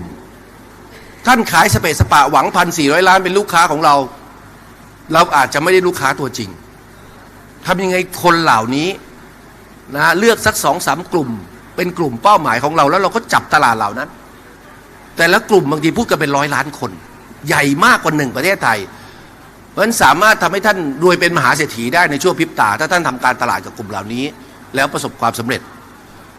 ท่านอาจจะคิดถึงเรื่องของการวางโพสิชันวันนี้ทานทุเรียนแล้วรู้สึกอย่างไรท่านเคยบอกคนจีนไหมว่าอยากให้เขารู้สึกยังไง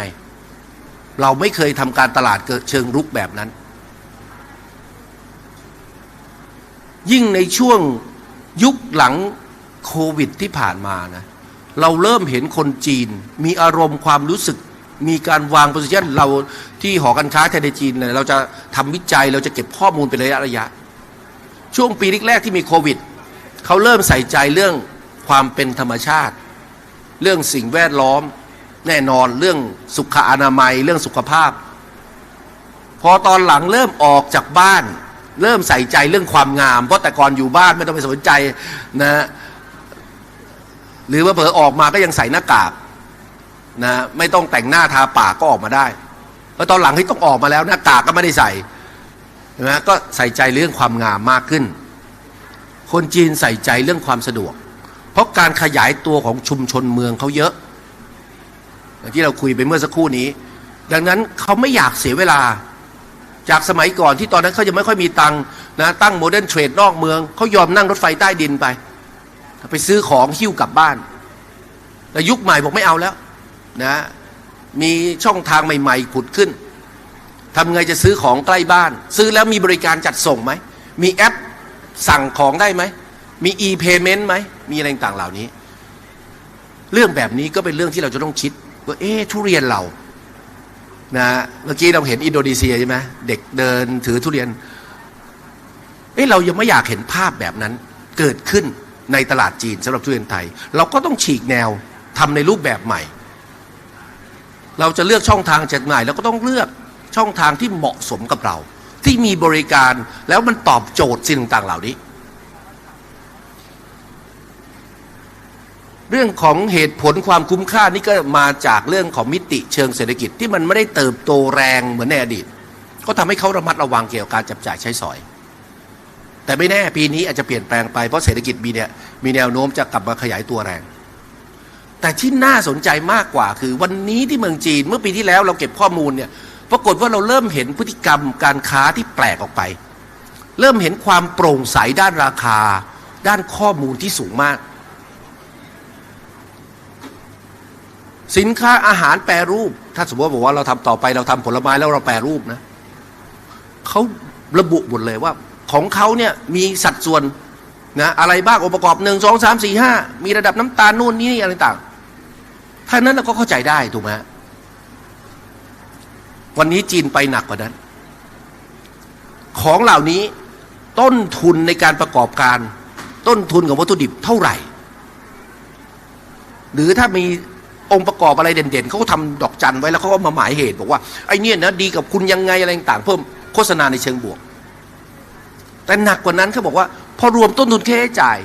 เขาบอกเขาบวกมาจิ้นเท่าไหร่ขายในราคาเท่าไหร่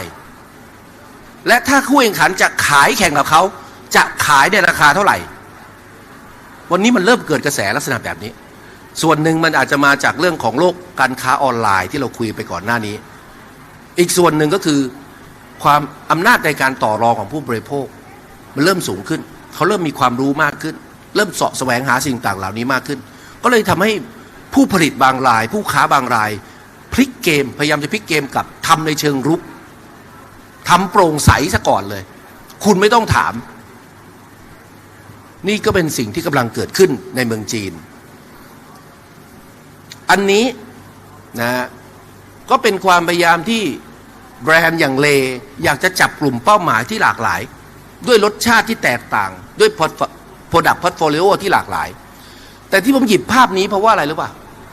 หนึ่งในสินค้าที่เลทำคือทุเรียนอบกรอบเพราะฉะนั้นครับสิ่งที่เราคิดว่าเฮ้ยมันไม่อร่อยมันไม่ดีนู่นนี่นะแต่คนอื่นที่เขามีแบรนด์เขาใช้จังหวะโอกาสต่างๆเหล่านี้ต่อยอดและกำลังเก็บเกี่ยวนะทรัพยากรจากบ้านเราไปสร้างมูลค่าเพิ่มในตลาดจีนอย่างจริงจังดังนั้นผมคิดว่าในส่วนนี้เนี่ยผมว่าท่านประธานหอมีความเชี่ยวชาญเรื่องการสร้างแบรนด์อยู่แล้วทำยังไงเราจะสร้างเรื่องราวนะครับทำยังไงเราจะต่อยอดสิ่งต่างๆเหล่านี้ของผลไม้ไทยนะครับทุเรียนไทยอาจจะไม่ต้องโตคนเดียวทำยังไงจะมีพรรคพวกเพื่อนฝูงมีพระเอกแล้วมีพระรองโทษนะมีราชาของผลไม้แล้วมีราชินีแล้วเฮ้ยเติบโตไปด้วยกันวันดีคืนดีมีพระรองลูกหลานอีกเป็นขบวนติดตามไปเติบโตในตลาดจีนและผมเชื่อมั่นว่าเพราะจากประสบการณ์ผมที่ผมทำเรื่องของผลไม้โปรโมทผลไม้ในตลาดจีนอย่างเป็นระบบกลุ่มที่1ระดับที่2ที่3ในช่วงหลายปีที่ผ่านมาสิ่งต่างๆเหล่านี้ถ้าทำให้เกิดขึ้นได้จะเป็นประโยชน์มากและจะทำให้ผลไม้ไทยมันขยับขึ้นอย่างเป็นระบบและขยายกว้างไม่ใช่กระจุกตัวอยู่เฉพาะบางตัวอันที่4ท่านอยากไปจีนท่านต้องกล้าลุยนะฮะจีนนี่100 พ่อพันแม่คน 1,400 ล้านคนทำยังไงเราจะค้นหาตัวจริงเสียงจริงให้ได้ทำยังไงเราจะไม่ตกเป็นเหยื่อทำยังไงเราจะสามารถพัฒนากิจการของเราให้มันต่อเนื่องในประเทศจีนผมยกตัวอย่างผ่านอันนี้แล้วกันท่านเราไปนึกเสียว่าถ้ามันมีโทษนะท็อฟฟี่กระต่ายนี่สักรถหนึ่งที่เป็นรถทุเรียนสมมุตินะมันอาจจะเป็นรถผลไม้อื่นของเราก็ได้นะของจันทบุรีท่านก็สามารถทำเงินได้อีกเยอะเพราะบางทีเพียงเจ้าเดียวความบ้าระห่ำของเขาความใหญ่ของเขาแตกลายธุรกิจทำสารพัดที่เราสามารถต่อยอดได้เขาจับมือกับรายอื่นๆนะลองนึกนะถ้าไอ้รสชาติแบบนี้เนี่ยมันเป็นรสทุเรียนนะสักอย่างหนึ่งแล้วกันนะท่านก็ขายทุเรียนมหาศาลแล้วท่านบอกว่าต่อไปก็เอาลูกทุเรียนไปติดกับรองเท้ากับโลโก้กับอะไรต่างๆของเขานะครับเพื่อสร้างกลุ่มต่างๆเหล่านี้ทำเสื้อเชิ้ตขายผมเคยทำเทศกาลผลไม้ไทยนะในเซี่ยงไฮ้และในหัวเมืองต่างๆของจีนคอนเซ็ปต์ผมคือทุกอย่างที่เกี่ยวข้องกับผลไม้ผมขายหมดนอกจากผลไม้สดแปรรูปอะไรต่างๆที่เราใกล้ตัวเสื้อผ้าลายผลไม้เครื่องประดับ นะที่เป็นรูปผลไม้แว่นตากระเป๋าอะไรต่างๆติดรูปผลไม้ผมขายหมดเลยคุณเอามาขายได้ในงาน เพราะเราขายคนที่รักผลไม้เขาชื่นชมในผลไม้เรานะครับอย่างอันนี้เราจะนึกไม่ถึงนะเขาท็อฟฟี่นมนะเขาต่อยอดจากท็อฟฟี่นมจากความเป็นนมของเขานะไปขายลิปสติกไปขายน้ำหอมเพราะเขาบอกว่านมเป็นกลิ่นที่มนุษย์นะรับได้ง่ายและเร็วที่สุดเพราะเป็นกลิ่นแรกที่เรารับจากตัวผ่านแม่นะตอนเราเกิดขึ้นเห็นไหมนี่เป็นหลักงานวิจัยที่เกิดขึ้นเวลาเขาฉลอง60 ปีเขาก็โฆษณาทำอะไรต่างๆในระดับโลกเขาไม่ได้ขายไอศครีมของเขาทั่วๆไปเขาจับมือกับกอดีว่าเขาไปขายถึงนู่นเขาไปโฆษณาถึงไทม์สแควร์ถ้าเราจับมือกับแบรนด์ดังๆเราก็ไปโฆษณาทางอ้อมได้ว่าโทษนะครับไอศครีมตากระต่ายเนี่ยนะกระต่ายขาวนั่งจองงองอยู่เนี่ยนะครับกลิ่นทุเรียนน่ะทุเรียนจันทบุรีหรือทุเรียนไทยอย่างนี้เป็นต้นนะแค่นั้นคุณก็สร้างโปรไฟล์ของทุเรียนขึ้นไปอีกระดับหนึ่งแล้ววันดีคืนดีทำชานมไข่มุกขายแต่ท่านเชื่อไหมห้างนี้ผมเคยไปจัดเทศกาลสินค้าไทยไอ้ที่เขาเข้าคิวกันอยู่เนี่ยภาพล่างเนี่ยอยู่ชั้น3ครับคิวมันยาวมาถึงข้างล่างชั้น1นี่คือพลังนะทางการค้าไปแล้วก็ทำการตลาดทำอะไรต่างมันแรงนะมันไปถึงขั้วถ้าจะมีแทนที่จะเป็นชานมไข่มุกเอ้ยมันชากลิ่นทุเรียนสมมตินะหรืออะไรก็ตามที่เกี่ยวข้องกับผลไม้ไทยโอ้ยเราก็เกาะเกี่ยวไปกับเขาได้เยอะแล้วเขาไม่ได้ทำสาขาเดียวพวกนี้เวลาก็โตนี่ก็โตเป็น100 สาขานะครับประการที่5ต้องทุ่มสุดตัวนี่ใกล้เทศกาลตรุษจีนนะครับเทศกาลที่คนจับจ่ายใช้สอยมากที่สุดในจีนบริษัทจำนวนมากต้องทำแผนการตลาดจัดทีมเพื่อออกแบบเฉพาะสำหรับตรุษจีนถัดไปเลยเครื่องสำอางสินค้าต่างๆนะหรือเอาวัฒนธรรมท้องถิ่นมาผสมผสานทำยังไงนะเราจะสามารถเก็บเกี่ยวเอาสิ่งต่างเหล่านี้เมื่อกี้เราคุยเรื่องเหมาไถใช่ไหมตอนนี้เหมาไถดังนะที่เมืองจีนใช่ไหมก็เอาไปทำไอศครีมขายนะเราจะนึกไม่ถึงเห็นไหมเขากล้าทำกล้าท้าทายมากนะเอามาจับมือกับลักกินคอฟฟี่เห็นไหมถ้าเหมาไถคนยังผสมกินได้กลิ่นทุเรียนเราก็น่าจะใส่ได้นะเช่นเดียวกันหรือเมื่อ2 เดือนก่อนนะท่านประธานหอกรุณานำคณะไปเยือนเซี่ยงไฮ้เราก็ยังไปขายไอเดียแล้วพูดคุยกับผู้นำเข้าผลไม้รายใหญ่ของเซี่ยงไฮ้บอกเฮ้ยปีหน้าตอนนั้นเราคุยเมื่อปีที่แล้วปีหน้าเนี่ยนะปีมังกรหลงเหงียนเฮ้ยทำไมเราไม่มาทำแคมเปญร่วมกันนะหลงเหงียนชื่อหลงเหงียนแล้วก็คือปีมังกรกินตามังกรก็คือลำไยบ้านเราลักษณะแบบเนี้ยมันเป็นความคิดที่เริ่มสร้างสรรค์ที่ต้องคิดนะแล้วก็ทำอย่างต่อเนื่องเรายังสามารถทำเรดดิ้งหลายอย่างเพราะคนจีนกล้าลองของอะไรที่เราไม่เคยคิดว่ามันจะมีนะทั้งที่เราอยู่กับมันมาเป็นเวลาหลายปีนะครับเกิดขึ้นนะขนมไหว้พระจันทร์เดี๋ยวนี้บ้านเรามีเยอะละฮอตพอตใส่ทุเรียนเรานึกไม่ถึงนะครับกาแฟทุเรียนเราเคยทานนะครับขนมคุกกี้พิซซ่าหน้าทุเรียนนะครับ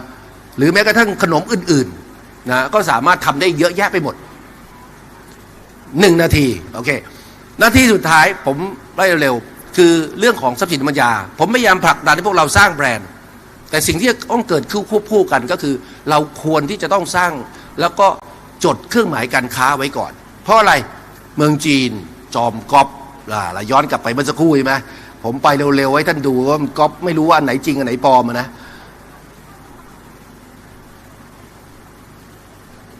ไทยเราก็โดนนะเราคิดว่าของไทยเรารอดเหรอที่โดนกันเยอะเนี่ยนะบางทีเรานัดกันร้านสตาร์บัคหากันไม่เจอนะครับเพราะเราไม่รู้เป็นร้านอะไรทีของเขากันเองเขาก็ยังก๊อปครับ เพราะฉะนั้นอย่าไปตีอกชกตัวนะฮะเรา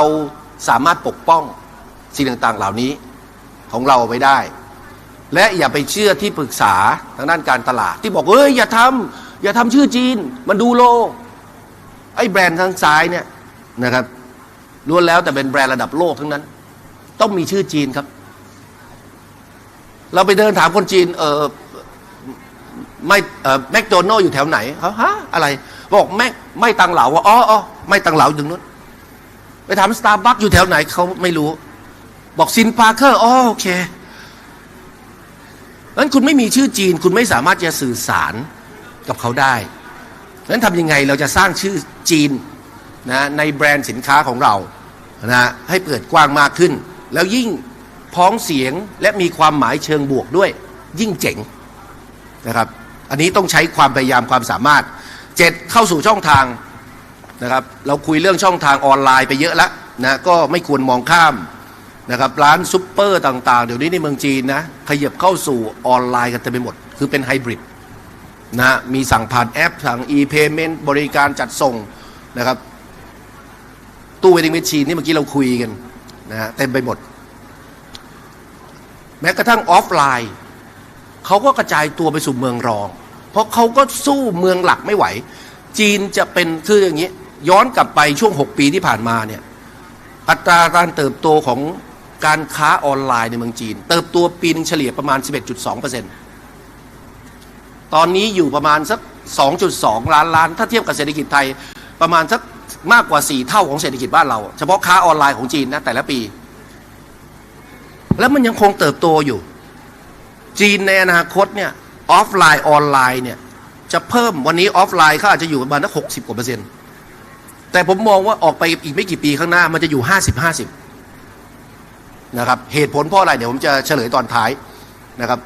ทำยังไงเราจะไปแล้วไปจับมือกับคู่ค้ารายใหญ่ๆนะที่เมืองจีนเช่นเราไปคุยกับ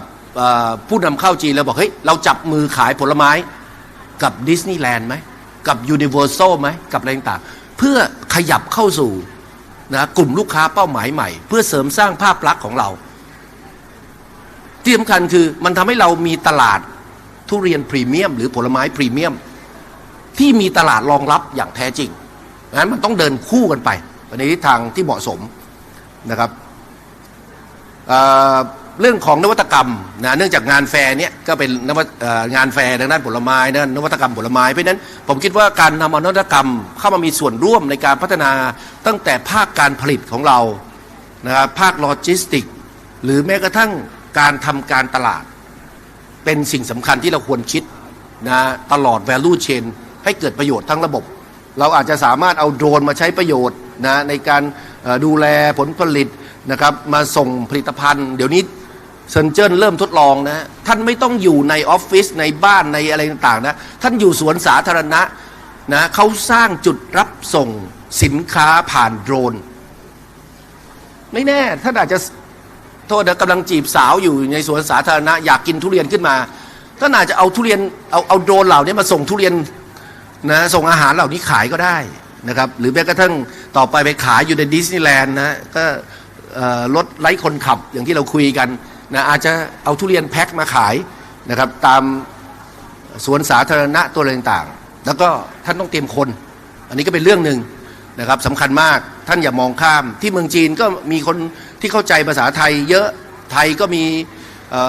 คนที่เข้าใจภาษาจีนวัฒนธรรมจีนอยู่แยะนะเอาคนเหล่านั้นมาช่วยใช้ประโยชน์อย่าให้ภาษาความไม่รู้ในเรื่องภาษาเป็นอุปสรรคของท่านสิ่งสำคัญคือต้องเข้าใจในวัฒนธรรมนะที่มีความเหมือนความคล้ายคลึงหรือความแตกต่างระหว่างกันเราจะได้ทำอะไรได้เหมาะสมสอดคล้องและไม่ต้องกังวลหลายคนบอกโอ้ยไม่ได้ไปเมืองจีนหรือไม่ได้ไปเมืองจีนบ่อยๆนะครับอย่าไปใส่ใจในความเป็นกูรูท่านควรใส่ใจในความเป็นผู้ที่จะเรียนรู้ตลอดเวลาเพราะอะไรผ่านไป3 วันจีนก็เปลี่ยนไปอีกแล้วนะครับเพราะนั้นท่านไม่สามารถเป็นกูรูที่รู้ทุกอย่างในเมืองจีนได้แต่ท่านสามารถเกาะเกี่ยวไปกับการเติบโตของจีนได้อันนี้เป็นเรื่องของการพัฒนาชุมชนเมืองนะครับก็คือจีนมันจะใหญ่กว่านี้อีกเยอะนะ รูปแบบการเติบโตรายเมืองมันจะเปลี่ยนเป็นรายกลุ่ม เป็นกลุ่มเมือง ลักษณะรายกลุ่มเมืองเหล่านี้จะเกิดขึ้นตอนนี้มี5กลุ่มเมืองหลักที่เป็นต้นแบบอนาคตจะกลายเป็น23กลุ่มเมืองนั่นหมายถึงโอกาสทางการตลาดที่จะหลั่งไหลไม่เยอะในอนาคตภายในเมืองก็จะน่าอยู่มากขึ้นนะนอกเมืองนะก็จะมีชีวิตความเป็นอยู่ที่ดีเพราะฉะนั้นตลาดมันจะกระจายตัวอย่างมโหฬารมหาศาลแม้กระทั่งโลกออนไลน์ที่เมื่อกี้เราคุยกัน 5G ใช้ไปไม่กี่ปีจีนประกาศทดลองผ่านเรียบร้อยแล้วเดิมประกาศบอก2030จะเริ่มใช้ 6G ปรากฏว่าเมื่อปีที่แล้วจีนประกาศว่าจะเริ่มทดลองใช้ 5G ในปี 2025 คืออีก2 ปีปีกว่าๆจะเริ่มทดลองใช้แล้วเพราะฉะนั้นมันจะตามมาด้วยโอกาสทางธุรกิจรูปแบบการตลาดที่แตกต่างหลากหลายมากมายเอาคิดง่ายๆเราคุยถึงรถไร้คนขับต่อไปคนมันไม่ต้องขับแล้วว่ามันมีเวลากินทุเรียนเราแล้วมีเวลากินผลไม้เราในรถแล้วมันก็เป็นโอกาสทางธุรกิจนะอีกมากมายมหาศาลในท้ายที่สุดผมคิดว่าจีนจะยังไม่หยุดแค่นี้นะเมาออกไปปี 2035 ซึ่งเป็นเป้าหมายระยะกลางเขาจะเบ่งเศรษฐกิจของเขาอีกเท่าตัวไอ้15 ล้านเหรียญที่เขาใช้40 ปีแรกในการสร้างเขาจะใช้เวลาอีกเพียง15 ปีในการเบ่งเศรษฐกิจเป็น30 ล้านเหรียญสหรัฐท่ามกลางคนชั้นกลางที่จะขยายตัวจาก400 ล้านไปเป็น800 ล้านคน800 ล้านคนคือประมาณสัก3 เท่าของจำนวนประชากรหรือคนชั้นกลางของสหรัฐอเมริกาในวันนี้เพราะฉะนั้นท่านจะเห็นโอกาสที่มันจะเติบโตกว่านี้อีกมากในระยะยาวของจีนนะครับก็อยากให้พวกเราช่วยกันคิดช่วยกันทำและผมเชื่อมั่นว่าหากเราคิดและวางแผนดีๆเนี่ยเฮือกสุดท้ายของทุเรียนมันจะไม่ใช่เฮือกสุดท้ายที่ริบหรี่ที่ชีวิตเราจะโทษนะหมดลงไปกับมันแต่มันจะเป็นเฮือกสุดท้ายที่เราจะสามารถนำพาผลไม้อื่นๆของไทยให้บุกตลาดจีนได้อย่างเป็นเรื่องเป็นราวทำให้เราสามารถแตกลายผลิตภัณฑ์สินค้าและบริการมากมายเข้าสู่ตลาดจีนได้ด้วยผลไม้ไทยที่ใช้เป็นเบสใช้เป็นฐานและงานในปีนี้นะฮะ Food Innovation Fair ผมคิดว่าเป็นปีแรกๆนะครับขอยินดีด้วยกับสำหรับความสำเร็จนะครับและหวังว่านี่จะเป็นเพียงก้าวแรกของความสำเร็จผมอยากเห็นงานลักษณะแบบนี้เติบโตขยายวงกว้างและได้รับการยอมรับมีผู้คนมาให้ความร่วมมือเพิ่มมากขึ้นและกลายเป็นแม่เหล็กตัวใหญ่ที่จะทำให้เศรษฐกิจไทยเติบโตอย่างยั่งยืนในระยะยาวขอบคุณครับครับขอเสียงปรบมือนะครับให้กับท่านดร.ไพจิตรวิบูลย์ธนสารครับรองประธานและเลขาธิการหอการค้าไทยในจีนครับเราก็จะพอได้เห็นนะครับเฮือกสุดท้ายของอนาคตทุเรียนไทยในจีนนะครับเราก็ยังอยู่กันยังมีความหวังนะครับถ้าเรารู้เท่าทันตลาดจีนนะครับยังไงทุเรียนของเราไม่มีวันที่จะหายไปจากจีนแน่นอนครับหัวข้อต่อไปนะครับจะเป็นการเสวนาในหัวข้อของอนาคตลำไยนะครับในเรื่องของคุณภาพต้องมาก่อนเนื่องจากที่เราทราบกันอยู่ดีแล้วนะครับนอกจากผลไม้ที่เป็นทุเรียนที่ถือว่าเป็นพืชเศรษฐกิจหลักของจังหวัดจันทบุรีแล้วนะครับอีกหนึ่งนะครับผลไม้ที่เป็นพืชเศรษฐกิจอีกหนึ่งชนิดนั่นก็คือลำไยนะครับซึ่งหลายปีที่ผ่านมานะครับก็ได้มีการส่งออกและก็สร้างมูลค่านอกจากนี้นะครับก็ยังพบกับอุปสรรคและปัญหาต่างๆนะครับเดี๋ยววันนี้นะครับก็จะมีการแลกเปลี่ยนองค์ความรู้นะครับการสถานการณ์ลำไยนะครับปัญหาการส่งออกที่เกิดขึ้นในพื้นที่ของจังหวัดจันทบุรีนะครับและในพื้นที่ภาคตะวันออกของเรานะครับเดี๋ยวอีกสักครู่หนึ่งนะครับขออนุญาตให้เจ้าหน้าที่นะครับเตรียมเวทีนะครับขออนุญาตประชาสัมพันธ์ครับนอกจากเวทีเสวนาในเรื่องของอนาคตลำไยแล้วนะครับหัวข้อต่อไปในช่วง 18 นาฬิกาถึง 19 นาฬิกานะครับเราจะพูดคุยแลกเปลี่ยนในเรื่องของปัญหามือใหม่กับการทำสวนนะครับซึ่งวันนี้นะครับหลายท่านที่เป็นเกษตรกรมือใหม่อาจจะรู้จักเพจชิปหายการเกษตรซึ่งคนที่เข้ามาทำสวนในรุ่นใหม่ๆอย่างเช่นรุ่นเดียวกับผมพวกนี้นะครับจะต้องรู้จักเพจนี้กันเป็นอย่างดีเดี๋ยววันนี้